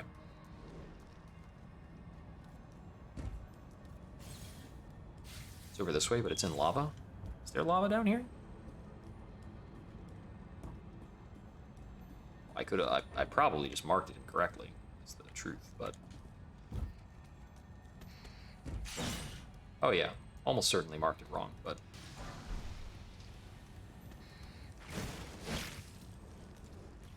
Let's show some jolly old follow-through. There's definitely several items around here that I've missed.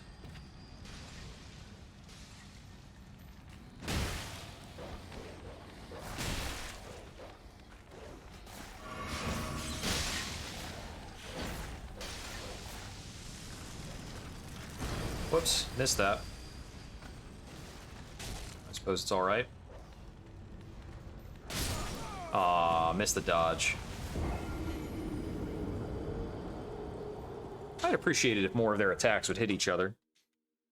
Like, that fire breathing should have killed half those guys. I must be mistaking something about that, those coordinates. Okay, yeah, so they're more like side by side. They're like right here, so it's probably more like here-ish. Remove this.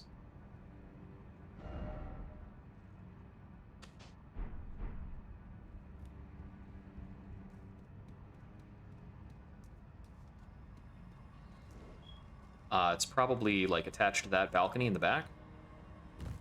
Something.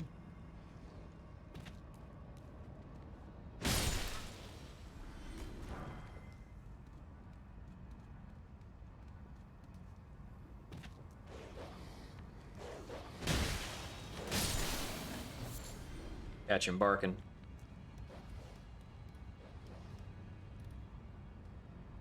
There is that over there.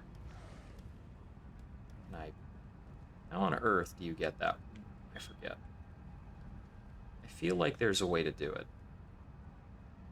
It's one of those things that's like remarkably unclear.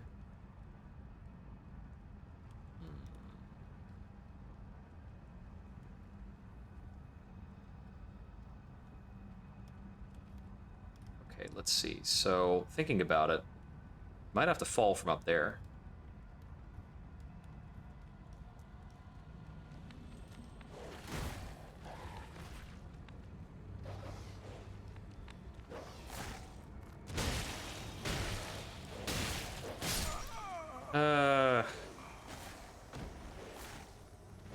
Still dying 2 bites, so... Okay, so if I'm assuming I have to drop down from one of the rooftops to get it, I can give that a shot.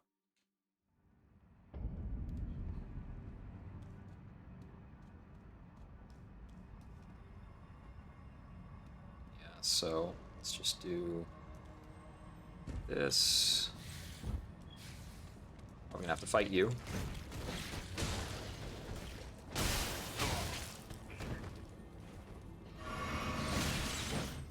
Okay, so let's try this instead.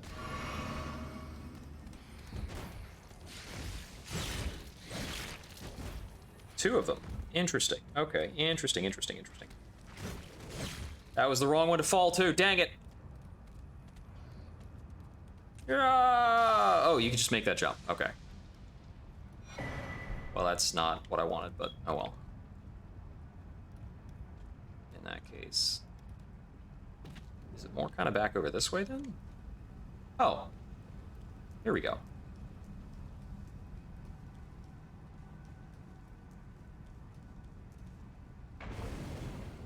Okay.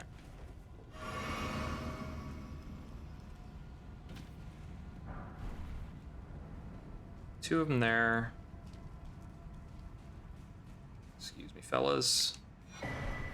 Smoldering shield. The shield's only run is probably pretty fun. I mean, it's probably interesting. There's a lot of options. I'm sure you have to spend forever on everything you're attacking. I figure you could probably do, I mean, it's funny. I think you can probably do a guard counter, even if you're just dual-wielding shields. Let me just clear this out. Okay, so that was solidly two more of them.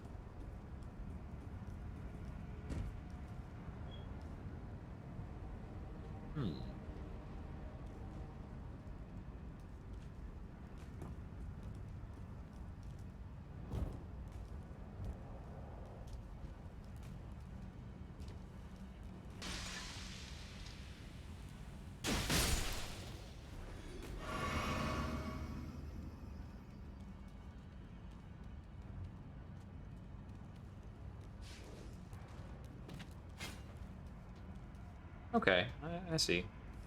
It's like a bit of a loop going on over here. A subsection loop away from some of the main stuff. Alright, Bernal's a vendor. I think that's why he's showing up there. I think I can remove that.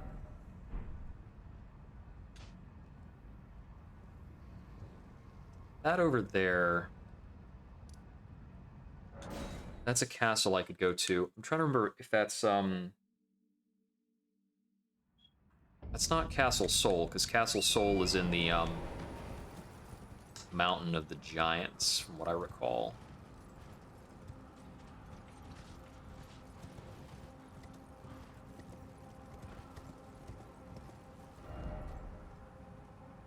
This leads down somewhere else.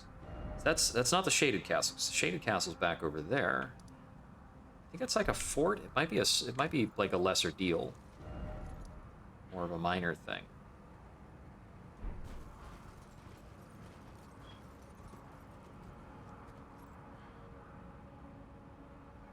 That trench goes deep. I think that's where Patches kicks you down to. For one. Might be.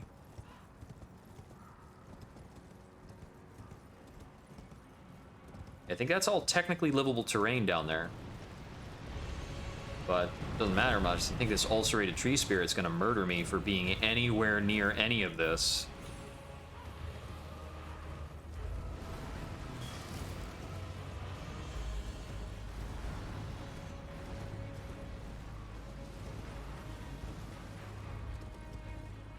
And if it doesn't, then the next problem is I'm going to be dismounted to try and fight Anastasia. There's no other jump here. Beast Blood's nice.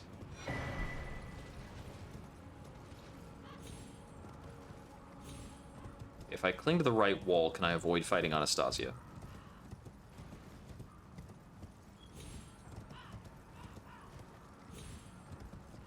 Man, they got trolls hanging upside down over here.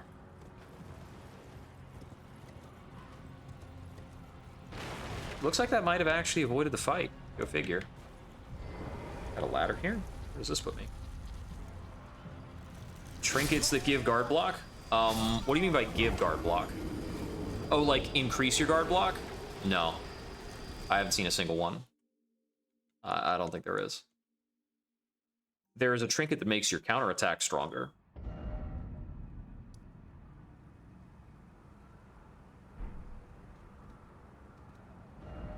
I suppose the Grown Falling Star Beast is up here. That's theoretically... Oh, no, it's here. That is technically an option. I was all the way over there when I died. Oh, go figure. This is a mountain. Elevation's relative. Very easy to lose track of where exactly you are. Okay, let's see.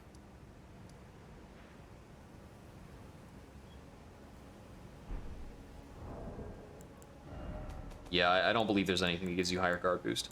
Only need one more Smithing Stone 6. Which of these can I go for? Got that one. Those are not super well explained. Don't have access to that. I got the chest. Will this be a little clearer, actually? I probably already grabbed that one and didn't think about it. Where's this one?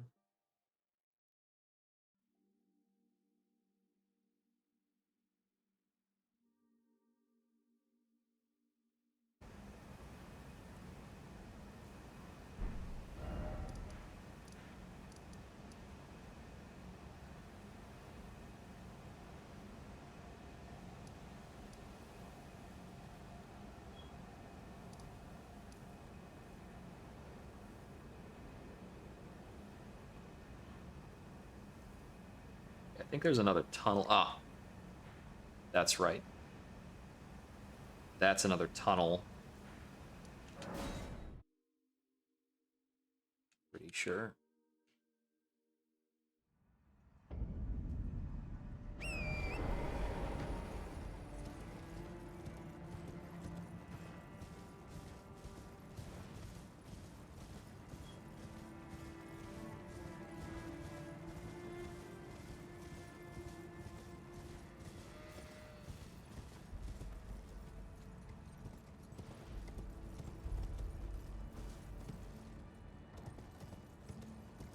Yeah, it's true.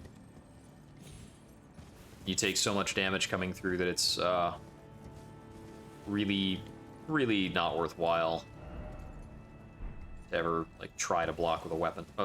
Generally speaking, I mean, not against an important opponent. You can sometimes block with a weapon against like a dog, but who cares?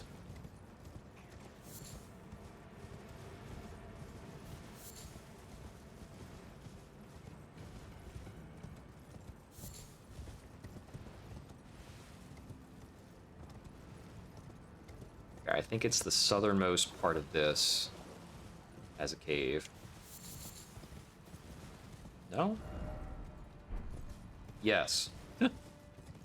Just keep looking a little further every single time.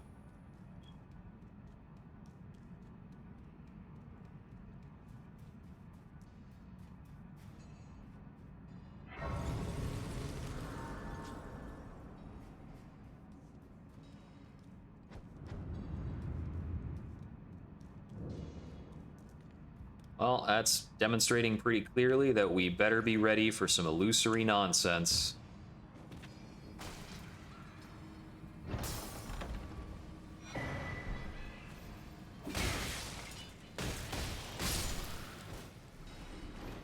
Well, that gets us access to our 3s and 4s.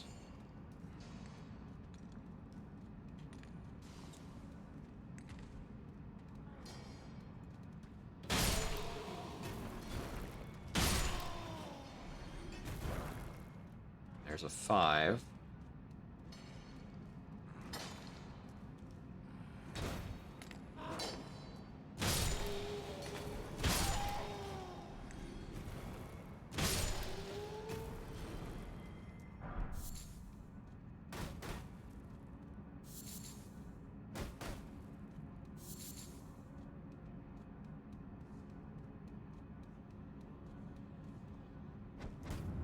There we go.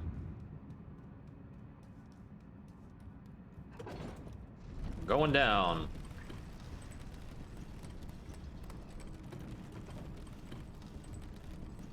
Yeah, like, the late bosses attack so quickly, you'd have to block the specifically correct attack for it to even barely pan out.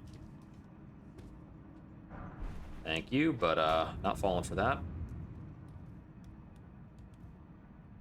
That's true, yeah.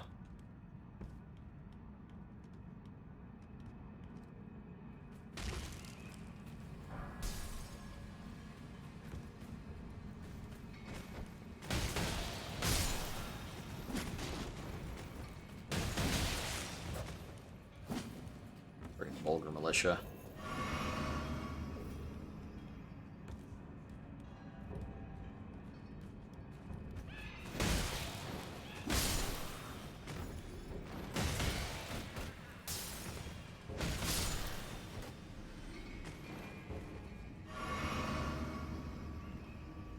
Okay, let's see. How do I get down there? So if I hadn't jumped off of that, I could take a ladder down. Seems like that would have been cool to do.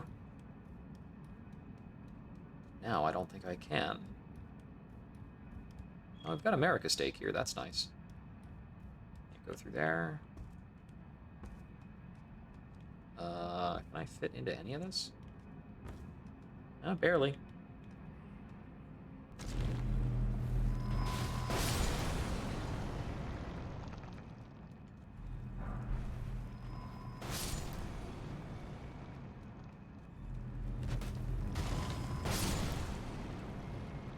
Jeez.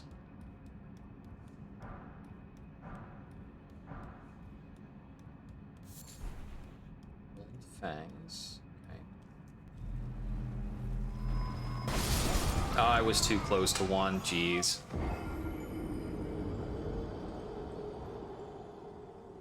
Okay, I want to try taking that staircase down. Not sure if my respawn point will be appropriate to that, though. Well, not the staircase, the ladder.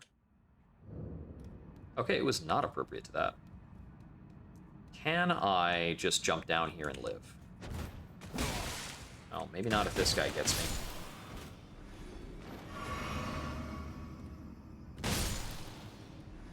Is this survivable? Yeah, we're good.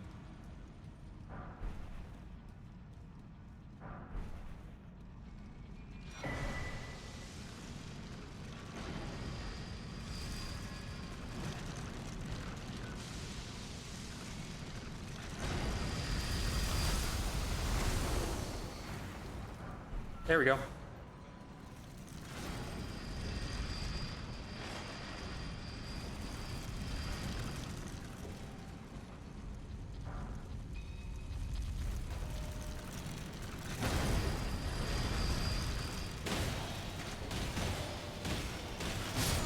Yeah, that's fine.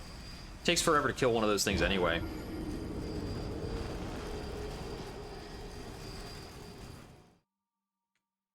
Okay, that's all the 6s I needed. It's all well and good, because it didn't give you the America steak option. Let's see. I think this is the way out.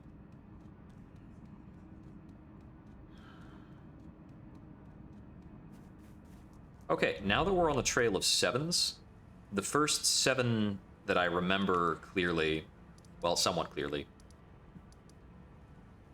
I think it was in the vicinity of Celia. It's based off a wind jump onto a giant head thing.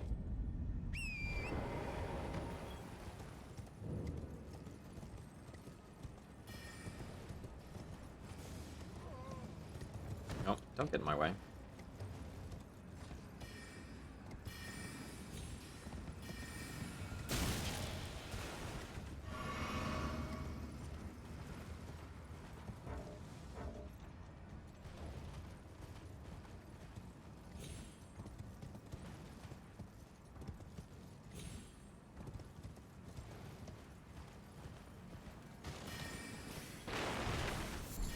That's not right.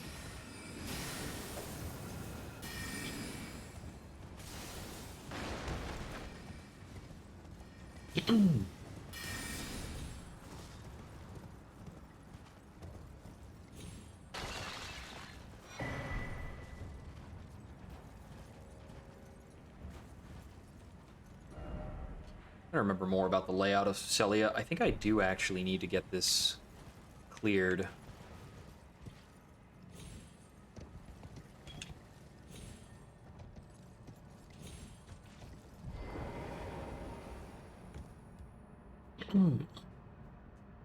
Yeah.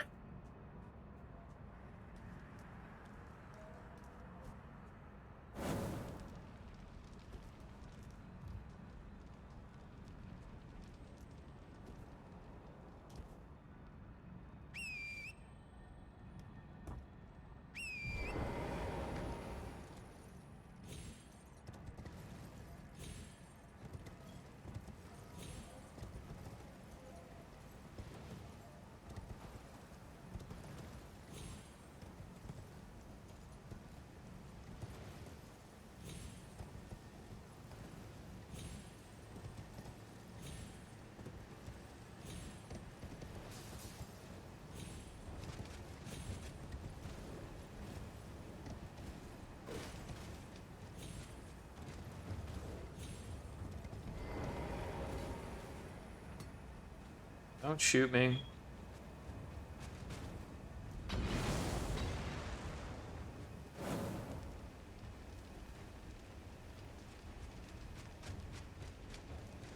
Somebody hit me with a non-healing effect. I didn't think those mannequins had that. Also, it doesn't appear on the status bar, which is obnoxious. Oh, no, it's just that I had to press Y to dismiss the message. Yay! Don't you know? A door was open somewhere. This is vital knowledge. Could save your life. Much more likely kill you.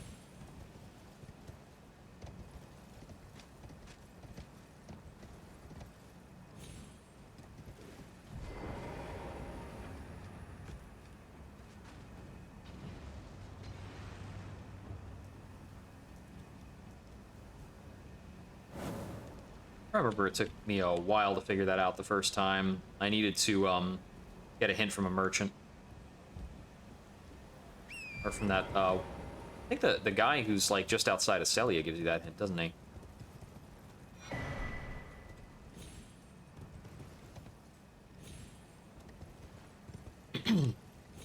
One of the scarab hats. We do not need.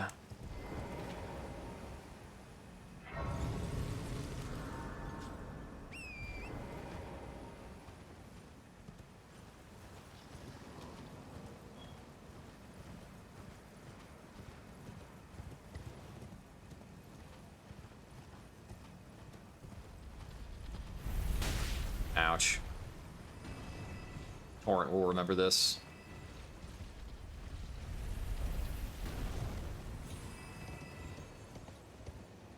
Oh, so it's on the other side of this. It's on the back half. Just need to set a beacon here. Can I get up there from here?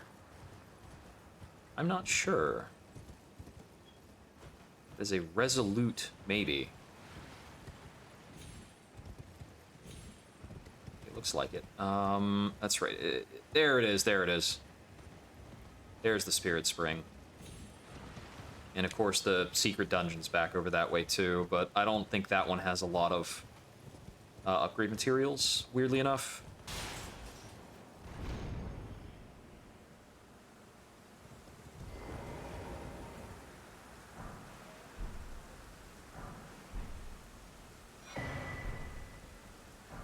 Yeah, 2 7s and an 8. Huge. Okay. So we've got 3 7s. How many more 7s can we actually get access to right now? I think we might be nearing the limit of what we can actually do. There's one in Ainsel River. I think we have access to that. Okay, there's a lot of them actually in the subterranean shunning grounds. Okay. So we can go around to there. Further. That's a lot of them in the mountaintops of the giants. There's 5 for getting the Falling Star Beast at the end of Celia Crystal Tunnel. Celia Crystal Tunnel is full of 5s, but if you kill the boss, you get 7s. It's such a weird dungeon. Okay. So it looks like the Shunning Grounds is our best option for more power there. There's a couple of them being carried by corpses near the lobsters.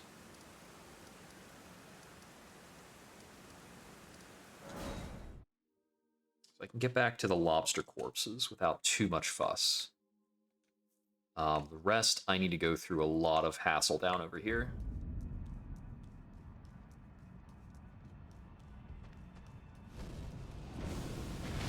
All right, I need to dodge that. A bit sloppy there.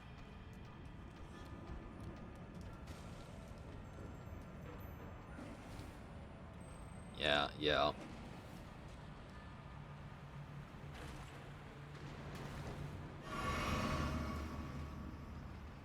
Okay, so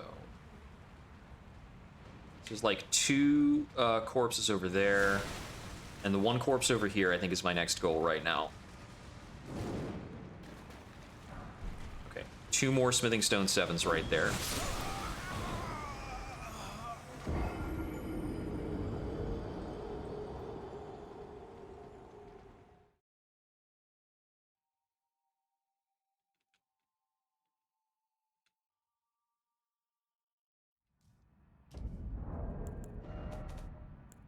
Okay, so we're up to 7 of those.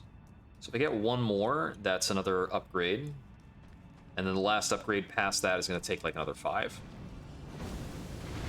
So whatever comes next, we might have to wait until we get up to like Farumazula. Or at the very least, the latter half of the underground. Like at the end of Ronnie's quest line.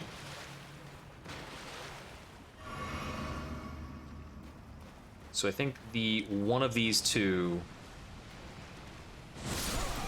Okay, so both hands in the air is Death Beam.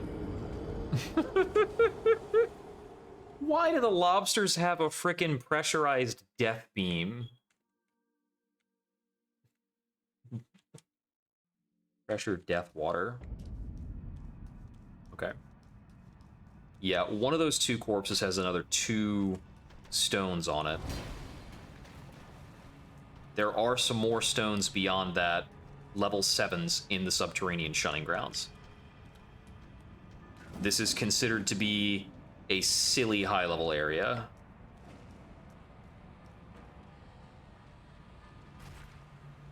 Yeah, I mean, like, do Mantis Shrimp have like a pressure cutter though?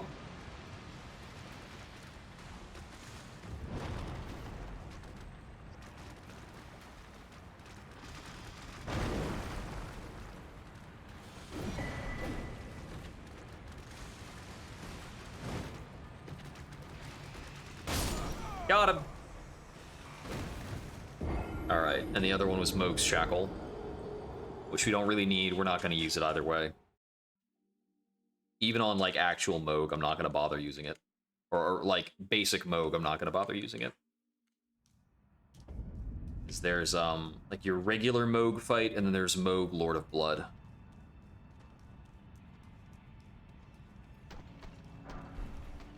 Yoink.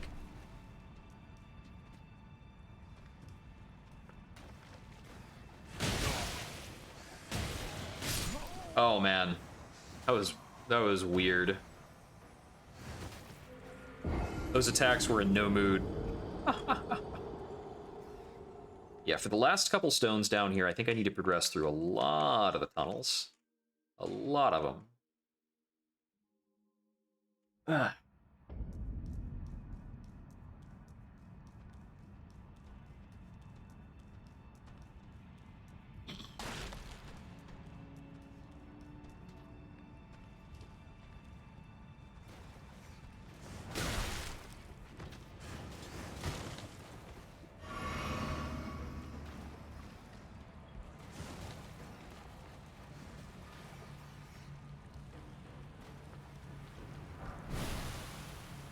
Excuse me, can't see.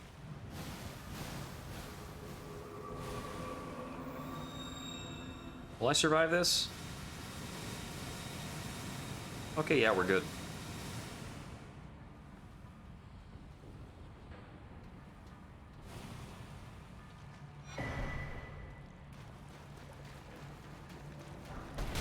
Oh. That's no good.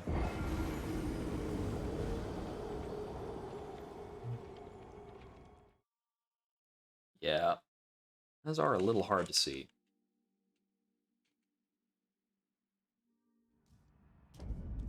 Well, that's the Dung Eater direction over there anyway. I don't really need to bother with that.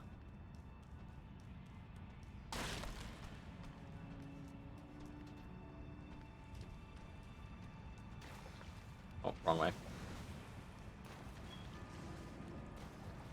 So we go this way, and we hook the right. And this route gets a little complicated.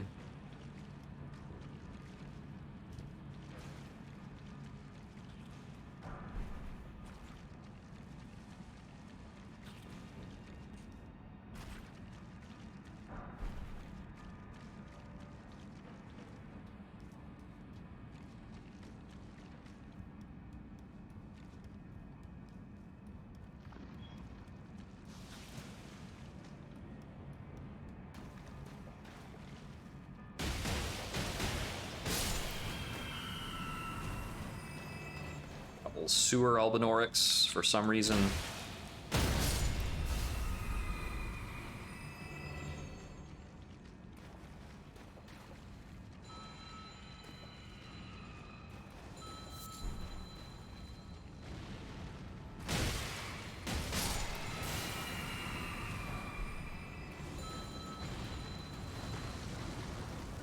Oh, I was absolutely hoping that would not happen.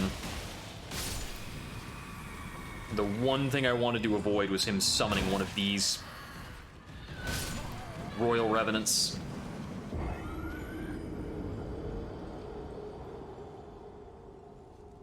Okay, that being said, that's good progress. The other thing to do is go down the pipes chain, but then go through the prison door gate thing. And then with that, looking at like 9. I don't think we're going to be able to make 12 with the stuff that's currently available to us, given that we've already gotten the 2 of them in K-Lid. Oh, right. On this way. Lantern.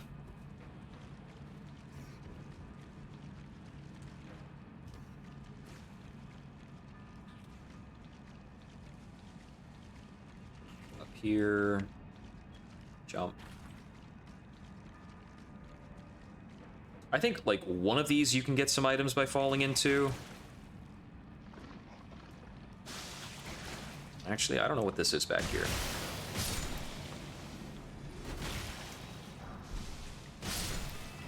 Okay, naturally, not worthwhile. Probably could have guessed that.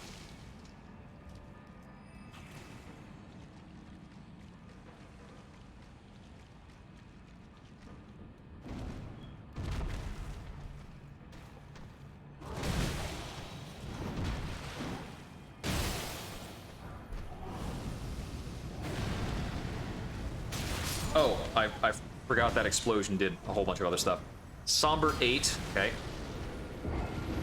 There's like a little bit past there, but it's not really worthwhile to keep going. So I think I'm going to throw these upgrades onto the weapon and do a few more attempts on Morgott for the time I have left. Because Morgott and the Gargoyles are kind of the true progress blockers. I'm not concerned about taking out Rykard anytime soon. He's absolutely optional. Astel is also optional, so we don't need to go after the Gargoyles until we have a plus 25 weapon. We could wait that long. And there are quite a few other things that I'm a lot more comfortable dealing with. Okay, plus 20. Nice. Has Nefeli Lu moved down here yet? Looks like a no. Or does she hang out over here? No, because this is past the Stone Sword stuff. And none of the talky NPCs hang out back this far. I think I probably need to check in with her at the Albinoric village. So I think I went to the Albinoric village before she showed up. I kind of missed her. Alright, over to the Queen's bedchamber. Which thankfully is not a hike to go fight Morgott. I think all the bosses I have to deal with right now, except for the Valiant Gargoyles, they're pretty short runbacks. I think the Valiant Gargoyles is a pain in the neck. So there's one other thing I could go after to try and soup this up, which is probably the Magic Cracked tier. As long as I'm using Cold, that seems like a good option. I could maybe pick up a different Art of War, but...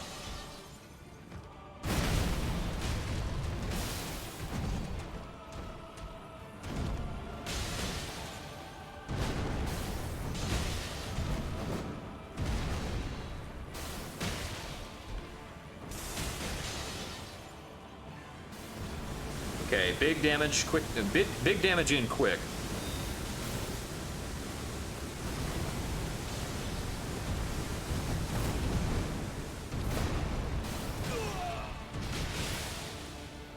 I'm gonna just back out of this early so I don't mess up again.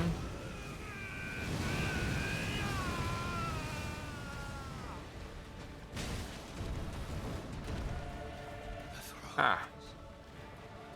Okay, this is pretty good to walk back to.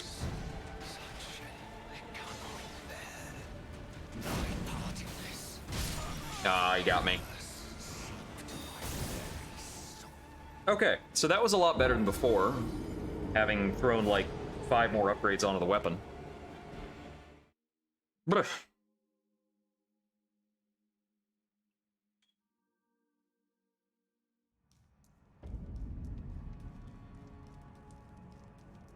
Got like a couple recently trimmed bits messing with me.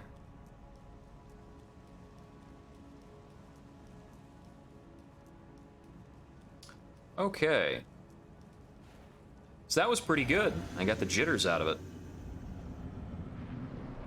I had some sloppy dodging in the first half, but it didn't bite me, so.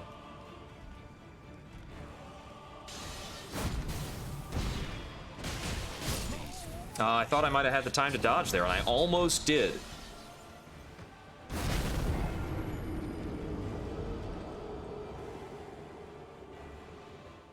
I think I used to be this clean on Morgott, and I definitely got this clean on Melania. I was dodging her attacks at the last possible moment.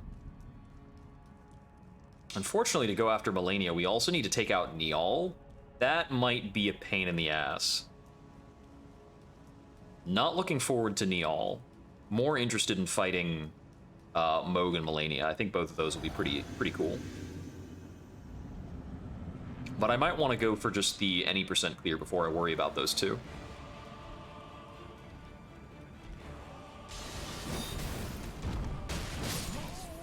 Dang it. So, with a... It's funny, I think with the weapon not power stanced, I can take that opening when he does the flip. But I might have to take it faster. I think I might need to do that when he starts the flip. There's a couple cheeky openings like that for Morgott, where you, like, hit him while he's moving.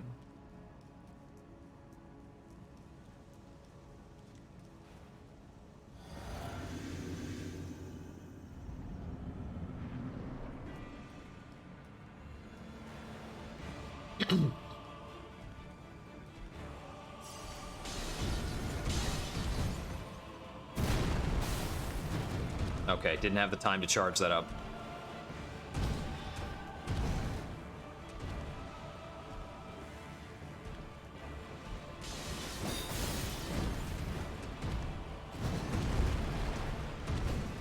Oh, he just backed up. I was hoping he would go for his big commitment.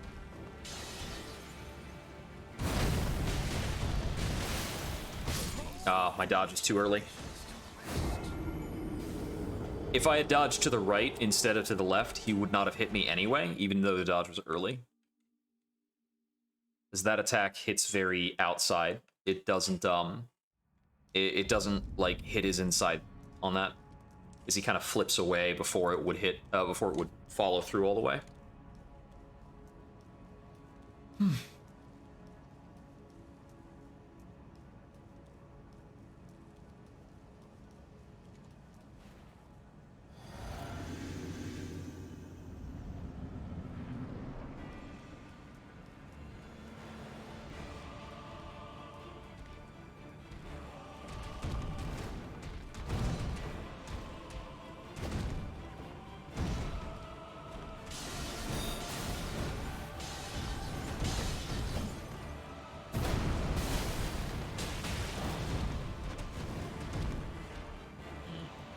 With the second set of punches.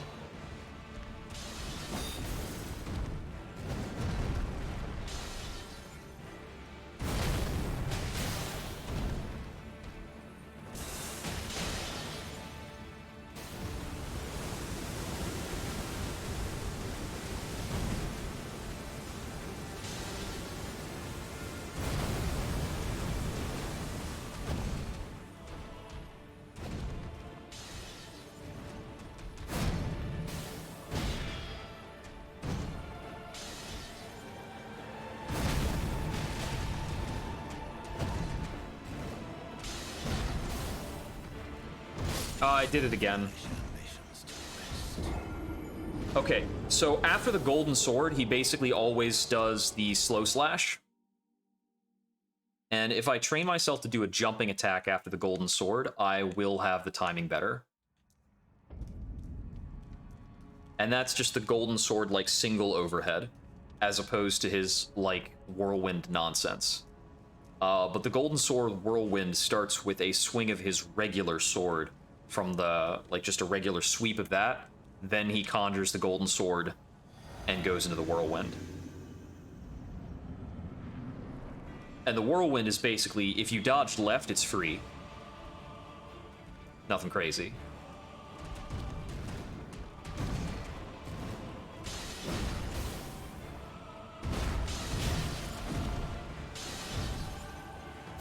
And then he dagger cancels that crap on me.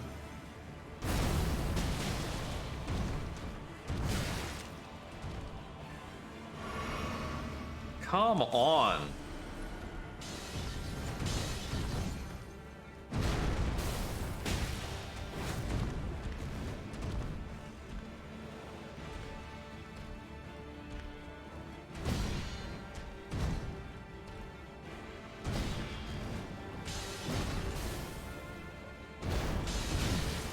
Will he dagger cancel that every time? I think he might dagger cancel that move every time. Which means that I can hit him while he's going for the sword, but not once he's once he's swung. So let me do the jump in, and then I can dodge the sword, then dodge the dagger follow-up. The dagger follow-up's gotta be directional. So if I'm actually behind him when the sword slam hits, maybe he won't do it, or maybe he'll just correct and do it. But either way, he'll correct and do it, and then I can prep for what he's doing next. So long as I'm not trying to go for a heavy punish and getting daggered.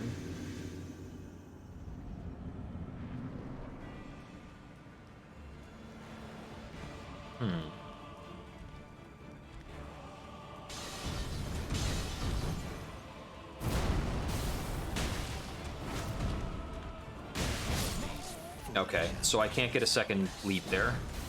Every time I've tried to take a single R1 after that tailspin, he jumps out. So I wanted to get the position correct and make the attack by just doing a jump, but he will not let that happen.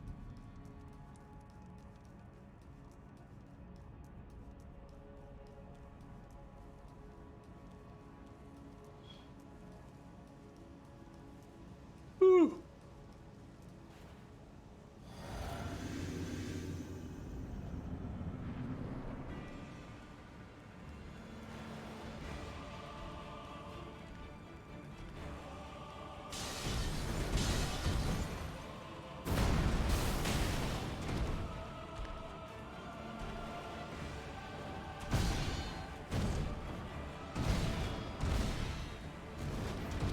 Ugh.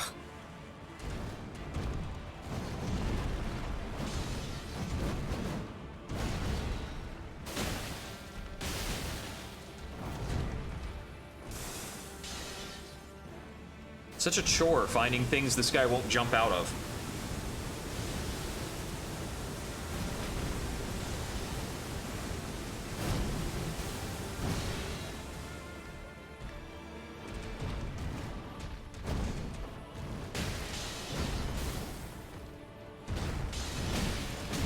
Yeah, he'll do the dagger follow-up on that every time.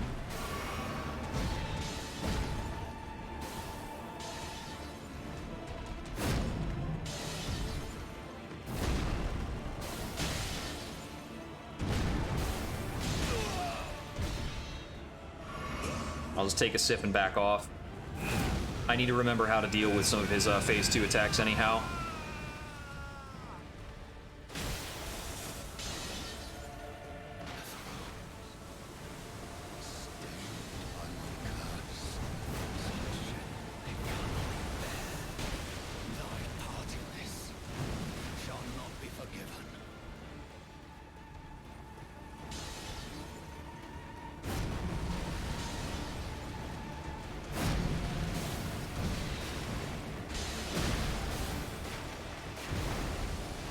Back off from that.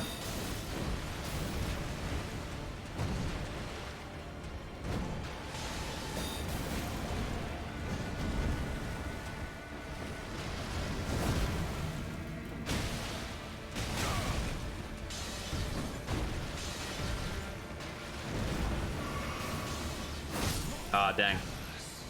That was probably a safe drink. I just didn't react correctly afterwards. Well, it's still a really scrappy fight. I'd like to be able to do it better. And I think I had just gotten a pop in that phase too. He wasn't under frost when the fight ended, so I was probably able to get frost pretty soon. Which would have been a good bit of damage.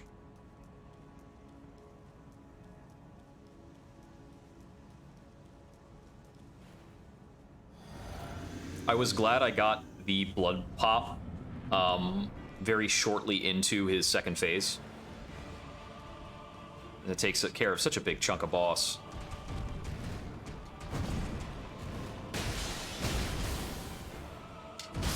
I missed the timing. So, okay. So, since I know he's basically going to do that, I can theoretically do a jump attack follow-up on that, but if he goes for the golden sword afterwards, I'll get messed up. I'm not getting the dodge timing right on the golden sword anyway, because it's pretty quick. I probably need to be more conscious of that as an attack option he can go to after he's done... Okay, the side hop always precedes the golden sword. That's what I need to be ready for. Side hop will be golden sword, and then he'll go into long slash.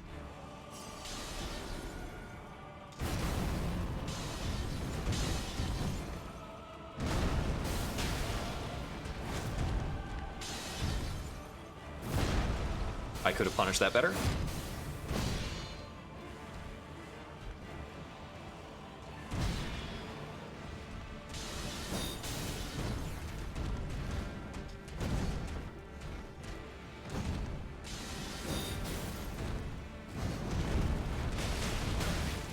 Okay. Is it the out attack?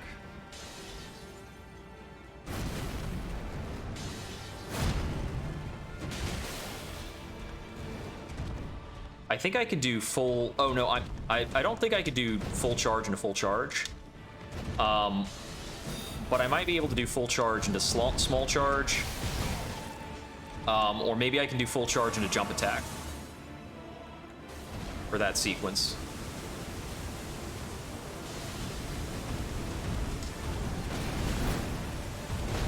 Shoot.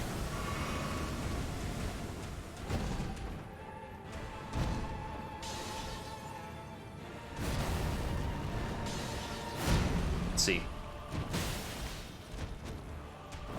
Not quite. The ranging's not right. The ranging's barely okay for full charge. I should probably just do hop hop. I think I can do 2 jump attacks on that.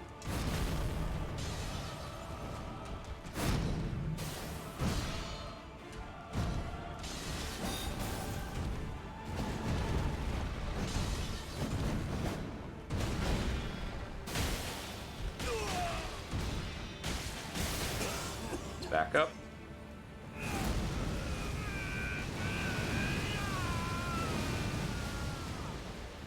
Okay, it's not a good approach angle there. Stained by my curse. Such shame cannot bear. Thy part in this shall not be forgiven. Back up.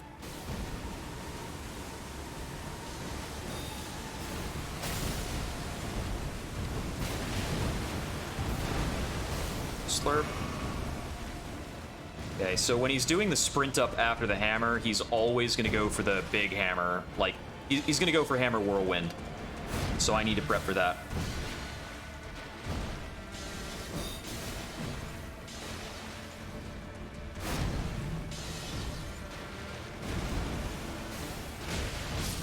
Okay. I was too slow to punish that, I think. The spacing was probably not right. Because I think that type of hammer attack is punishable. You know, I should be dodging through that hammer attack. Because I know that's single hammer swing. I think that's single hammer swing to possibly sword whirlwind, but it starts with single hammer swing. I can treat it that way and be okay. Got about half an hour left of taking a stab at this. This has been a pretty long session. I think I've been playing since about 6 or 7. I had a super big lunch earlier. It was like a late lunch, early dinner thing.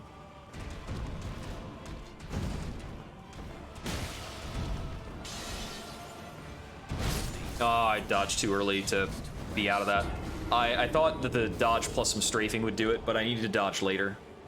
I wish that the camera angle didn't do that, like, weird super up angle. The camera is not that smart.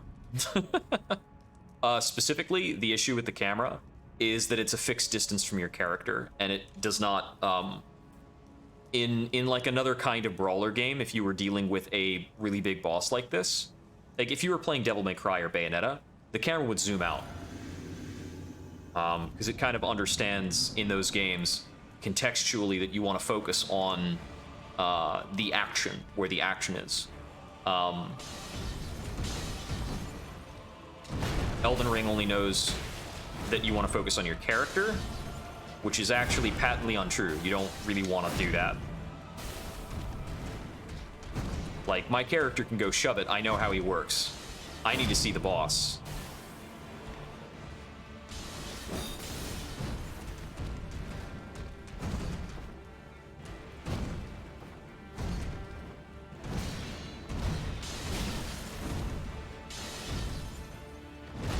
Flipping dagger cancels.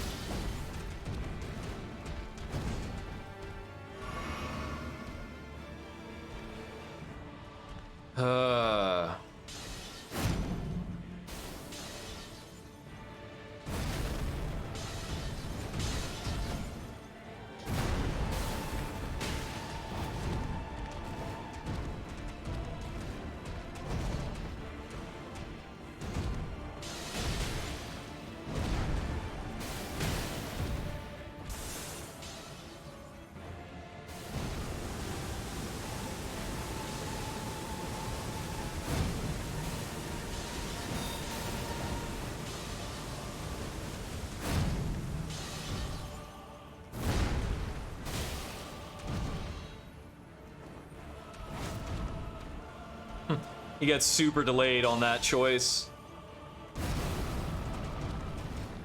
He really doesn't want to do the spear leap anymore.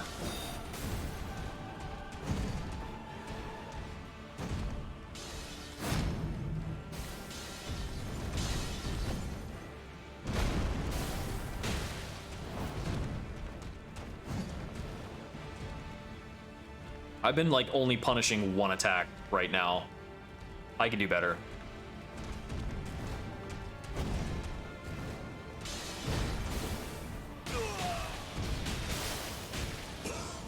like I said, hit him while he's doing the big sword thing.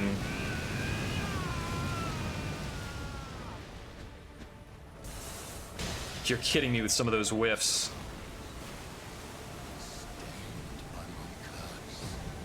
Morgoth's not home right now. You totally didn't hit him. Sweet.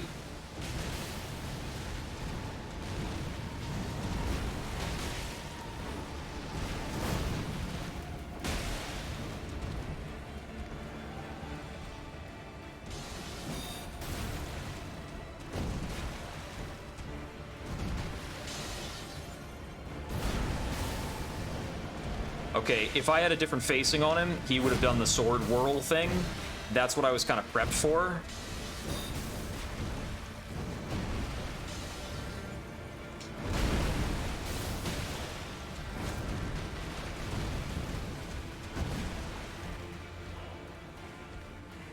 Ba-da-da-bum, ba-da-da-bum. Come on, man, let's groove. Show me your moves.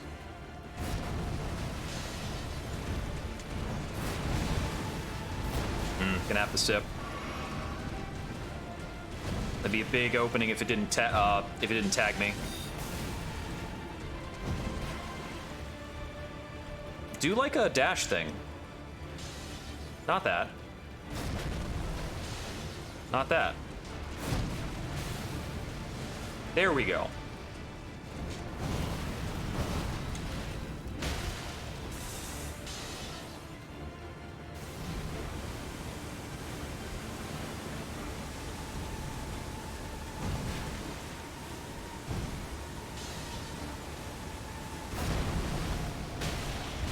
I still can't do jump attack after that window.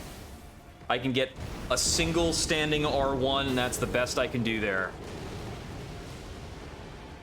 That was an exhaustion death. I was like waiting too long.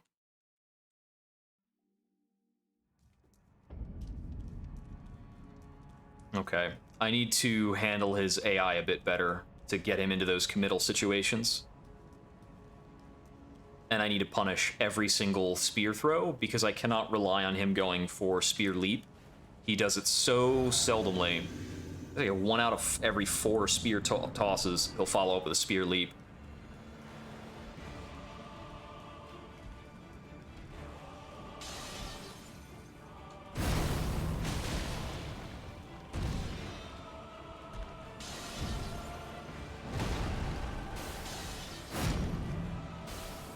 Yeah, can't punish a hammer slam from this distance.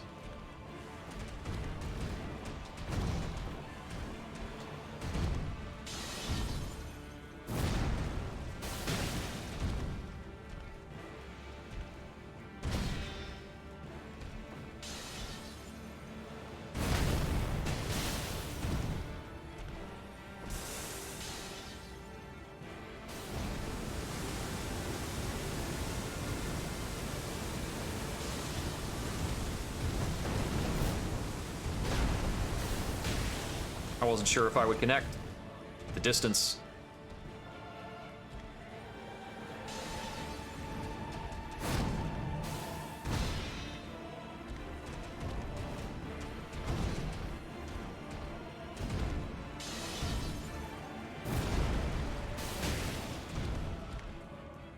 Okay, it's good that I've got that routine working.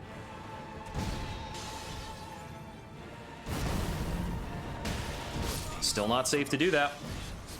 I always want to do that, and it's still not safe. Because I'm thinking, go in on spear, and then I'm not in the right standing position after I've gone in, so I want to jump. And then I mess it up. I mess it right up. But I understand how to beat the other sequence now. The, like the basic flip-a-do sequence. After he has, when he does the run-up, 1/, if I'm very close to him, he will follow up with that slow backhand slash. And then after a dodge on that, if I'm still close, he'll go for the hammer swing. And I can punish the hammer swing every single time. He'll only follow it up with helicopter if I end in front of him.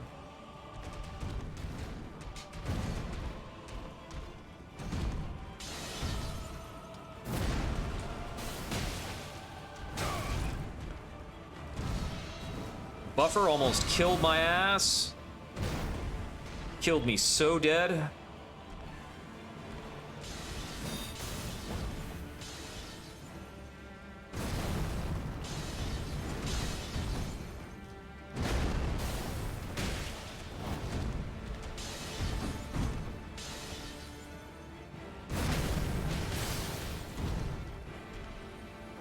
It's also easier to avoid that if he's got a frost effect on him. It's a pretty quick slash, and the delay actually helps a bunch. I was late on the dodge. Boo! Don't screw that up. That's an easy one.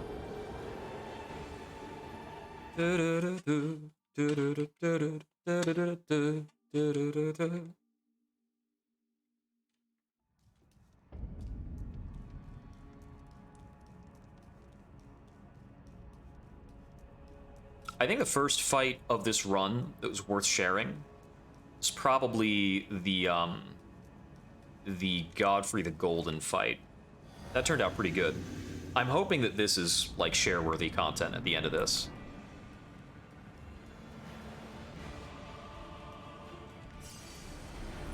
I mean, Morgoth's tough.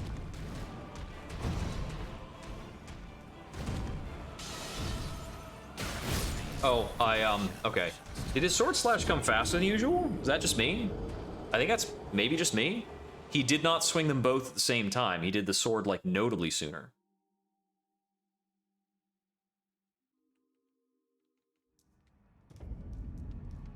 I don't know. I don't know. I think that's on me for not having quite the right positioning. It's still the best way for it's still the best way to handle the sequence. I'm still gonna be doing that. I just need to dodge it better. Since he swung the sword, I think he was locked in position for the hammer swing, so I should have dodged, basically.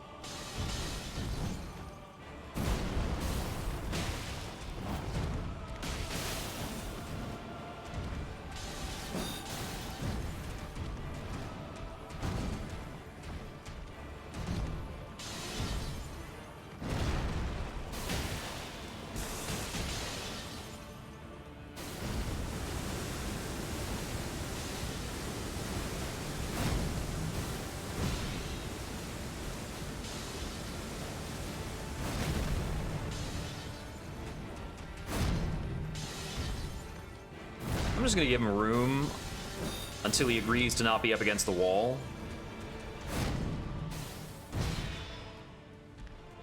Run at me, come on. Do your regular sequence. Not that. Maybe that. That's okay.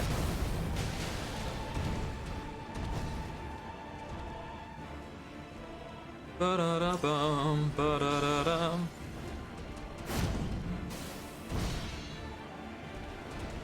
There we go.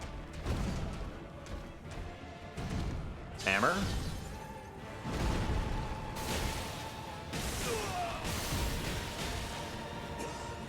Punches. Coughing.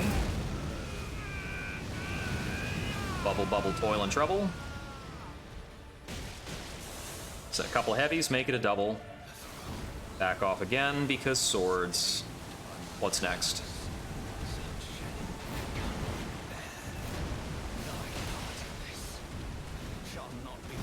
Gotta dodge out because he had a bubbly thing near me, so I can't do the regular sequence, I don't think.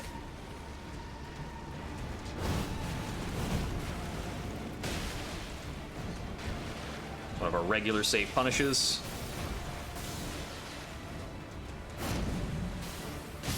Oh, that's an easy dodge. I messed up because I had my back to the wall. Freaked me out. It put an extra unnecessary thought in my head when my thoughts should have been just on the fact that he always does a straight slash follow-up after that dash. Come to think of it, if I rolled in on that, I could probably get a pair of R1s, but I think he's back in neutral stance. I have no idea what the frick he's gonna do. Everything else is getting pretty scripted at this point. Like, I actually probably should have taken my regular dodge, even though there were floor bubbles spooking me. Let's see, can I beat him in the next 15 minutes? I think that's a maybe.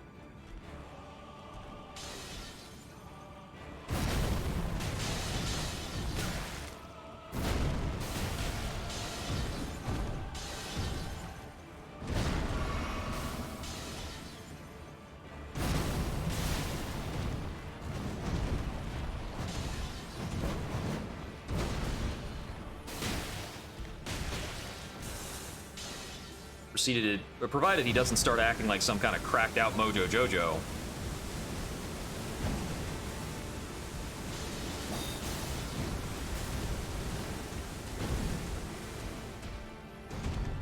Hammer.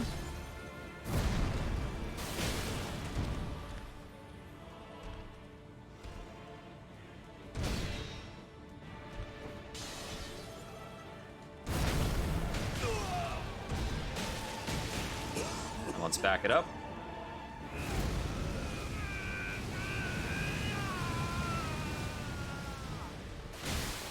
Ha ha! He popped.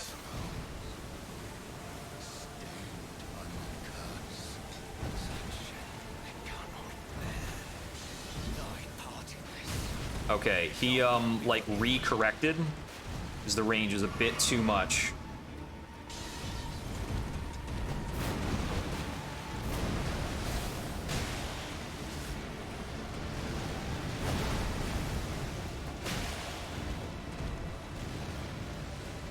When he starts that attack and you're very close to him, he holds it an extra long time.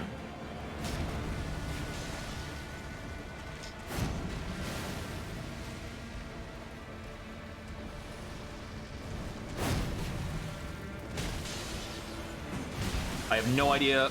Oh, I haven't seen that in forever. That's his mega sequence. His mega angry mode.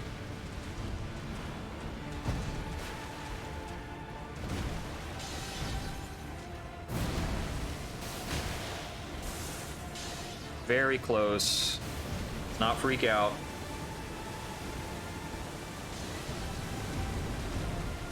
It's gonna be the spin, slam, jump, and he's dead. Whew, that's Morgoth. Okay. I understand a decent bit more about Morgoth, so that's cool. I feel cooler about beating him there than I did when I beat him with 2 curved swords and armor. So, improvements. Let's go. Chill.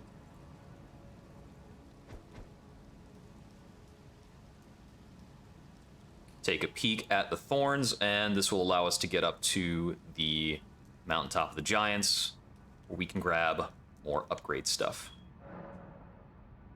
Ah, that's Radagon's rune specifically. You know, I didn't notice that before. I think I was a little behind on the lore at the time.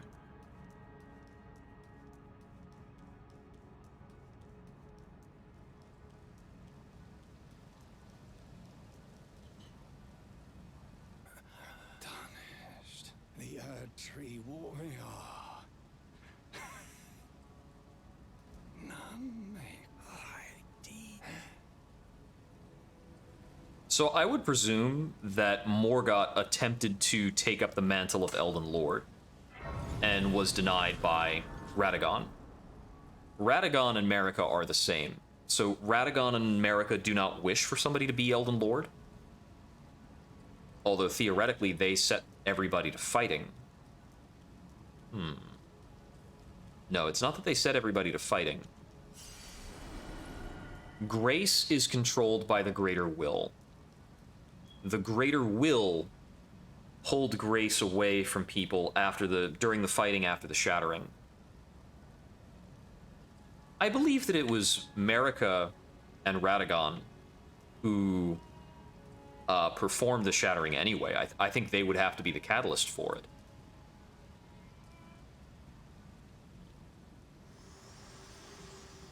A little chat with Melina. She's going to tell us where we need to go. Allow me, you were unable prevented the thorns, a husk of the Erd Tree's being, that spurns all that exists without. The only way to stand before and become be my purpose. So I'd like you to enter the flame of ruin, far above the clouds, then, and guide you down the path. And we got the rolled medallion. I wish to the flame of then, and guide you. Okay, good chat. All right, that's about all the time we've got for tonight, and I think this is a pretty good end time. So next time, we'll be going up to the Mountaintop of Giants And up at the top there, we're gonna have to take on the Fire Giant. We are actually already pretty well equipped for the Fire Giant. This is basically a one-shot fight anyway. You're not gonna live anything the Fire Giant does to you. Just no friggin' chance. There's an off chance, like an offshoot, we could go down. And actually, I think I can craft a couple Beast Lure pots, right? Like one at a time, because I think I only found one ritual pot in this whole dang place. Let me see if I can get, real quick, I got 10 minutes. Let me see if I can get the,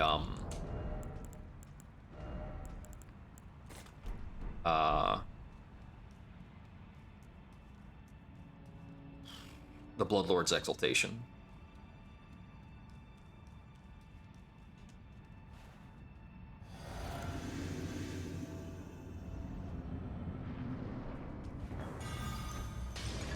Lured. Okay, you come fight me.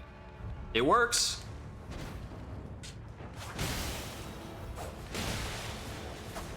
Not long enough.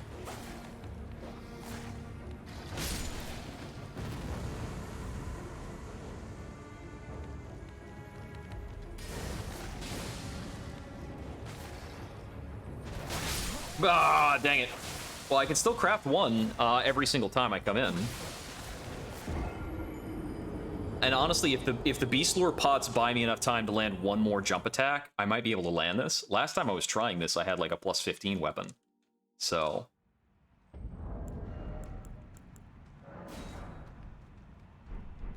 we do this three more times with the random beast blood we found.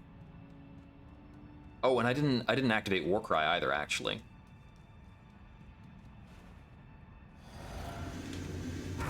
Arrgh.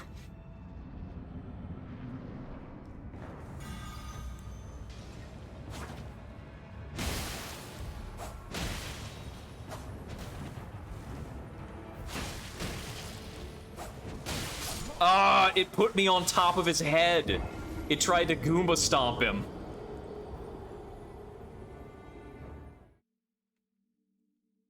Okay, so if the game would be minimally kind about this, I think we can do it.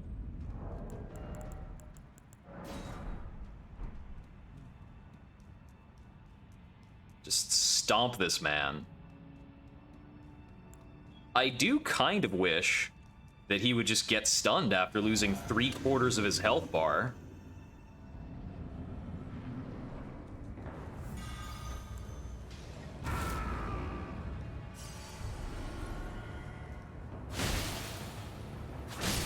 Nah, he pulled back and he pulled back and slashed, so we didn't go over the slash that time.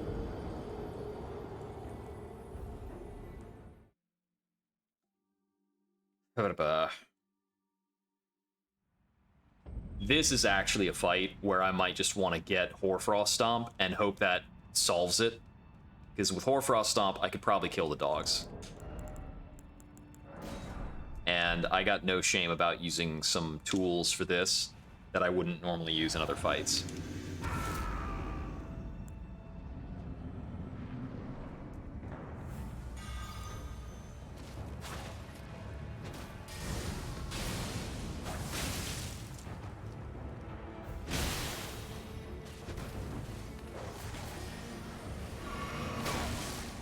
This OP piece of shit.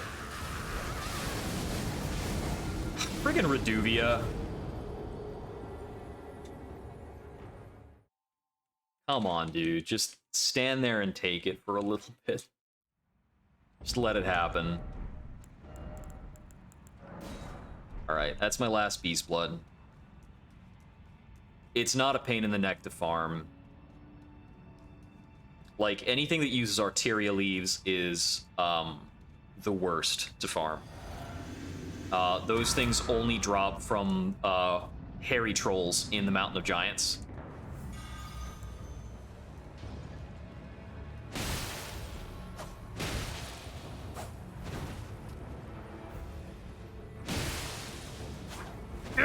Come on!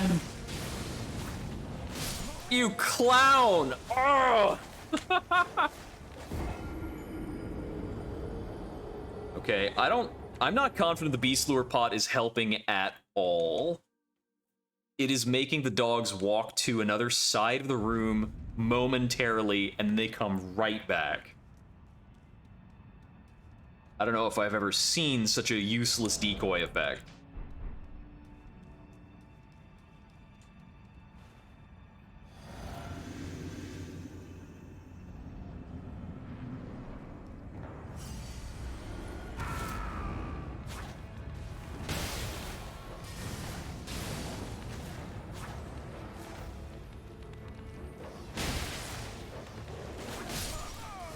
Like, compared to Alluring Skulls completely will, completely kill packs of guys. You can almost send things off cliffs with those. I mean, it's not like I have a cliff inside of here. Maybe if there was a cliff, this would work.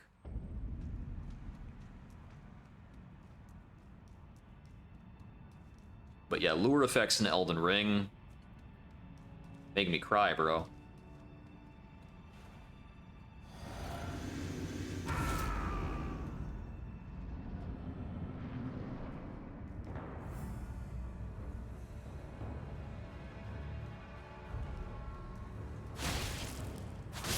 He slow-walked it, too. Make sure his dogs had time to trigger. What do you got under that mask, apart from a beard? Got a lot of beard. I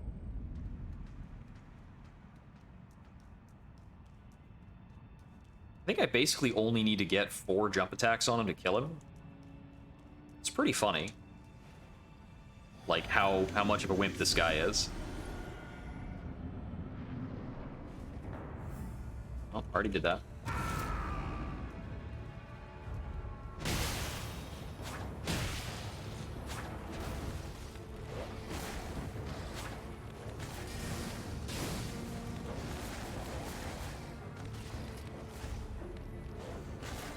It would also be another thing if, like, maybe if he ran, but maybe if the dogs ran, but he didn't run, but he also runs just because.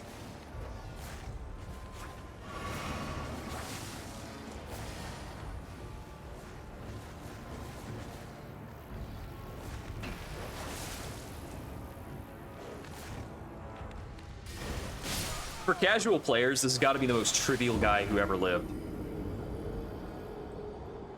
That being said, I do probably at least as much, maybe a bit more damage than a casual player might at this bracket.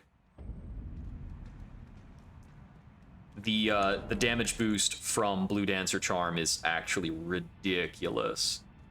And with my stats, 5, 10, 15.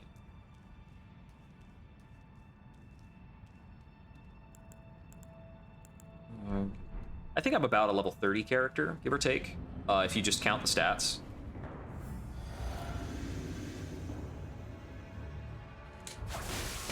Oh, the Reduvia's special attack goes up. Sure it does. Why not? It's a projectile.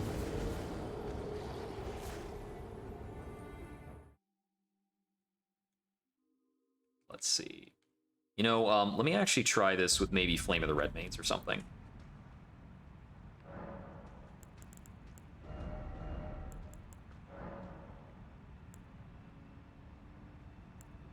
I do have access to Flame Art.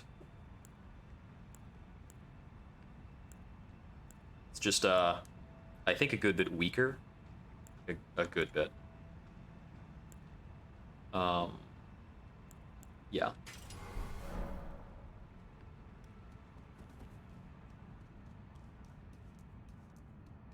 I don't know why it's referred to as Flame Art.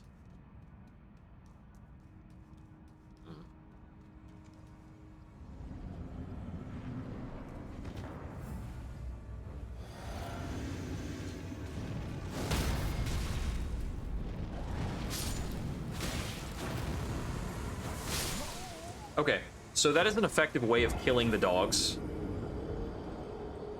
It just does way, way less damage to the actual, to the man himself. I might be able to win a protracted fight with him if he doesn't have 2 dogs, so we could try this. See how it rolls. if I had the flame cracked tier, I'd be one-shotting the dogs. So I could go for that and come back. I don't think that's too hard to get.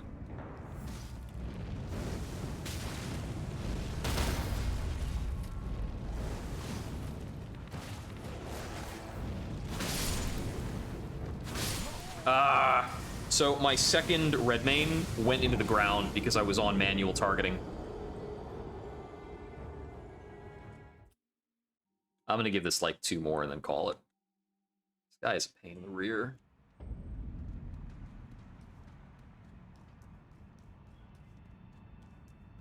Okay, so I should probably be working on, well, I gotta think next time I sit down if I want to do Fire Giant or what's it called? That didn't hit his dogs because he moved out of the way.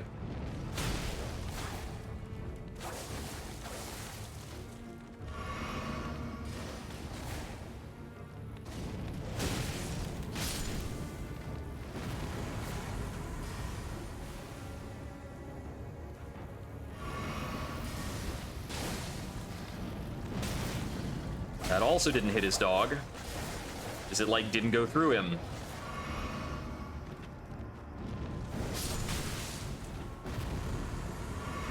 Finally.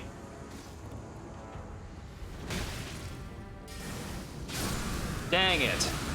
It ate my second attack input for one, but also it wasn't gonna kill him and he was gonna kill me. So if he actually has both hands off, if he has a hand off the dagger, he can throw that out and I'll die if I jump into it.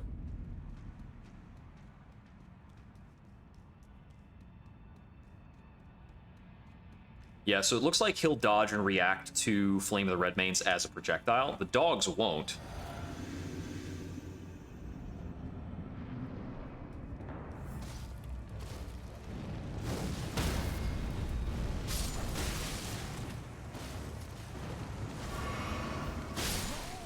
Oh, okay. If he hits me with a stab and gets blood loss at the same time, I guess it's gonna kill. I probably need to keep him in my Flame of the Red Mains just to make sure he's getting some hits done. So it looks like, you know, he just kind of popped off to the side and got me with a Reduvia.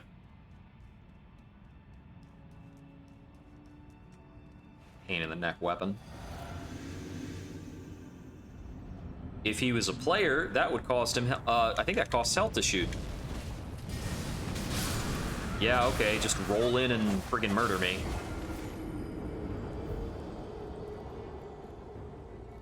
Sometimes I think the AI has learned about you and your habits from, like, life to life. Like, oh yeah, if you're gonna use Flame of the Red Mains, whatever. Nah, he's got a react to projectiles AI, and Flame is a projectile, so...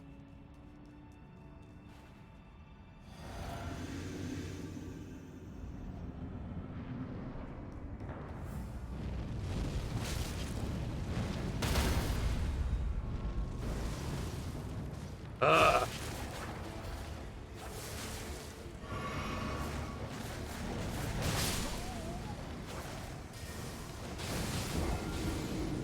Sometimes this attack is just a piece of shit about aiming at low targets. It's very, very good for mopping up giant crowds of humans. But it does not work well at angles.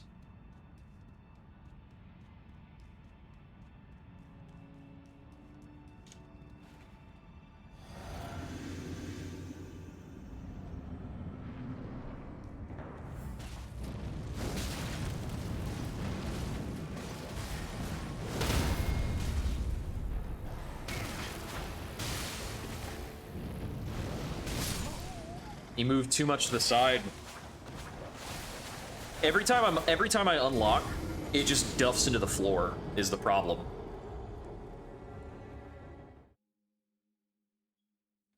And if I lock onto him, he just jimmies around and changes the aim.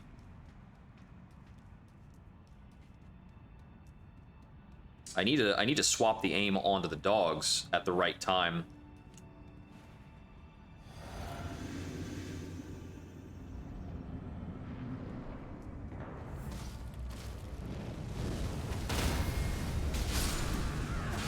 Okay, he just rolled in on me again.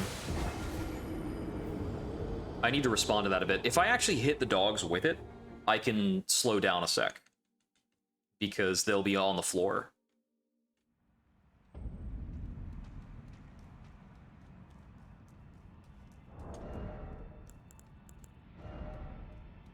Let's see. It's not Aurora Breath attack. I don't have, okay, so I would need to have, like, Alexander's Jar Shard or something to buff this up. Or the regular Jar Shard from killing Alexander.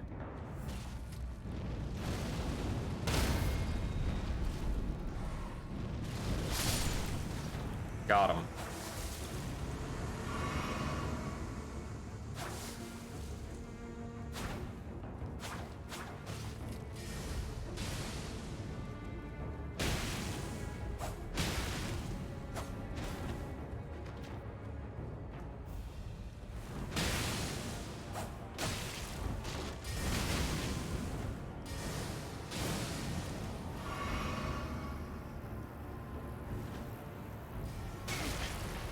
Come on, flies.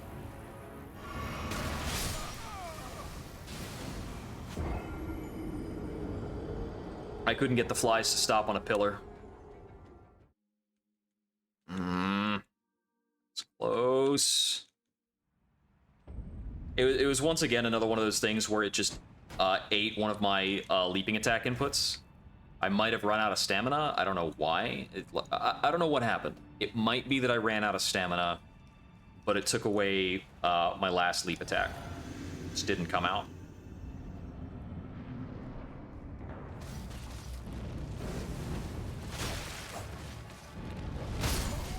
Yeah, that's about what I thought would happen after he dodged in and stabbed me.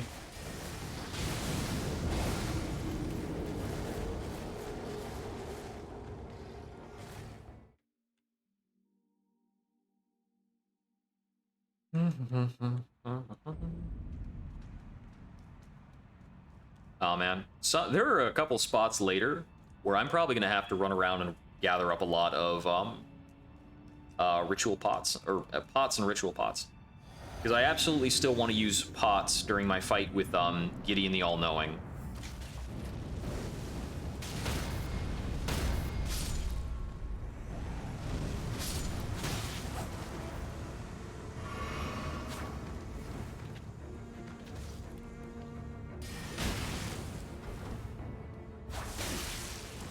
I didn't recognize he was going for the weapon art.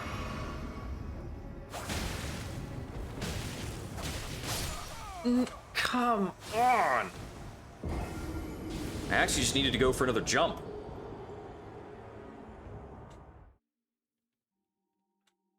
I need to just go for the jump chaining more aggressively. It's weirdly the most consistent way to keep damaging him.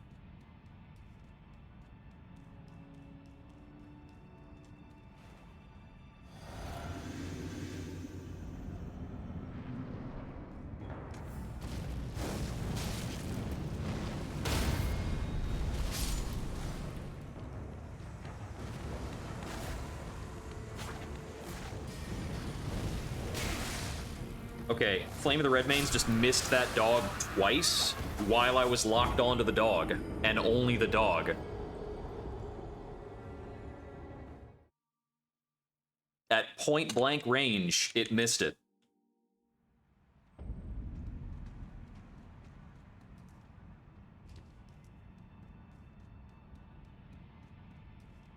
The attack just quit on me.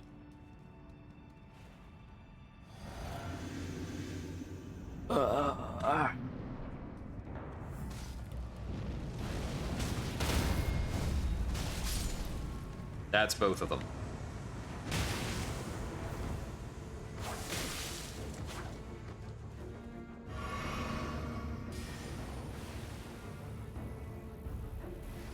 Pillared it. Cool. Got him. Jeez. What a pain in the neck. But we got it. This stupid thing is one of the more powerful weapons in the game.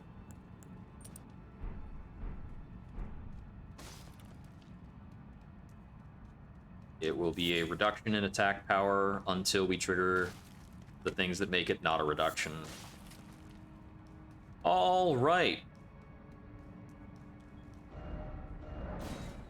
Log out in the round table.